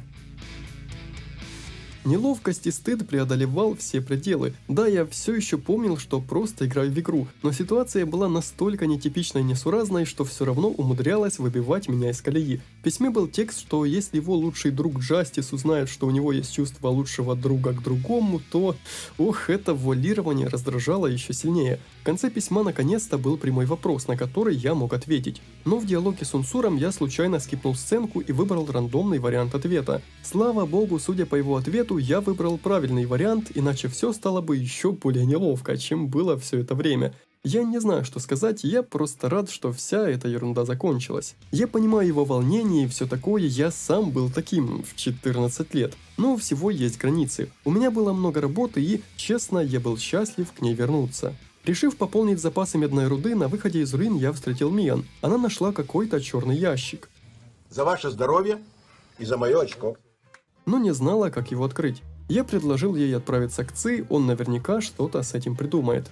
Выполняя побочные задания, дорога снова привела меня к старику Морту. Он рассказал на самом деле довольно грустную историю. Старик потерял альбом со старыми фотографиями, которые хранили его воспоминания. Мало того, что в таком возрасте у него вряд ли было большое будущее, что он жил один, так старик еще и потерял свое прошлое. Я сделал ему новый альбом, а сам надеялся, что игра будет достаточно снисходительной, чтобы позволить мне найти его потерянной фотографии где-то посреди пустыни или старых руин. В исследовательском центре я начал изучать ветку промышленных станков. Исходя из предыдущего опыта, я понял, что первым делом следует изучать переработчики. Мое внимание привлекла метка, находящаяся неожиданно далеко в пустыне, почти в самом краю карты. Там стоял кенгуру-боксер, который не просто умел говорить, у него был словарь, в котором тот проверял каждую мою реплику.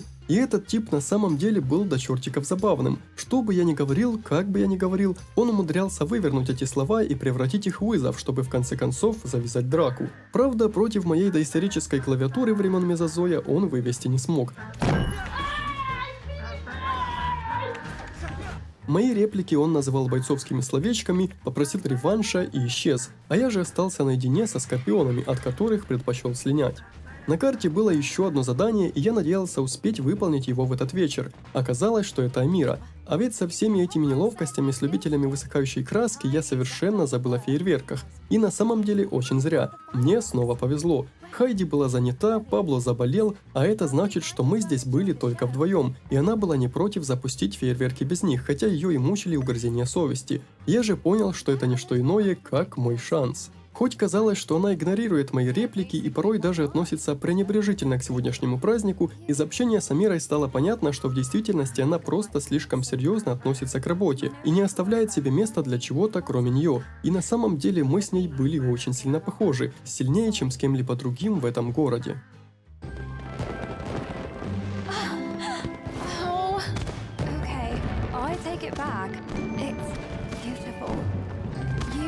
Did an amazing job. These are stunning. Simply magnificent. Ну же, целуй, идиот.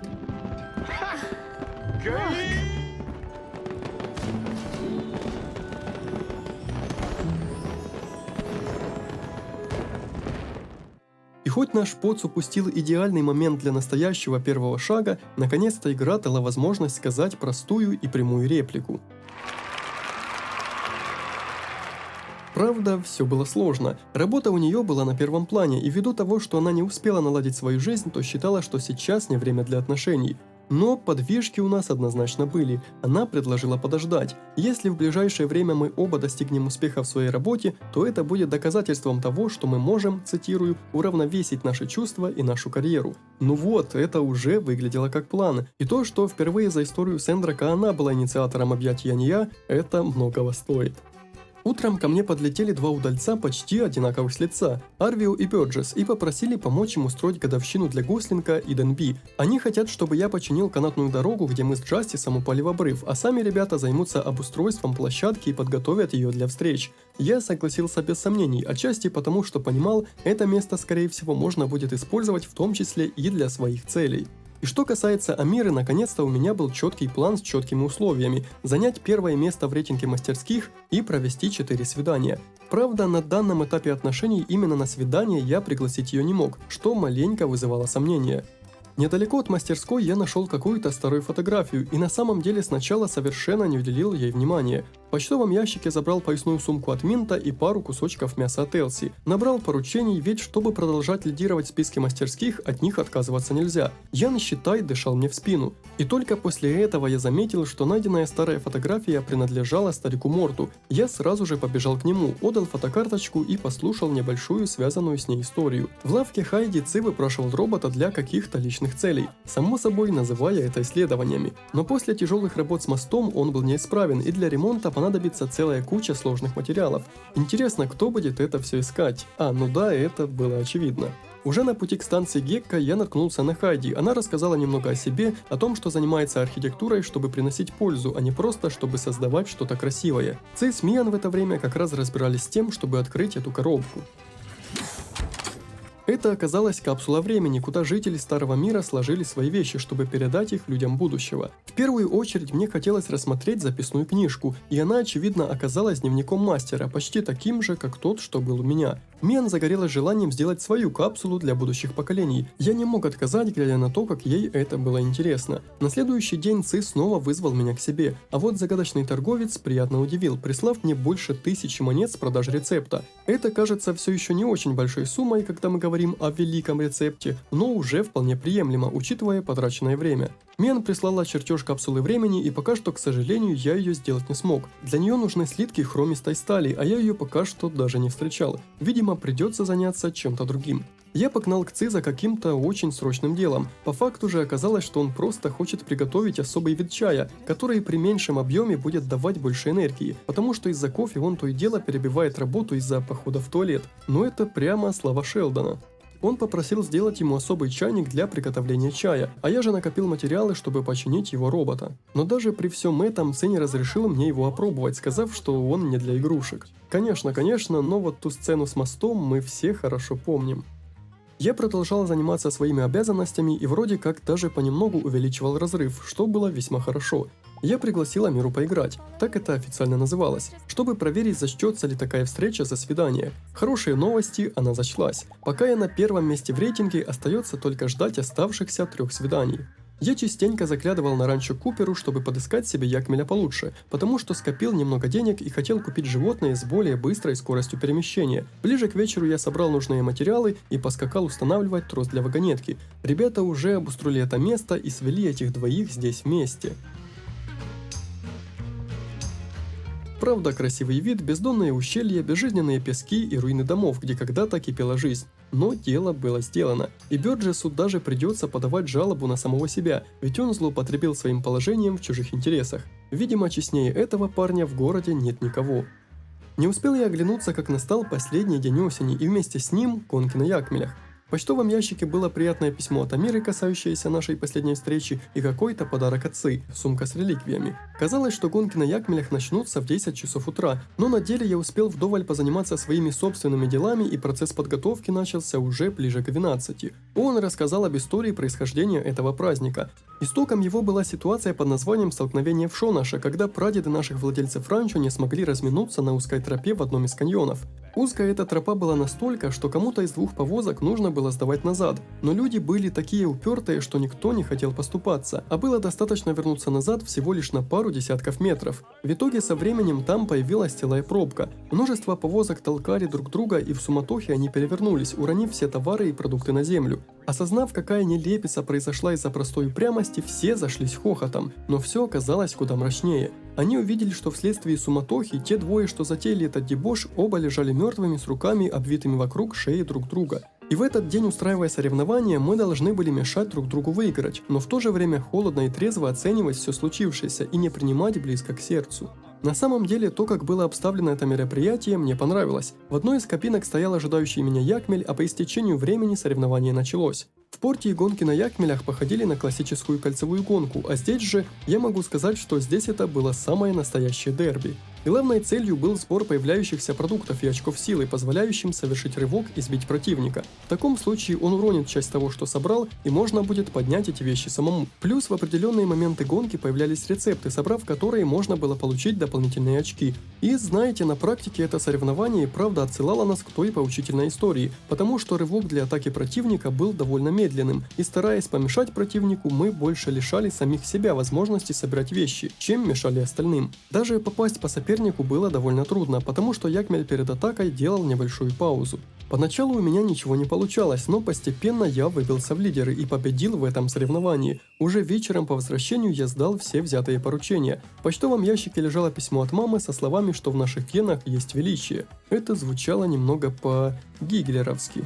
Позади был месяц, за который я успел занять лидирующее место среди мастерских, и в почтовом ящике меня ожидала небольшая, но очень приятная награда. Ян не мог поверить, что я выиграл, и обещал проверить, не мухлевал ли я. А Бёрджес подарил мне немного воды. Видимо, бедолаге снова придется выписывать себе штрафы. Время от времени я давал жителям какие-то подарки, и в этот раз решил подарить Катори огненную руду. Оказалось, что это один из ее самых нелюбимых предметов. Я даже не думал, но, видимо, огненная руда была взрывоопасна, потому что Катори вспомнила ребенка и сказала, что может случиться что-то непоправимое. Спустя время я решил взяться за создание киоска для песчаных гонок, но для него нужна была более продвинутая сборочная платформа. Я сразу же побежал к Хайди проверять, какие ресурсы мне для нее нужны. Это были чипы, попадающиеся на станции Гекко, но я решил упростить себе жизнь и просто купить их. В магазине Роки такие чипы продавались, но только по одной штуке в день. Я мог бы ускориться, но пока что мне не хотелось никуда спешить и немного поиграть для себя. В этот раз мы с Амирой поскакали далеко за город. Возле станции появилась площадка для нового вида развлечений – рисование на песке.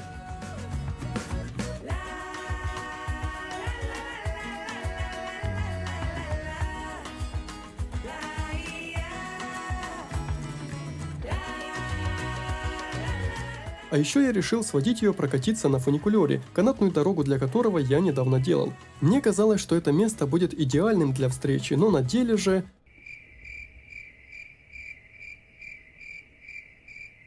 Это было такое себе занятие, можно было делать фотографии, где игра почему-то спавнила меня куда-то за спину, и можно было просто поговорить. Я попробовал сделать еще одно фото, но снова стоял в тени за спиной, будто какой-то маньячелло. В общем, это место оказалось таким себе в случае со мной и Амирой, а вот салон, как всегда, был на высоте. Немного денег, вкусная еда и отличный результат.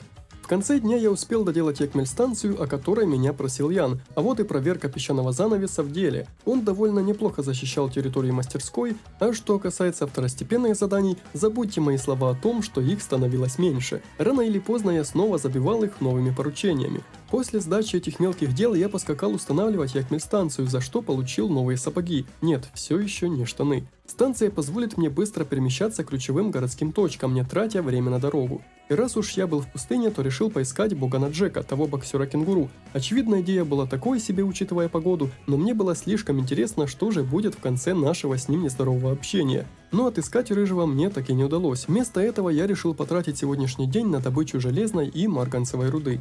Уже в который раз Оуэн встречал меня с просьбой наловить ему рыбы, и в который раз я вынужден был отказаться, потому что это задание начало повторяться по кругу. Неожиданно в почтовом ящике лежала эссе Грейс, той девушки с кухни, что готовилась к экзаменам по истории. А еще тут же был чертеж промышленного переработчика. Я сразу же проверил, смогу ли я его сделать уже сейчас, но для этого нужны были особые чертежи из гильдии, которых сейчас там не было. Видимо, для этого дела просто было слишком рано. Сегодня выросли горные розы, то самое ультимативное оружие для убийства добротой. И мы с Бёрджесом, как Бэтмен с Робином, отправились в крестовый поход против недобропорядочных граждан. И на самом деле этот квест был настолько абсурден и плох, что ставал хорошим.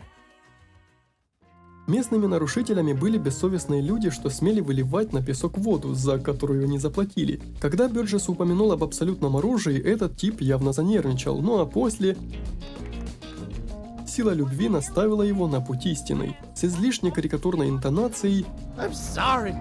I'm too foolish to learn your name. Or do anything else for that matter.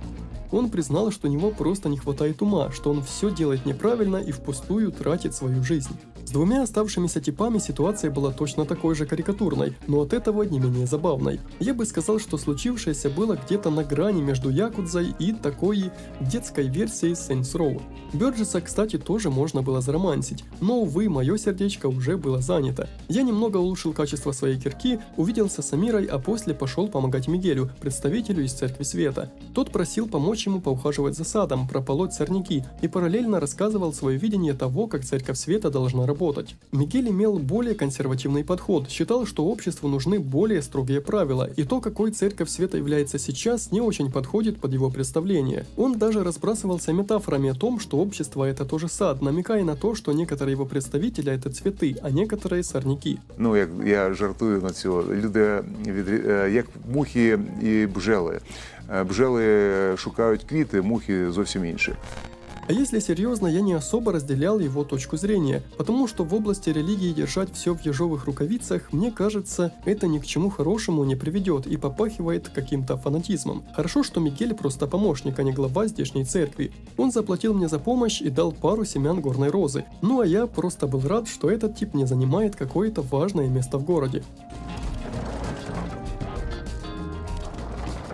Ну и по классике, свободное время ушло на продвижение по новым руинам. Мне удалось скопить немного пустынных роз и улучшить свои инструменты. Выполнив пару поручений, я побежал к Хайди смотреть перечень доступных для меня построек. Я имел надежду, что во вчерашних руинах невзначай добыл нужные мне чипы, но их по-прежнему не хватало для улучшения платформы. А вот для курятника, как оказалось, у меня уже было все необходимое.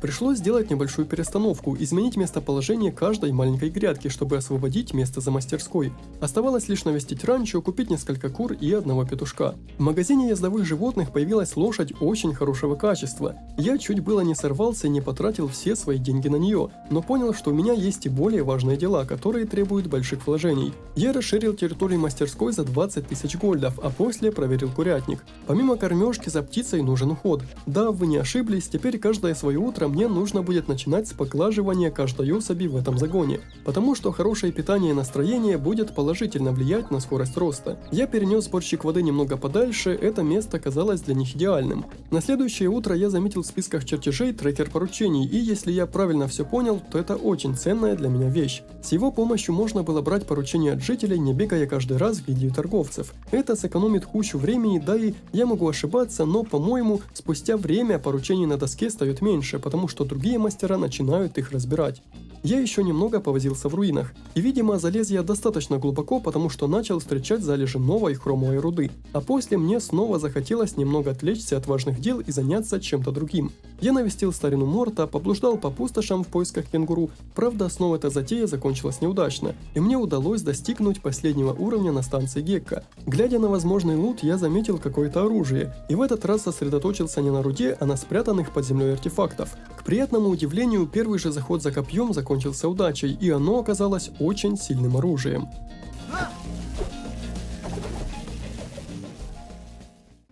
Также, вдоволь покопавшись в руинах, я собрал все части телескопа для ЦИ, но почему-то все еще не мог его установить. А в почтовом ящике лежало письмо от Амиры. Она была наслышана, что в моей мастерской дела идут хорошо, и в последнее время в ее магазине тоже все было хорошо, так что, похоже, все двигалось в правильную сторону. Снова я подался к исследовательскому центру, но установить телескоп так и не смог. Через минуту я понял, что сильно сглупил, ведь мало было собрать все части телескопа, их нужно было слепить в кучу с помощью специальной машины в музее.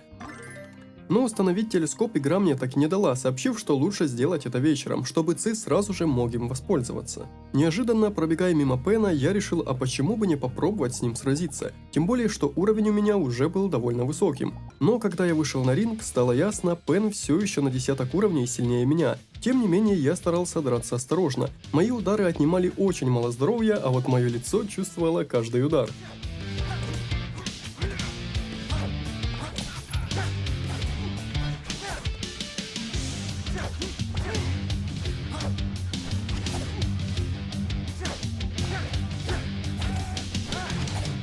Но каким-то чудом я смог.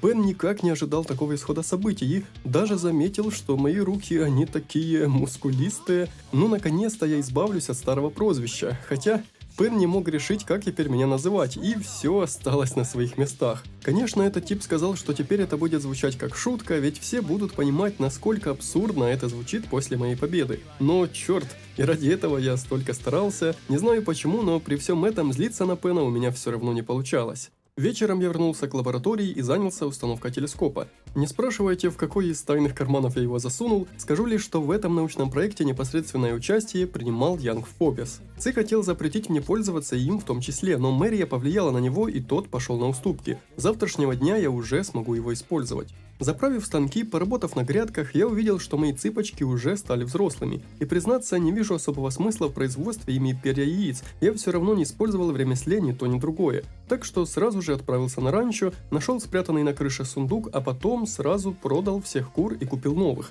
Взрослые особи ушли по 500 монет за каждую, что выглядело вполне справедливой ценой, учитывая, что времени на них уходит немного. И сегодня я наконец-то закончу заниматься второстепенными делами, потому что наконец-то скопил чипов достаточно, чтобы улучшить сборочную платформу, которая, к слову, практически не изменилась. Теперь я мог собрать и экспресс-чайник для Ци, и киоск для Катори. У Купера и Хьюго снова проходил какой-то стендап, я же направился в исследовательский центр. Ци рассказал, что завтра над нами будет пролетать особый спутник, и можно будет понаблюдать за ним с телескопа, а пока что игра не позволила его использовать, так что я так о нем и забыл.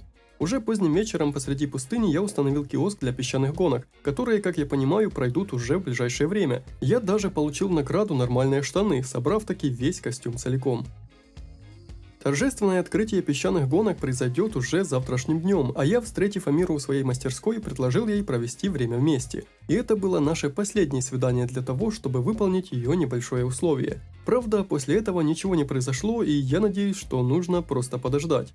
Чайник очень понравился Ци, тот сразу же зарядился энергией, и, судя по его увлеченности, чаек вышел забористый. Я продолжал заниматься поручениями, ожидая чего-нибудь хорошего, ведь в последнее время дела заметно пошли в гору. Казалось, ну что может случиться?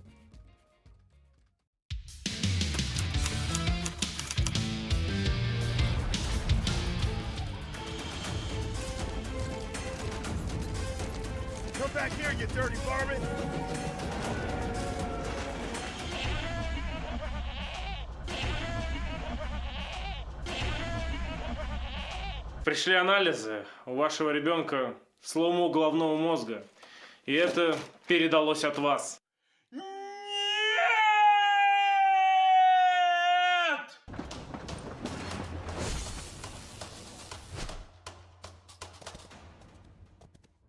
В город пробрался Логан и подорвал водонапорную башню. Городские власти прежде относились к нему слегка снисходительно, но после этого события Матильда стала куда радикальнее. Гражданский корпус и Пен собрались, чтобы разработать план его поимки, а Матильда уже планировала восстановление башни. Ян, к слову, появился прямо из пустого места и сказал, что стоить все это будет довольно много. Я все еще не верил, что Логан будет плохим персонажем, даже учитывая все происходящее. У меня была мысль, что все это мог подстроить как раз таки Ян, потому что, будучи посредником, тот явно забирает большую часть бюджета себе. Невольно я стал свидетелем беседы Элси и Миан. Первая тоже считала Логана невиновным и хотела провести свое собственное расследование, но в одиночку ей было не справиться, и когда Миан спросила, зачем ей нужна помощь, та ответила довольно честно. Да, я все еще помню тот случай с письмом. I don't think we can just walk in. We're in agreement then. Hey, keep it down. You trying to get us in trouble? Shoot. Само собой, меня впутали во всю эту движуху, но, признаться, мне самому было интересно, является ли Логан таким плохим, как о нем говорят. Забравшись в его дом, мы начали осматриваться и искать зацепки. Нужно было осмотреть почти каждую из комнат в его доме, чтобы найти что-то, за что можно будет ухватиться. И на самом деле этот процесс был довольно долгим, а какой-то прямой наводящей информации мы не нашли. На этом фото со свадьбы родителей Логана, кажется, был Оуэн. На стене его комнаты лежал старый рисунок Жасмин, дочери мэра, очевидно, они были друзьями. Еще в доме были разложены бытовые товары, которые можно было встретить в доме Арвио, оружейные, где, очевидно, были плоды труда нашего кузнеца, и, что показалось мне самым ценным, карта с планом, где были отмечены ключевые точки и храм, который когда-то был взорван Логаном. Или кто-то просто спихнул всю вину на него. И составные части самодельной бомбы. Мен сделала фото ключевых зацепок, по существу по ним мы просто нашли жителей, с которыми Логан мог контактировать, и нас чуть не спалили. Правда, я с легкостью смог отбрехаться, и Унцуру это совершенно не показалось странным, чего стоило ожидать от любителя посидеть у сохнущей краски. Под моей мастерской стояла Амира с каким-то делом, и я уже догадывался, с чем оно может быть связано. Она была благодарна, что я пошел на ее слегка глупые условия, что отношения для нее были чем-то далеким, но теперь не буду пересказывать вам все дословно, слишком неловко это будет звучать.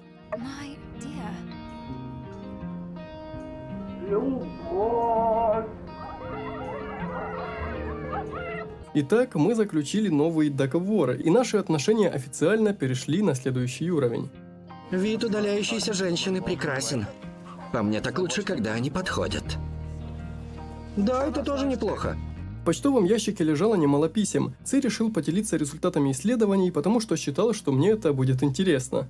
Несмотря на инцидент с водонапорной башней, песчаные гонки все равно должны были состояться по плану. Ну и снова Ци, но в этот раз с неутешительными новостями касательно своего суперчая. Доктор Фанг обследовал его и сказал, что сердцебиение в 140 ударов в минуту – это не особо хороший показатель, так что от нового чайника ему придется отказаться.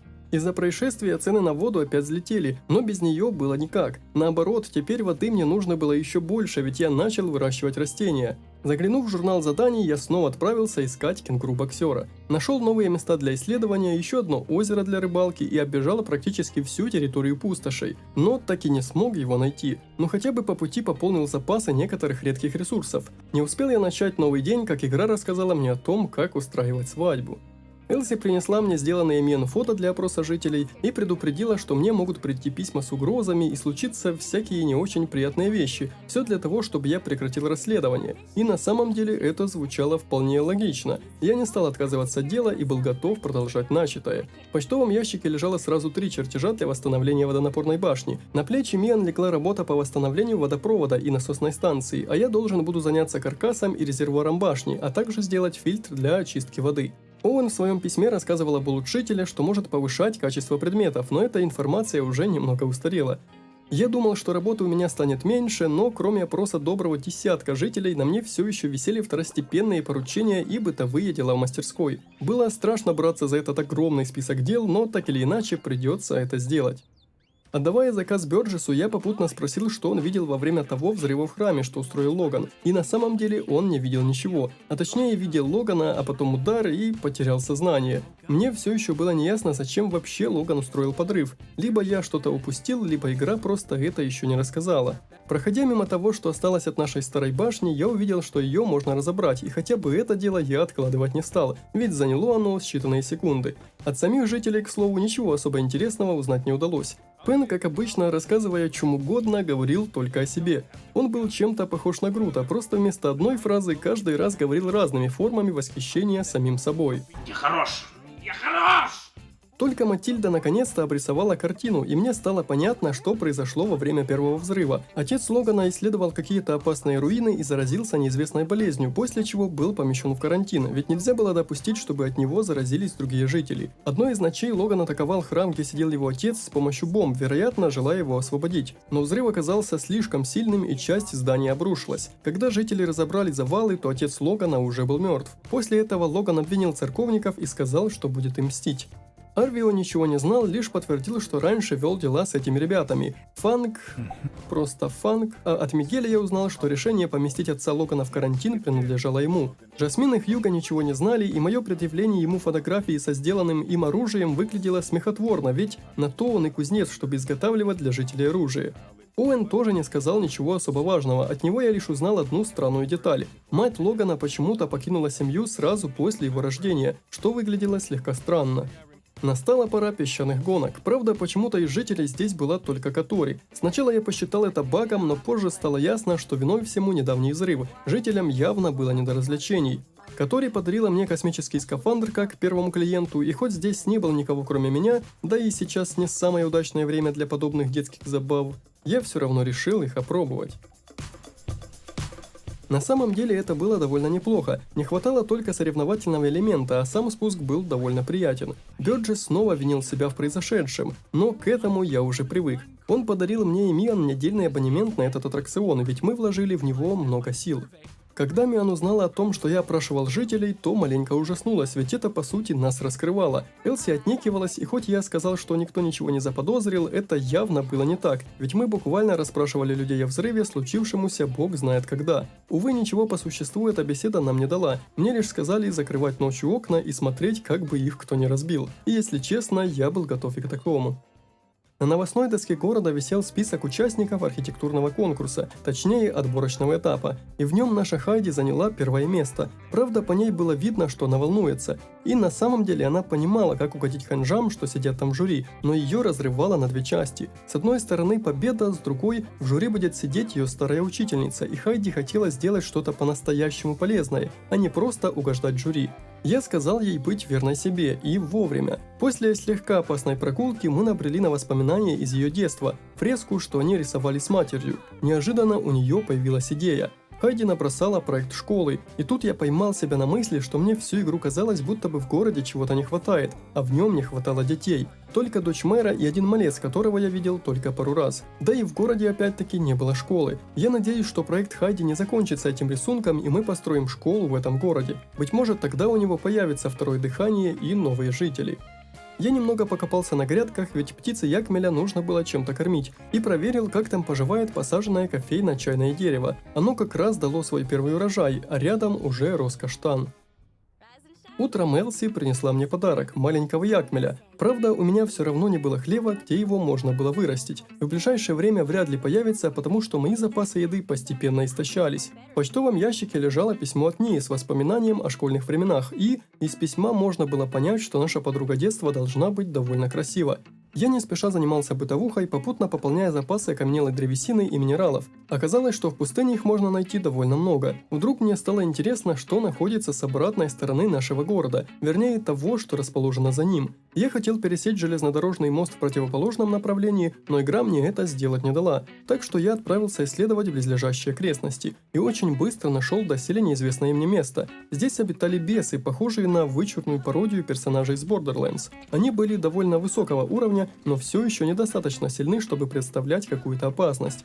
Здесь я нашел немного залежей гранита, а из самих бесов выпадали слитки хромовой стали, и это было очень хорошим знаком. Я уже давно хотел улучшить инструменты, да и многие закрытые рецепты требовали от меня эту сталь. Вместе с добычей новых ресурсов пришлось снова увеличить объем инвентаря, и теперь уже каждая его ячейка стоила мне 9 сотен монет. На следующий день я узнал, что моя мастерская достигла уровня рейтинга в 4 звезды, что стало приятной неожиданностью, ведь я думал, что 3 звезды это максимально возможный уровень. Но кроме повышенной репутации, это значит еще и то, что поручения станут еще сложнее. Хорошо, что условия Амиры уже были выполнены. Я решил, хватит отдыхать, и приступил к строительству водонапорной башни. Первым делом сделал резервуар и побежал добывать стальной лом для получения слитков. Даже с открытием станции Гекка и железной руды, добыча лома все еще была самым легким вариантом получать стальные слитки, потому что для их выплавки нужен был графит, а попадался он довольно редко.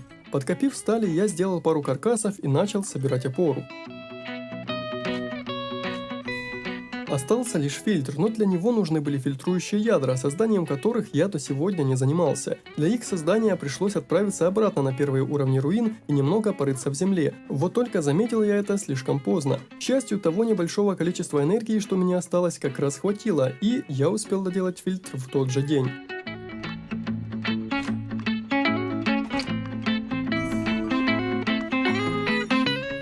Почему-то на месте башни снова появились обломки, и ввиду отсутствия энергии сделать с ними я ничего не мог, но я просто построил новую башню прямо на них.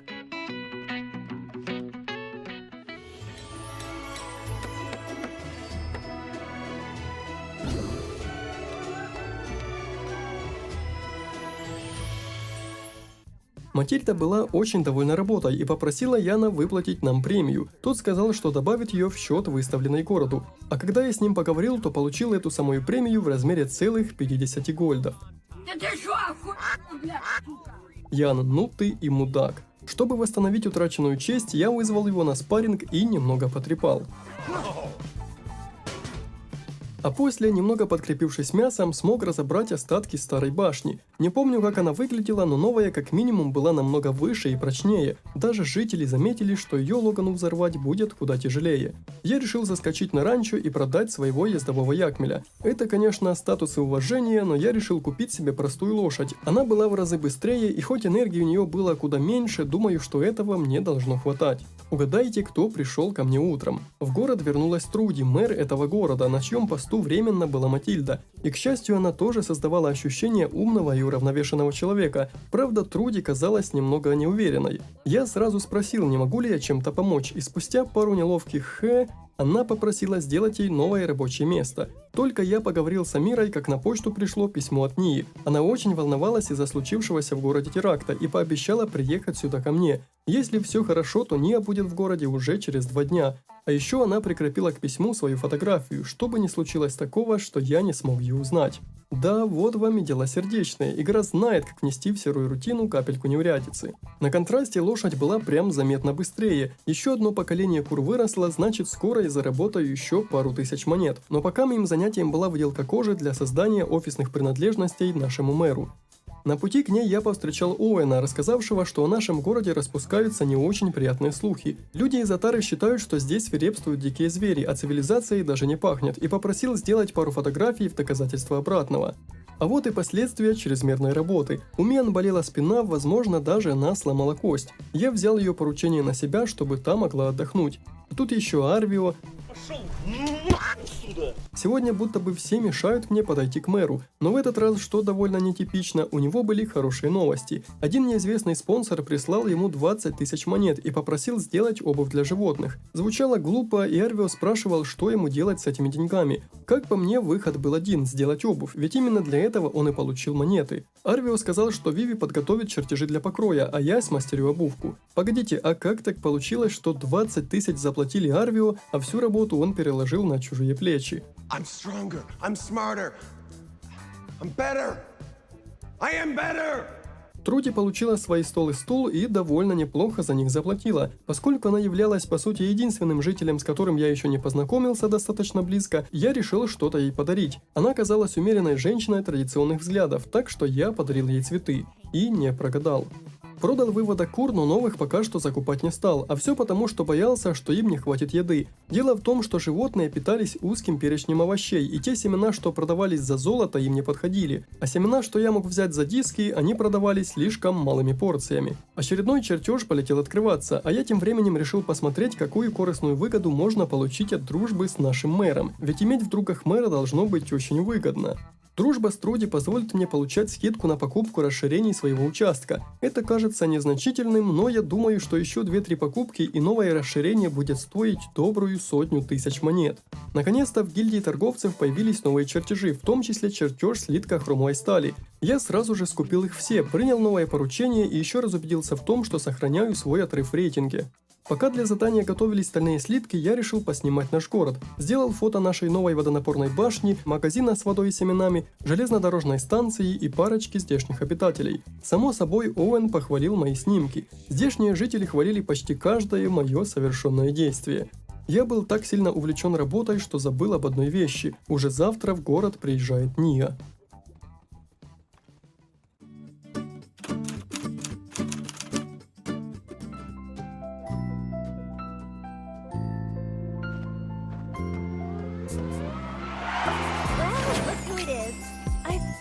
Missed you. Let me see. All right, you seem fine. That's a start. Она волновалась о произошедшем, привезла мне какие-то подарки, но даже Ния была наслышана об одном легендарнейшем месте в этих краях. Угадайте, что это? Или вам другую спеть, Борю? Верно, это был салон «Голубая луна».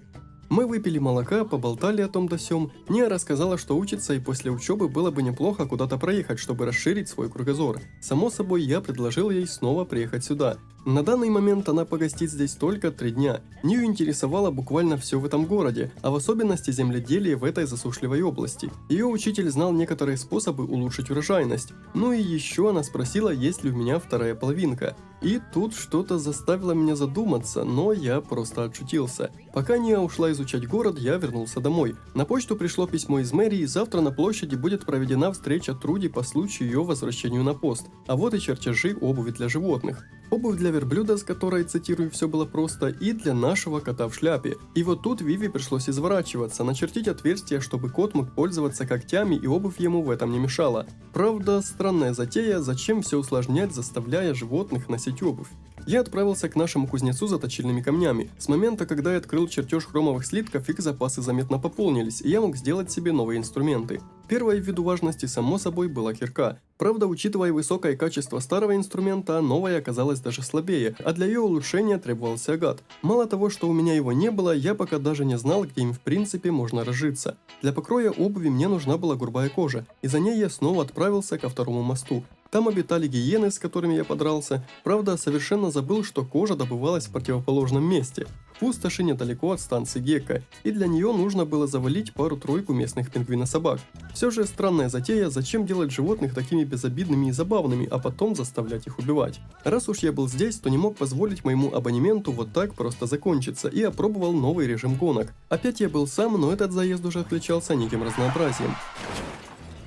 Все-таки я решил завести еще несколько кур. Еды было немного, но для как минимум одного выводка ее должно хватать. Через пару минут обувь была готова, а я, чтобы скоротать время, улучшил все мои сборщики воды. Да, это влияло только на их емкость, а не на скорость сбора воды, но все же это позволит не так часто к ним заглядывать. Я отдал обувь Арвио, конечно, вся эта работа, учитывая, что он тупо сбросил ее на меня, выглядела не очень приятно, но как-никак мне за нее заплатили. Я заметил, что Ния общается с Яном и решил послушать, о чем они там говорят. Ян включил все свое усатое обаяние и пытался заманить ее в гильдию и сказал, что даже может сделать ее еще одним мастером. Я предупредил ее, что идти туда не стоит, но похоже, у нее все было под контролем.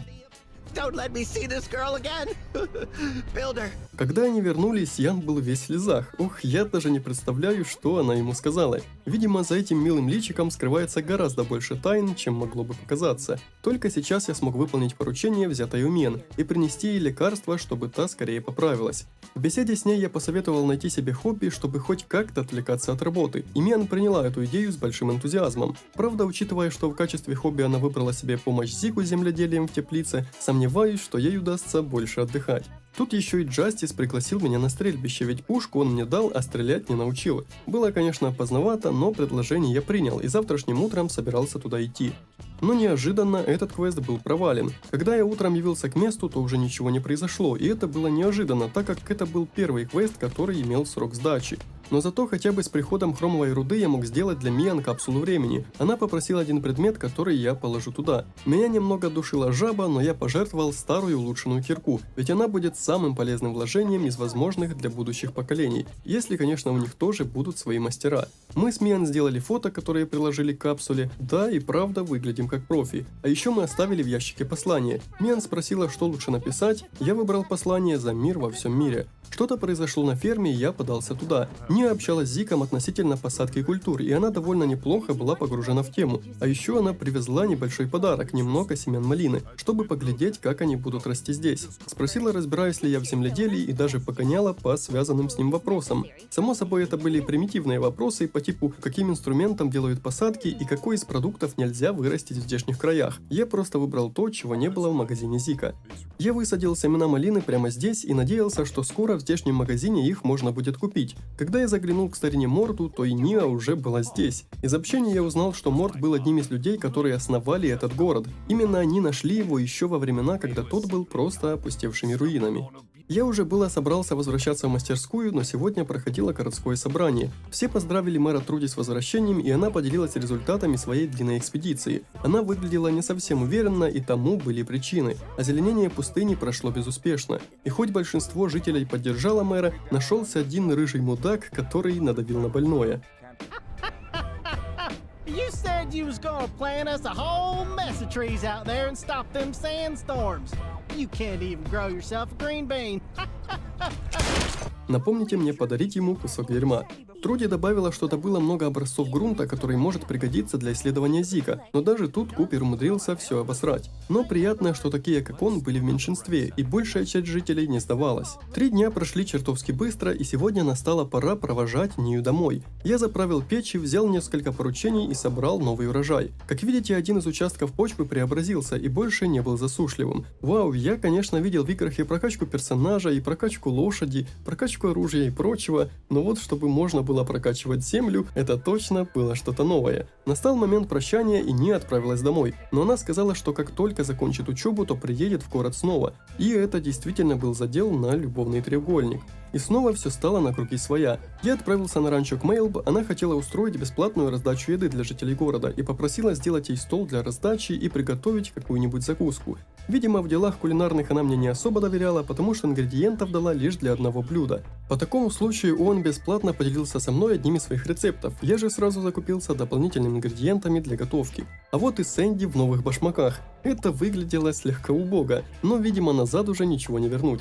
Неожиданно в почтовом ящике лежало письмо от Нии с ответом на какое-то мое старое письмо. Видимо, как-то оно немного запоздало. Я начал готовить закуски и потихоньку выполнять взятые поручения. Выложил из инвентаря лишние предметы для украшения дома. Установив скафандр, я сразу же получил немного очков дружбы с жителями. И, видимо, он, волшебный, потому что после этого момента я получал эти очки регулярно в небольшом количестве, при этом не делая совершенно ничего. Ларек для десертов Мейлб не был трудным в производстве, мне пришлось сделать лишь немного грубой ткани, поскольку ее запасов я ранее не делал. А потом я задумался над возможностью заключения контракта с Рокки. На момент его подписания я думал, что он будет длиться целый год, но я ошибался. И тем не менее, всего лишь 500 монет за то, что мне каждый день будут приносить различный лом, и мне не придется самому лазить по руинах, это уже звучало хорошо. Правда, количество лома было не очень большим, и самый ценный лом имел самый низкий потолок по количеству добычи. Можно было улучшить контракт, но пока я просто хотел посмотреть, как это будет работать. Как-никак добывать лом самому было тоже довольно быстрым и продуктивным делом. Как раз когда я вернулся, ткань была готова, и я смог завершить постройку стола для раздачи. Мейбл сказала, что завтра в обед мы начнем раздавать еду. Пока у меня было свободное время, я решил постепенно улучшать свое оборудование. Пока что успел улучшить только одну из печей, после чего отправился в пустыню пополнять запасы древесины. И был приятно удивлен, потому что недалеко от того места, где я рубил деревья, обитал Джек. Я пытался отвечать ему мягче, чтобы помириться, как-никак выглядел этот тип довольно забавно, но каждое мое слово он по-прежнему воспринимал как бойцовские словечки, и пришлось ему снова навалять.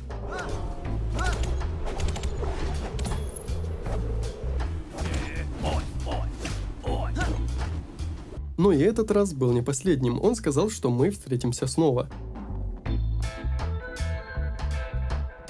Утром у моего порога стояла Миан. Нас звала к себе Мартруди, и Миан верила, что мы сможем справиться с озеленением пустыни. Ей снился сон, где мы превратили эту дюну в настоящие леса. Уже на ферме я узнал, что Мартруди видела в своей экспедиции какой-то странный вид водорослей, и Зик хотел узнать, каким образом эти растения преодолевают засушливый климат и растут в таких плохих условиях. Он верил, что водоросли могут содержать какие-то органические вещества, которые могут влиять на качество почвы. Но Труди попросила не распространяться о нашем небольшом дельце, потому что горожане вряд ли приняли бы еще одну напрасную экспедицию как что-то должное. Чтобы добраться к водорослям, нам понадобится кирка 3-го уровня и 4 защитных костюма, по 2 на каждого из мастеров. У нее уже был чертеж, так что можно было приступать к работе незамедлительно. А у меня снова настал момент, в который я хотел заняться своими делами и порешать второстепенные вопросы, не связанные с главной сюжетной веткой, улучшить мастерскую и решить вопрос выращивания растений, если это вообще возможно. Но первым делом я пошел к Амире, чтобы развеяться, сыграть в ударь крота, спеть ей свою любимую песню. Скільки себе пам'ятаю, завжди світили мені. И закусить это все в голубой луне. А потом меня снова вызвали на ферму, в этот раз по более простому заданию. Бёрджес и Денби хотели озеленить город и украсить его растениями, которые я должен вырастить. Почти все виды нужных растений у меня уже были в запасе, осталось вырастить только кактусы.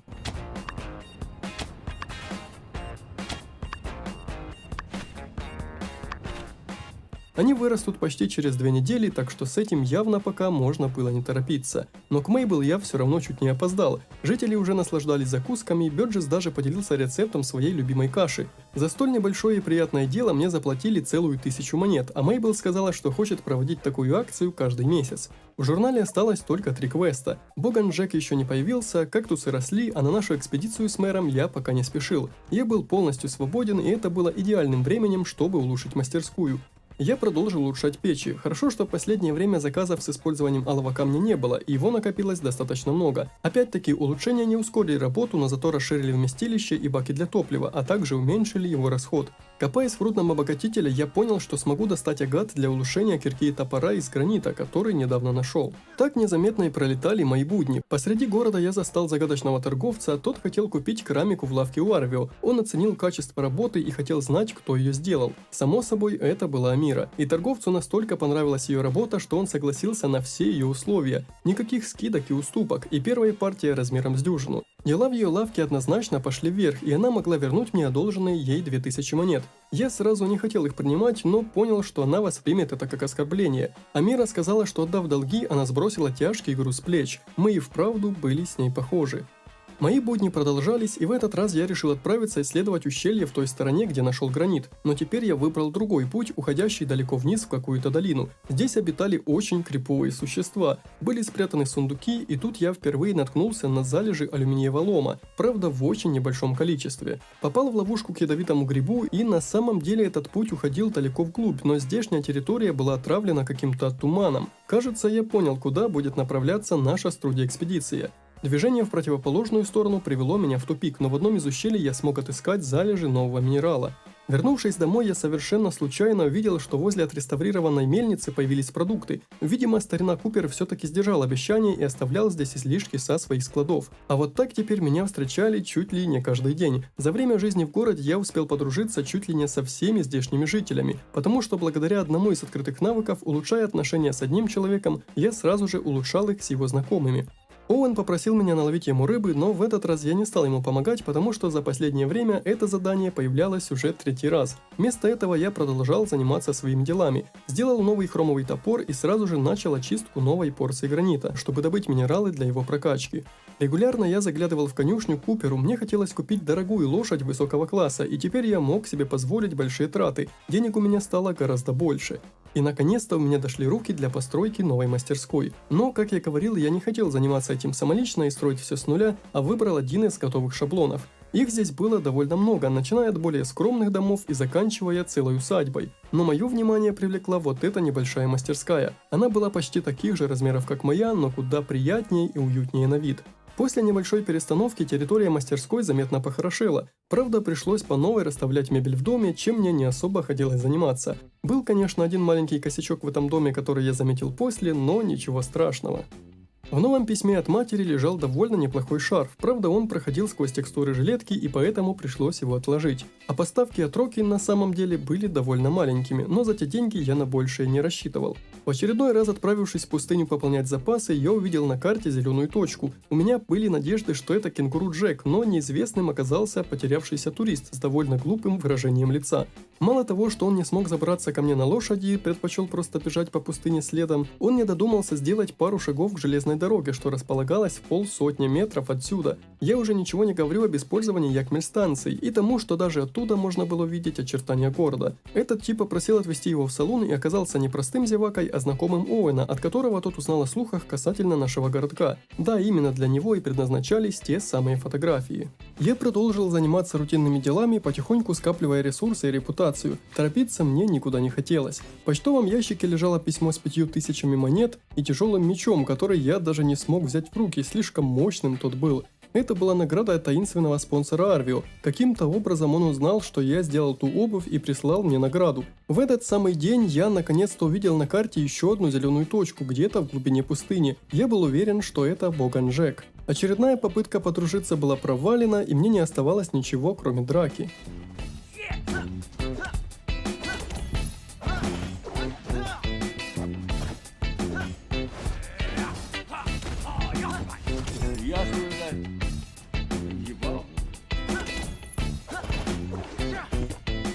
К сожалению, у него не было шансов. В награду за победу он дал мне свой чемпионский пояс. И если кто-то не будет уважать авторитет этого пояса, то я просто могу ударить их так же, как и Джека. На самом деле этот тип был очень забавным. Я надеялся, что в будущем он появится где-то в окрестностях города или даже станет одним из его жителей. Но верилось в это с трудом.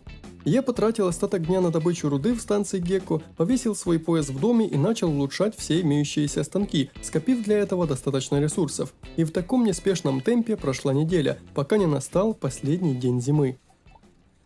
Сегодня должен проходить праздник зимнего солнцестояния, где будут танцы у костра, шашлыки и фейерверки. Кактусы все еще росли, поэтому я просто заправил печь очередной порцией руды и начал читать почту. Завтра в гильдии торговцев пройдет официальная церемония награждения лучшей мастерской, и я должен быть там в обязательном порядке. Мэрия известила о предстоящем празднике, а также родные поздравили меня с Новым годом. Жаль, что в этот раз им нельзя было ответить. Пока я добывал железный лом, жители потихоньку начали собираться у сцены, но сам праздник начался только в обед. Я сразу же погнал жарить шашлыки. Нанизывая продукты, можно было выбирать особые специи для каждого из шампуров, в зависимости от предпочтений жителей. Вот только я так быстро сюда бежал, что даже не увидел, чего вообще хотят жители, поэтому накидал всего понемногу и добавил случайные специи. Праздник шел неспешно, почти ничего не менялось, но сегодня мне не хотелось отсюда уходить и тратить время на работу. Я сыграл с Амирой в карты, подарил Пену небольшой подарок, и вы только посмотрите, как сильно улучшились отношения сразу со многими людьми, а после еще раз вызвал его на бой. С последней драки я немного вырос уровнем, как, собственно говоря, и Пен. С трудом, но мне снова удалось его победить. Вечером начались танцы у костра. Какие-то неправильные танцы, будто все жители были под чем-то или пытались вызвать сатану. Я предложил Миан потанцевать, но что-то пошло не так, а Амира уже пошла домой.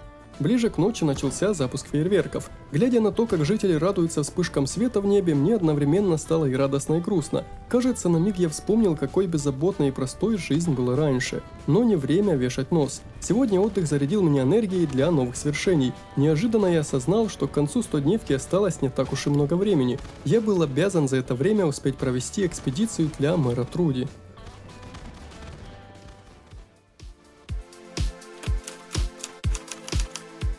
Настала весна, правда в этих краях сезоны мало чем отличались друг от друга. В почтовом ящике была награда за первое место среди мастерских за прошедший месяц, а вот ежегодная премия ждала своего победителя в гильдии. Судя по тому, что даже по пути туда я успел выполнить одно из поручений, я знаю, кто получит эту престижную награду. Ян собрал всех и, к удивлению, даже не использовал оскорблений и не принижал ничьи заслуги. Победить должен был тот, кто вышел за рамки служебного долга и построил больше, чем когда-либо строил любой другой мастер. Оказалось, что его настрой был таким только потому, что Ян сам не знал, кто же будет победителем.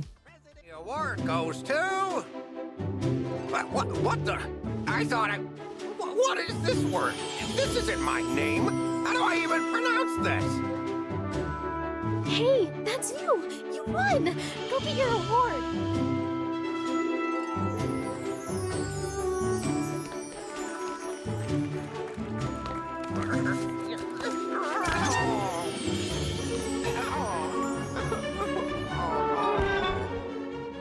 Миан заняла почетное 3-е место, а остальных мастеров я, если честно, не видел до этого даже близко. Я перенес мои деревья в другое место и высадил каждого по 2 штуки, 2 кофейных чайных дерева и 2 каштана. А все потому, что каштанами можно было кормить животных. Само собой, любили их не все, но это был единственный бесплатно возобновляемый источник корма. За прошедшую неделю я не только отдыхал, но и как раз подкопил ресурсы для создания защитных экспедиционных костюмов, так что сразу же включил станок, и через несколько минут они уже должны быть готовы. Это время ушло на пополнение запасов медной руды, которая, к моему удивлению, расходилась очень быстро. Когда я вернулся, костюмы уже меня ожидали. Можно было смело идти к Труди и готовиться к будущей экспедиции. Она сказала, что мы отправимся в путь завтра, и предупредила, что стоит подготовить запасы еды, лекарств и оружия. Само собой, ничего из этого я не сделал. Утром еще и Миан напомнила мне о кирке, оружии и лекарствах, но я и без них был готов. А что касалось кирки, Труди почему-то попросила сделать стальную, хотя я уже месяц как бегал с Хромовой, что была лучше во всем. Справившись с делами, я был готов выдвигаться. Правда, я ожидал, что мы пойдем в другую сторону. Они уже ожидали меня посреди пустыни, и оказалось, что наша экспедиция будет пролегать не в пустынный каньон, а в ту сломанную подводную лодку. Обычно Труди забиралась туда по песчаному холму, но сейчас из-за пустынных ветров туда было не добраться. Зиг придумал простое и гениальное решение этому вопросу.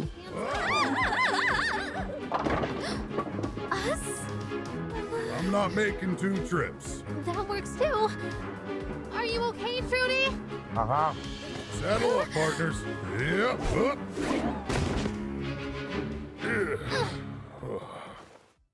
Лучше я бы не придумал, парой ловких движений он не только доставил нас к цели, но и освободил себя сразу от всех забот.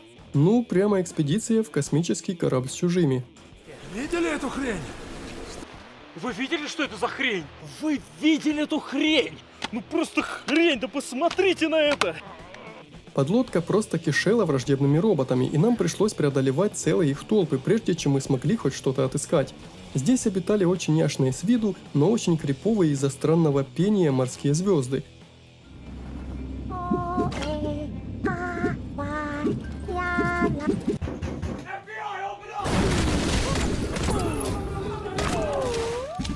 Почему-то они пугали меня сильнее, чем что угодно другое в этой игре, а в одной из комнат я нашел штурмовую винтовку.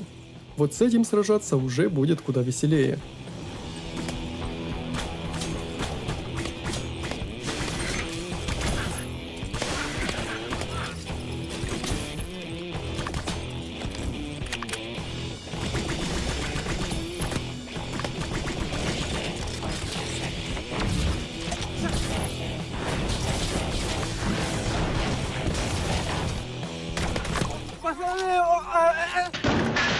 Продираясь сквозь толпы роботов, мы натыкались на бесчисленные записки и бортовые журналы, но я их читать не стал. Слишком интересно было, к чему же мы в итоге придем. Вдруг Миан заметила источник водорослей. Это была какая-то большущая махина, и почему-то Миан была уверена, что эта стрёмная штука с тентаклями будет считать нас друзьями.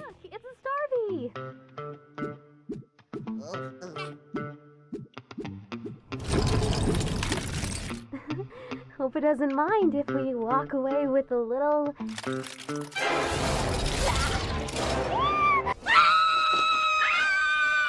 Для меня же все это было ожидаемо. Нас ждал дикий босс-файт, в котором нужно было сосредотачивать усилия именно на щупальцах, постепенно ломая одно за другим. Драка была до смешного простой, но весьма забавной. В определенный момент босс перешел во вторую фазу, превратив наш бой в ту карту из Stumble Guys. Но у зловещей машины не было ни единого шанса, и мы пошли спокойно исследовать оставленное здесь оборудование. Я почему-то думал, что нашей целью будут водоросли, но на деле же мы просто собрали поврежденное оборудование и просто отсюда убрались. Зик, видимо отдохнувший по полной, забрал оборудование и сказал, что выглядит оно весьма интересно, а мне в награду дали неплохую рабочую куртку. Буквально на следующий же день у ребят уже были какие-то результаты, и, справившись с бытовухой, в очередной раз убедившись, что у Купера нет лошади нужного мне качества, я отправился на ферму. Видимо, в наш секретный проект вмешался еще один участник. Цив вполне возможно знал причину того, почему Труди не удалось ничего вырастить в условиях пустыни. Почва была слишком нестабильной, и песок был очень восприимчив к ветру. Он буквально уносил почву вместе с собой, а те образцы, что нам удалось достать, точнее те машины, они могли производить экстракт зеленых водорослей и бактерий, способных к фотосинтезу. Зик проверил все трижды и получил хороший результат. Ци был уверен, что с помощью этого вещества песок образует новый чернозем быстрее, чем мы успеем сказать геоморфологическое. Ну и где мой чернозем? Ты пойман за руку как дешевка. Как бы то ни было, это было нашим лучшим, если не единственным шансом решить проблему с озеленением пустыни. Признаться, мне очень хотелось верить, что этот проект преобразит не только какой-то конкретный плоский участок пустыни, а и наш город целиком. Очень сильно хотелось увидеть его в зеленых красках. Но для этого сперва нужно было собрать гидропонный инкубатор, и не все ресурсы для него были у меня с собой. В городе опять шел концерт, и, вот именно в этот момент я и загорелся тем, чтобы в качестве песни для этого видео использовать именно этот трек. Надеюсь, он не будет защищен авторским правом.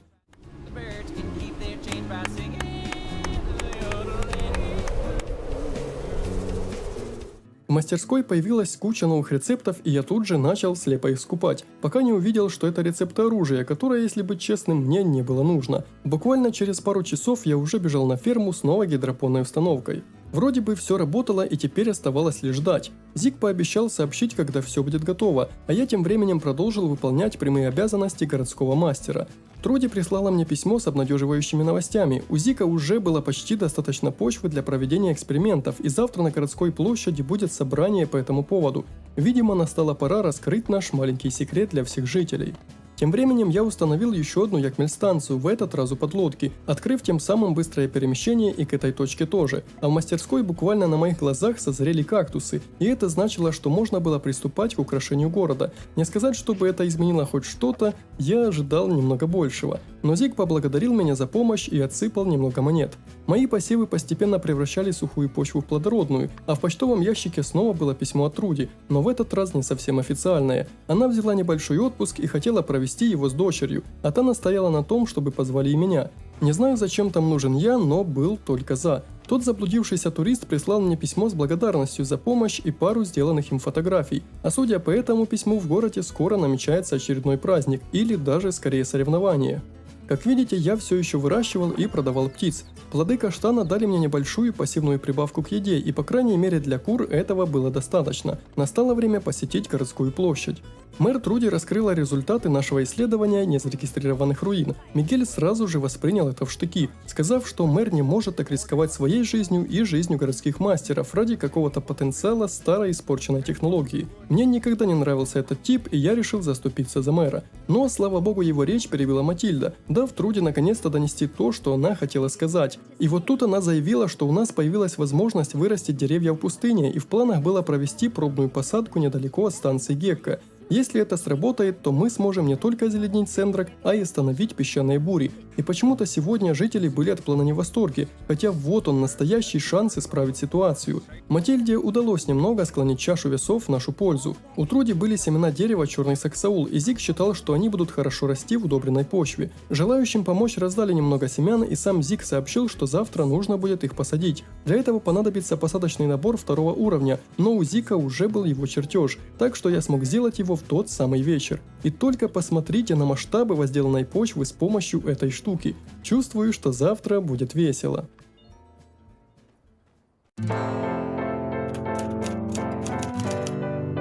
Утром ко мне заглянул Джастис поинтересоваться, каким был забег в ту разрушенную подлодку. Я ответил честно, что это не вызвало особых проблем. Гражданский корпус уже проверил то место, и ядовитый газ полностью испарился. Там остались лишь озлобленные роботы, и они решили открыть доступ для исследования для жителей города. Мне лишь нужно сделать стремянку и починить двери, которые мы тогда сломали.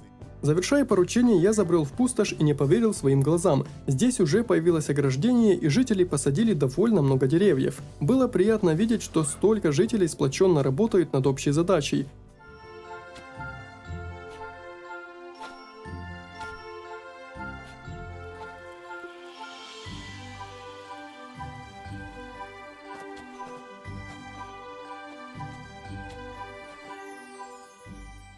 Мэр дала мне немного чернозема и воды, чтобы я посадил дерево. Хоть это и была строго отведенная под деревья территория и озеленением города пока даже не пахло, у меня оставались надежды, что это лишь тестовый полигон, и в будущем нам все же удастся преобразить здешнюю местность.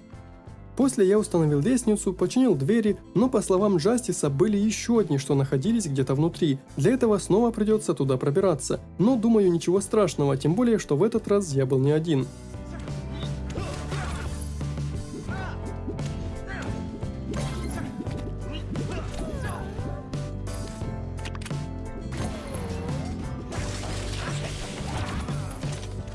Все же в этой драке я потерял довольно большое количество здоровья, но все из-за того, что совершенно не уворачивался от вражеских атак. Вторые двери были отремонтированы, а я получил небольшую награду. Джастис сильно заинтриговал меня, сказав, чтобы завтра я заглянул в гражданский корпус. Там меня будет ждать что-то интересное. Мне до сих пор не верилось, что вот, прямо сейчас мы уже на пути к восстановлению этой земли. Главное, чтобы у нас получилось. Но как долго будут расти деревья, мне пока что было неизвестно. После нашего вмешательства руины кораблекрушения официально объявились открытыми, а Кристал прислала мне немного еды. Было маленько неудобно, потому что я не помнил, кто это такая. В торговой гильдии неожиданно был деловой разговор, который обсуждала заказы расширений своего игрового центра и постройки нескольких сооружений. Ян внимательно слушал ее слова и был максимально вежлив, пока не узнал, что у нее нет денег. О, какой поворот! А обещание расплатиться из прибыли от улучшенного центра развлечений не прокатило. Ян сказал, что перезвонит, то есть сам свяжется с ней в письме, если что. Но, видимо, она не опустила руки и подловила меня на выходе из мастерской. Я, само собой, поддерживал ее оптимизм, так как в Сендраке всегда все шло по наилучшему сценарию. Тем более, что в этот раз у меня не выпрашивали деньги или бесплатную работу, у которой будет встреча с инвесторами, и она попросила на ней поприсутствовать, что звучало довольно интересно и прибыльно. Встретив Труди в церкви, мы начали проводить совместный отдых. Заглянули на ферму, оказалось, что Жасмин самостоятельно занималась фермерством. В салоне нам приготовили собранные овощи, а потом Оуэн прочел ей сказку. Я, признаться, волновался, что эта прогулка закончится вечером, и я не успею выполнить взятые заказы. Но 10 часов утра, как-то немножко рановато для колыбельных. Настала пора наведаться в гражданский корпус. Джастис и Унсур сказали, что после всего, что я сделал для города, они увидели, что я обладаю всеми качествами для того, чтобы стать представителем гражданского корпуса и защищать город наряду с ними. Мне выдали новую форму, о которой я совершенно забыл, и рассказали, что теперь я могу брать поручения от жителей, что будут касаться истребления диких животных или опасных роботов. Я не представлял, когда буду все это успевать, ведь сегодня, чтобы сделать и доставить железное копье и доски из окаменелого дерева, я потратил почти весь день. И все же я рискнул попробовать, взяв сразу 3 заказа на уничтожение роботов. Мне казалось, что все они находятся в одних и тех же руинах, так что думаю, что я справлюсь. На деле же все оказалось сложнее, и я выполнил заказ только на убийство больших роботов-самосвалов. Их поврежденных версий тут оказалось недостаточно для выполнения целей, а роботы-уборщики здесь хоть и были в большом количестве, но это была более слабая их версия, не подходящая под квест. В общем, пока все было так себе, и эта работа подойдет мне только в качестве разнообразия, или если у меня будет куча свободного времени. Настала пора встречаться с инвесторами. Я почему-то думал, что ими будут какие-то приезжие богатые люди со своими интересами, а я буду выступать в качестве защитника проекта. Но Катори собрала здесь жителей города и пыталась рассказать, что улучшение игровой сферы позволит городу восстановиться и достичь былых высот. Правда, со стороны слушателя казалось, что куда большую пользу от этого получит сама Катори, а не город. У нее не было гарантий, не было аналитики, только доска с разноцветными стрелочками и просьба осуществить ее, то есть нашу мечту, и вложиться в постройку мира Катори. Будь такое в реальности, я бы вряд ли вообще дослушал ее до конца, но здесь почему бы не попытать счастья. Миан сказала, что навряд сможет совмещать работу в мастерской и этот проект. Оуэн, даже понимая сомнительность проекта, согласился, ведь это пойдет на благо города. Ци отказался за неимением никакой точной аналитики. Купер, старина все прослушал и тем не менее был согласен. Даже Жасмин вкинула свои 5 гольдов и сказала ложкам, то есть инвесторам, что вложения могут окупиться в 10 раз, и сагитировала этим самым нашего кузнеца. К приятному удивлению, с меня не потребовали денег, а лишь потрудиться на благо общества. А это я с удовольствием. Нужно собрать некоторые материалы, построить вывеску и собрать новый игровой автомат. Я был настолько запаслив, что и первое и второе собрал сразу же, а вот недостающие материалы в виде деревянных досок и железных плит придется подождать. Да, у меня до сих пор было только по одному станку каждого вида, но больше по сути и не требовалось, ведь почти все материалы мне и так удавалось создавать с небольшим запасом. На карте появилось какое-то мемное задание, во всяком случае, глядя на название, я представлял что-то такое. Но это Миан хотела попробовать такой распиаренный мною отдых, намекая, что она никогда не отдыхала. Но нет, за эти 100 дней она как минимум 1 вечер пролежала с травмой, так что не надо тут. Уже этим вечером я принес Катори все, что она просила. Вывеску, игровой автомат и немного материалов. Она рассказала, что Хайди с мэром планируют открыть дорогу прямиком в Портию. Я уже нафантазировал себе, как сюда будут приезжать жители тех городов. Но, само собой, такое вряд ли вообще может случиться. Оказалось, что это еще не все. Тут же на меня набросили еще несколько задач. Сделать стенды для реликвий и новую вывеску на крышу. Видимо, дело касалось уже музея. Почему-то я думал, что мне заплатят за предыдущий заказ, ведь жители города порой платили мне даже за какие-то самые базовые просьбы. Но не в этот раз. Ци пообещал сделать чертеж для вывески и прислать его уже завтра. Это все, конечно, походило на аферу, где группа неудачников давали бизнес-леди с личными интересами деньги и бесплатно на нее работали. Но в данном случае, скрипя зубами, я был готов работать и бесплатно, ведь город, пусть даже отчасти, но все-таки выиграет после улучшения музея и игрового центра.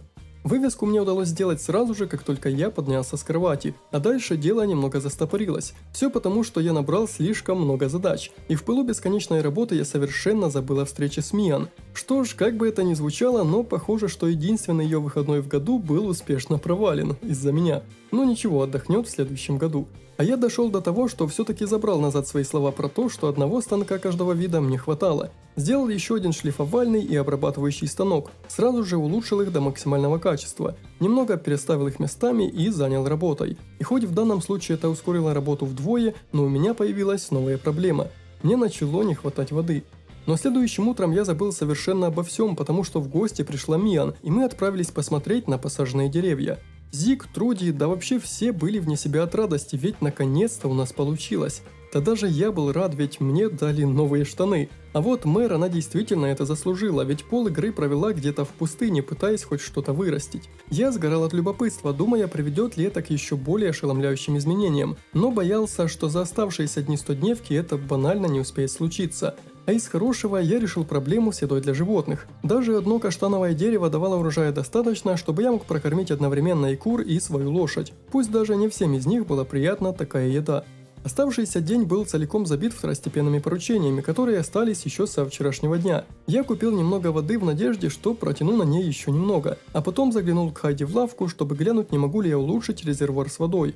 Улучшить его было можно, но только своими руками. Правда, улучшение было довольно странным, потому что резервуар вроде как становится улучшенным, а его емкость остается прежней.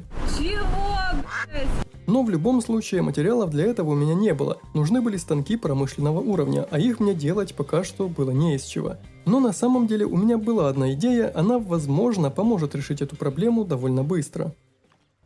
Правда, я забыл о ней так же быстро, как она проскочила в моей голове, потому что в этот день начинался праздник, о котором я тоже забыл. В городе устраивался настоящий бойцовский турнир, на который я, увы, забыл записаться. Пока я установил новую вывеску для Золотого Гуся, на ринге уже сошлись первые бойцы. Я с трудом помнил такой же праздник в Портии, но, кажется, там участники дрались по одному, а не в составе команд. Первыми сражались Рокки и Кристал против Оуэна и Ци, и первая команда одержала уверенную победу, взяв 2 боя из 3. Вдруг я вспомнил, что могу делать ставки на исход боев.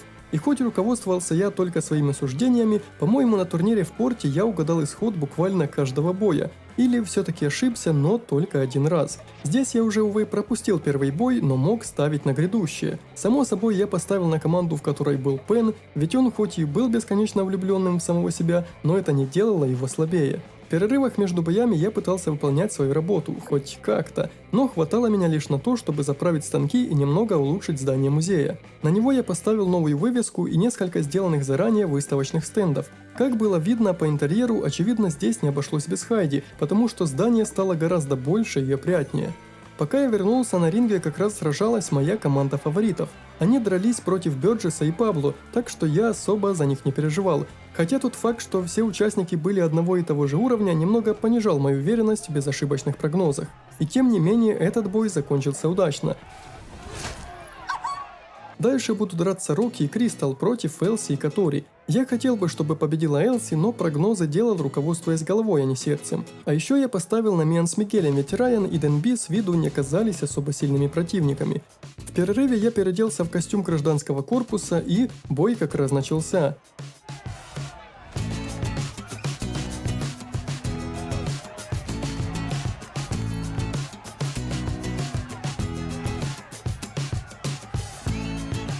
У Денби и Гослинга не было ни малейшего шанса, еще одна ставочка сыграла. И на сегодня это был последний бой, а победитель определится уже завтра. И вот здесь мне пришлось решить, на кого я поставлю. На верного друга и отличного мастера, это я про Мьян, или на самого сильного, по крайней мере на словах, но кажется и на деле, защитника города. Я поставил на Пена. В почтовом ящике меня ждала небольшая награда за правильные прогнозы, и наконец-то появилось немного времени закончить свои дела. Уже утром я узнал, что в 6 часов на центральной площади будет происходить собрание касательно озеленения пустыни. Я скрестил пальцы с мыслью, чтобы и на арене закончиться раньше, ведь я очень хотел лично увидеть, кто же займет первое место. Еще наконец-таки установил новый игровой автомат в центре Катори и даже испытал его в деле. Здесь, кстати, тоже стало попросторнее и покрасивше, но я не мог сосредоточиться ни на чем другом, кроме ринга. В этом бою я ставил на шахтера Рокки и на домохозяйку Кристал. Как-никак все понимают, что самые накачанные и крепкие жители маленьких городов – это домохозяйки. Первые 2 боя забрали себе Рокки с Кристал, и во втором туре уже нужно будет победить противника трижды. В 3-м матче они проиграли, а в 4-м были чертовски близко к тому, чтобы снова проиграть, но каким-то чудом домохозяйка Кристал завершила этот бой. После боя я поговорил с Катори касательно выполненных работ, и, о чудо, больше от меня ничего не требовалось. Более того, мне даже немного заплатили. Начинался бой между Пеном в одной команде и Миан в другой. Я понимал, что она довольно крепкая, так что шансы у них должны быть равные. Первый бой они очень быстро проиграли, а второй довольно легко выиграли. У Миан были метательные ножи, а у Пена имбалансная атака, позволяющая не получать урона, пока тот находился в воздухе. В конечном счете именно его заряженные атаки решили довольно многое. И Пен с Хьюго добрались до финала, где против них будут драться Рокки и Кристал. Я опять поставил на Пена, но понимал, что этот бой будет максимально близким, а игра, видимо, решила надо мной угорнуть. На 6 вечера был назначен и последний бой, и собрание в центре города. Чтобы успеть и туда, я решил побежать на собрание, ведь оно должно закончиться довольно быстро. Как видите, жителей здесь не было совсем. Лишь когда катсцена запустилась, здесь появились зеваки. Труди поделилась итогами выращивания деревьев, и наконец-то у нее были хорошие результаты. Было приятно видеть, как после всех усилий у Труди наконец-то получилось. Наш BTS пообещал вести об этом постоянную колонку в газете. Я вернулся к рингу так быстро, как только смог, и там как раз заканчивался второй бой, не в пользу Пена, причем с большим перевесом. А вот третий, Пен, видимо, понял, в чем его основное преимущество.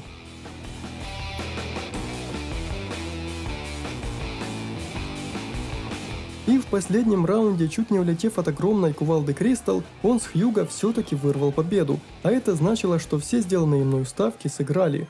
Вечером в голубой луне я снова его встретил. Тот хотел что-то поесть, и Грейс предложила ему блюдо с острым перцем дувас. По словам Пена, завтра у всех будет важный день. Интересно, что это он имел в виду. Но судя по тому, что Грейс взяла его на слабо, и после всех отнекиваний он все же решил его заказать, я так понимаю, что завтра нам придется его замещать в каком-то очень важном деле. Было странно, но тот случай с перцем совершенно забылся игрой, и во всяком случае пока что у этой истории не было продолжения. Я продолжил выполнять поручения, чтобы не пасти задних в рейтинге мастерских. После победы в этом году мне казалось, что дальше я совсем брошу стараться выполнять поручения, но за столько дней это стало самой настоящей привычкой. Из полученных писем я узнал, что завтра мы будем делать групповое фото у наших зеленых насаждений, и что Золотой Гусь наконец-то открыт. Правда, у Катори уже появились новые планы. Чтобы посетители не отвлекались ради закусок от игры, она попросила сделать стеллаж для хранения, чтобы они смогли есть, не уходя из игрового центра. В это время Джастис в центре города спрашивал Гослинга, что, по его мнению, он нашел в руинах. Это выглядело как обычный стол, пока... Джастис показал всю остроту своего ума и потребовал от стола, чтобы тот сдавался. Полиция, бросайте оружие. От еще более нелепой ситуации его спас ворон нашего доктора, который рассказал, что это стол для игры в маджонг. Правда, он испарился отсюда так же быстро, как и появился, а я уже думал, что мне предложат новую игру. Эрнест брал у нашего мэра интервью для газеты, а я просто продолжал трудиться на благо нашего города и своего кошелька. Кажется, все снова стало на свои места, и мы наконец-то отошли от подрыва нашего водохранилища. На следующий день почти все жители собрались у насаждений для группового фото. Труди поспешила заявить, что этот небольшой лес – это только начало, и мэрия начнет искать финансирование на новые проекты. Ей хотелось проложить дорогу в город Портию, чтобы сократить расстояние и сильнее удешевить воду. Пока наш газетчик фотографировал Матильду, я заметил, что Пен и вправду очень силен и быстр, а еще, видимо, перец все же дал свое. И тут Логан буквально украл Матильду на глазах у прохожих, испугав лошадь Джастиса.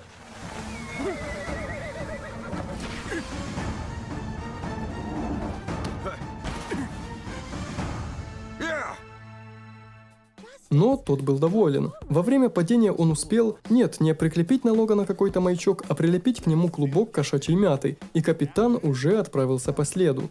Поскольку дело было очень срочное, то я решил вернуться в город, чтобы забрать лошадь, ведь передвигаться пешком по большой пустыне мне не хотелось. И как обычно, попутно я буквально одним глазком заглянул в почтовый ящик. Что-то произошло в доме Унсура, и в этот раз он даже написал, где живет. А еще здесь лежал чертеж стола для маджонга. Перед спасением Матильды я очень быстро поухаживал за животными, очень быстро взял пару поручений, установил который стол для закусок. Ее планы с каждым разом становились все грандиознее, а еще отказался от приглашения Унсура на ужин, но посетил его дом, ведь там были следы ограбления. В доме царил сущий беспорядок, но оказалось, что ему просто стало некуда складывать свои камни. Разумеется, все это я сделал очень быстро, ведь торопился спасать нашего заместителя мэра.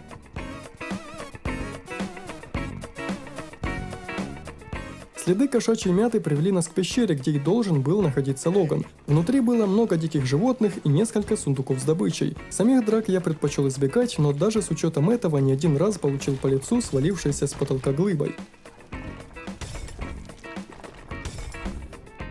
Подобравшись ближе, мы услышали, как они допрашивают Матильду о местоположении воды, и, судя по звукам, они ее пытали. Reach for the sky, banditos. The jig is up. Just. Just don't have to get messy, Logan. Listen, it's not too late to turn yourself in. We can go easy on you. Just hand over the feather. Nice and slow. You sure you got enough folks to bring me in? Yeah, pretty sure. Let's find out. Впервые за все это время я столкнулся с ним лицом к лицу. В умении сражаться Логану можно было только позавидовать. Он не давал нанести себе много ударов за раз и быстро восстанавливался для новых атак, по ходу сражения ранив Унсура. Но в целом, при должном уровне осторожности, драка оказалась не такой же тяжелой. А потом объявился Хоумлендер. I am better!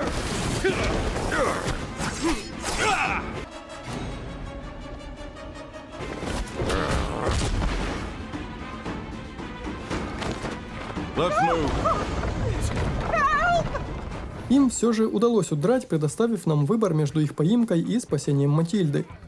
Не успели мы выбраться из пещеры, как половина жителей была здесь, вооружившись тем, что было под рукой. Недовольство возрастало, хотя Матильда снова всех успокаивала. Мигель решил ультануть. И знаете, в этот раз я был больше согласен с ним, потому что эти нападки не могли продолжаться бесконечно, и хоть я все еще уверен, что у Логана были весомые причины делать все это, но его поимка явно ускорит процесс разбирательства. В противном случае мы будем бесконечно чинить нанесенные убытки и отвлекаться на его мутки. Наконец-то жители признали, что гражданский корпус – это обычные дилетанты, и что им нужно вызвать настоящего дорогого специалиста для поимки Логана. Вернувшись в город, я вспомнил о своей давней затее. На данный момент я застрял на уровне добычи хромовой руды, и все это время догадывался, как это можно будет решить. Для этого я отправился в каньон, заполненный ядовитым газом. Да, прошлый раз я не мог туда пройти, но ведь после экспедиции на подлодку у меня остался защитный костюм, и он действительно помогал защититься от яда. Вот только у меня один вопрос: как все это время справлялась моя лошадь? Но, к небольшому удивлению, в этом ущелье я нашел только уже знакомые мне залежи. Правда, были здесь интересные моменты в виде каких-то ущелий, с которыми я пока не мог взаимодействовать, и следами забытых технологий, которые, как мне кажется, в будущем можно будет использовать. Немного посражавшись и добыв пару залежей редкого минерала, я решил, что пора отправляться домой, ведь совсем скоро настанет 100-й день моего выживания.